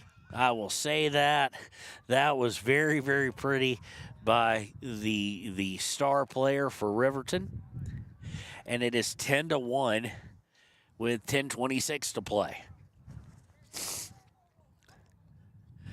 But all that, and credit where credit's due, Hunter deserved that because his long pass that freed up Gantbine is what led to that, opportunity. But he just put that. There was no margin for error where he put it. At first, I thought it was going to go over, and then it was just perfect. I mean, just perfect. So 10-1 now. And now what you want to do if you're Riverton, take some positivity out is you got a goal. Now, don't let them score for the next 10 minutes. You got to hold for 10 minutes, and start to build on it. All the better if you could get another one.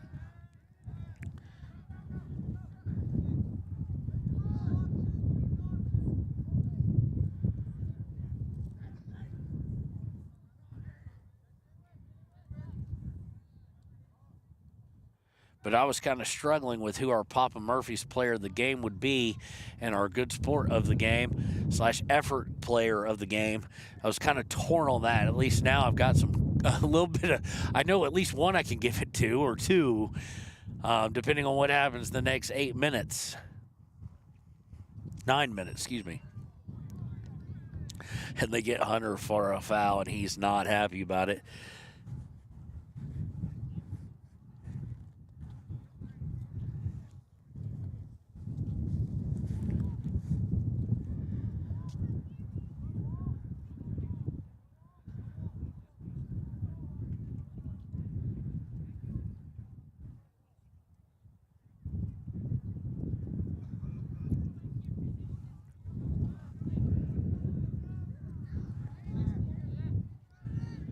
Trying to work it to that near side.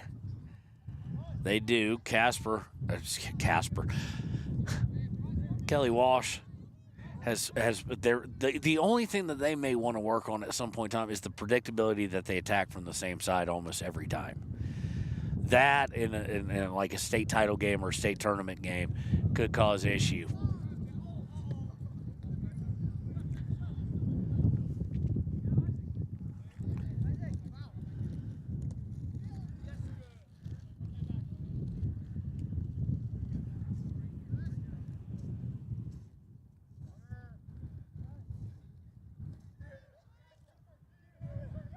$7:55 left here in the match. Kelly Walsh trying to put some pressure on.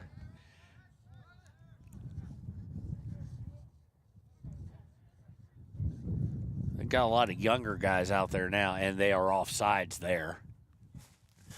So it'll be a free kick for Riverton.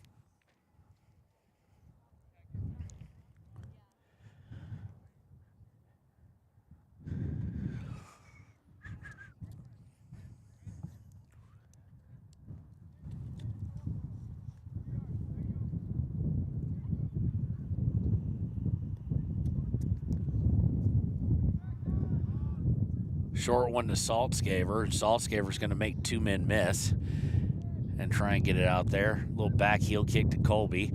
Colby sends it up, looking at Blake Gantenbein potentially, but unable to get through. Bounces back to Saltzgaver, though. Gets tipped out of bounds by Kelly Walsh. And there'll be some substitutions here as we got 6:52 to play.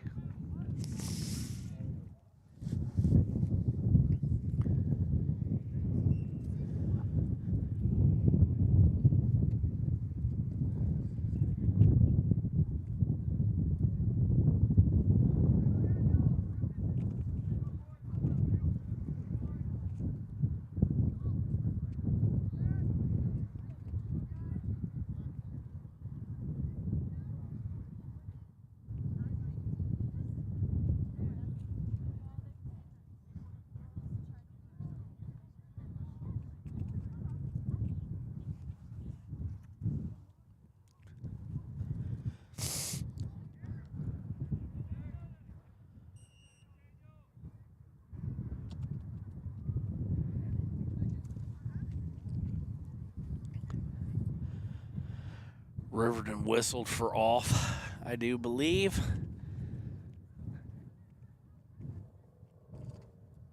No, for out of bounds, excuse me. Inbounded, sent forward and then back. Pressure by Riverton. But Kelly Walsh is going to get it up and out of danger as we enter the final few minutes here from Kelly Walsh. We want to thank both Casper schools for being welcoming and helping us out where need be. Kelly Walsh looking to push in for a late last goal. Riverton, really, I'd love to see them stop this here. Cross sent outside the box. Missed by Riverton. Coming onto it is Peyton Larson. Can't get to it in time.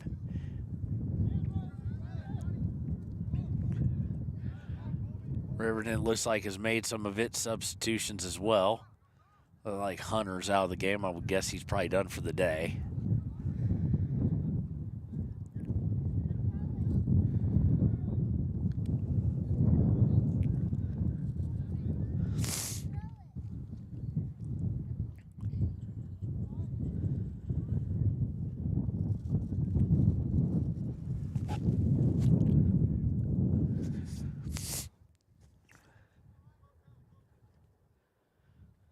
And now they've got someone streaking from on the near side.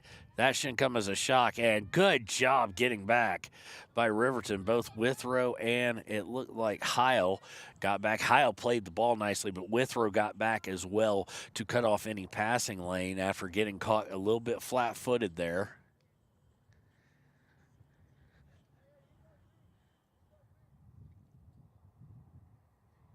And we're now at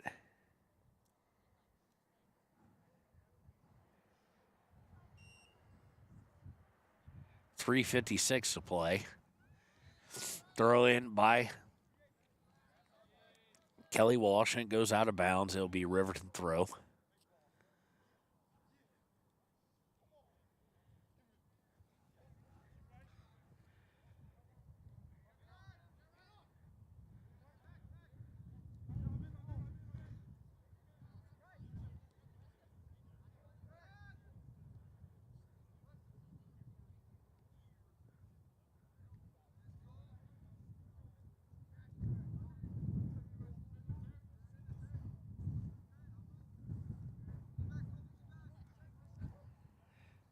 Walsh back into the box, stolen away by Trent Weber.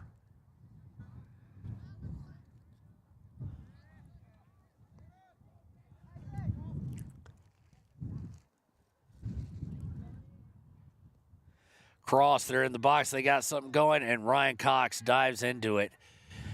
If they can hold this, it'll mean the final 10 minutes, and we've got an injury on the field. As they take a look at it, we'll take a break. And we'll be right back with the final couple minutes here from Kelly Walsh High School on WYO Today. About things. It's about the things that matter. Your family, your friends, and your health. For decades, Sage West Healthcare has been committed to improving the health and care of our communities. Today, we're investing more in our communities, in our people, in advanced medical technologies, and in specialized facilities, so access to better care is close to you and the things that matter most. Sage West Healthcare. Be well, live well. That's why we're here. We believe that everyone deserves a second chance, including us. Hi, I'm Brian Robacher, CEO of Atlantic City Federal Credit Union. And if we said no to you in the past, I'm asking you for a second chance too. In the midst of everything happening, we are committed now more than ever to second chances and when it comes to your finances. An auto loan for your new car, business loans, home loans, and more. Give Atlantic City Federal Credit Union a second chance to give you a second chance. We've been helping our community thrive since 1964, and now it's your turn. Visit AtlanticCity.coop to apply today. Atlantic City Federal Credit Union, federally insured by the NCUA. And welcome back. Again, another gimpy ankle, and off the punt high, Ryan Cox is going to wind up going out of bounds. It'll be Kelly Walsh throw. Kelly Walsh perfectly content just to take their time, I would assume, at this point with 2:09 left.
Under a minute now left.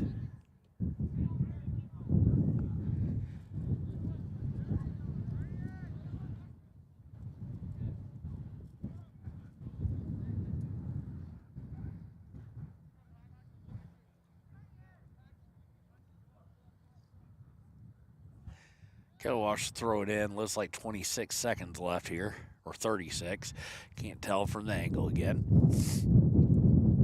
And we're going to kind of already lead into it because the wind is starting to pick up something even fiercer Our player of the game, Papa Murphy's player of the game, as we come to an end here, is going to be the one who scored the goal, Hunter Saltzgaver. So congratulations to Hunter, your Papa Murphy's player of the game.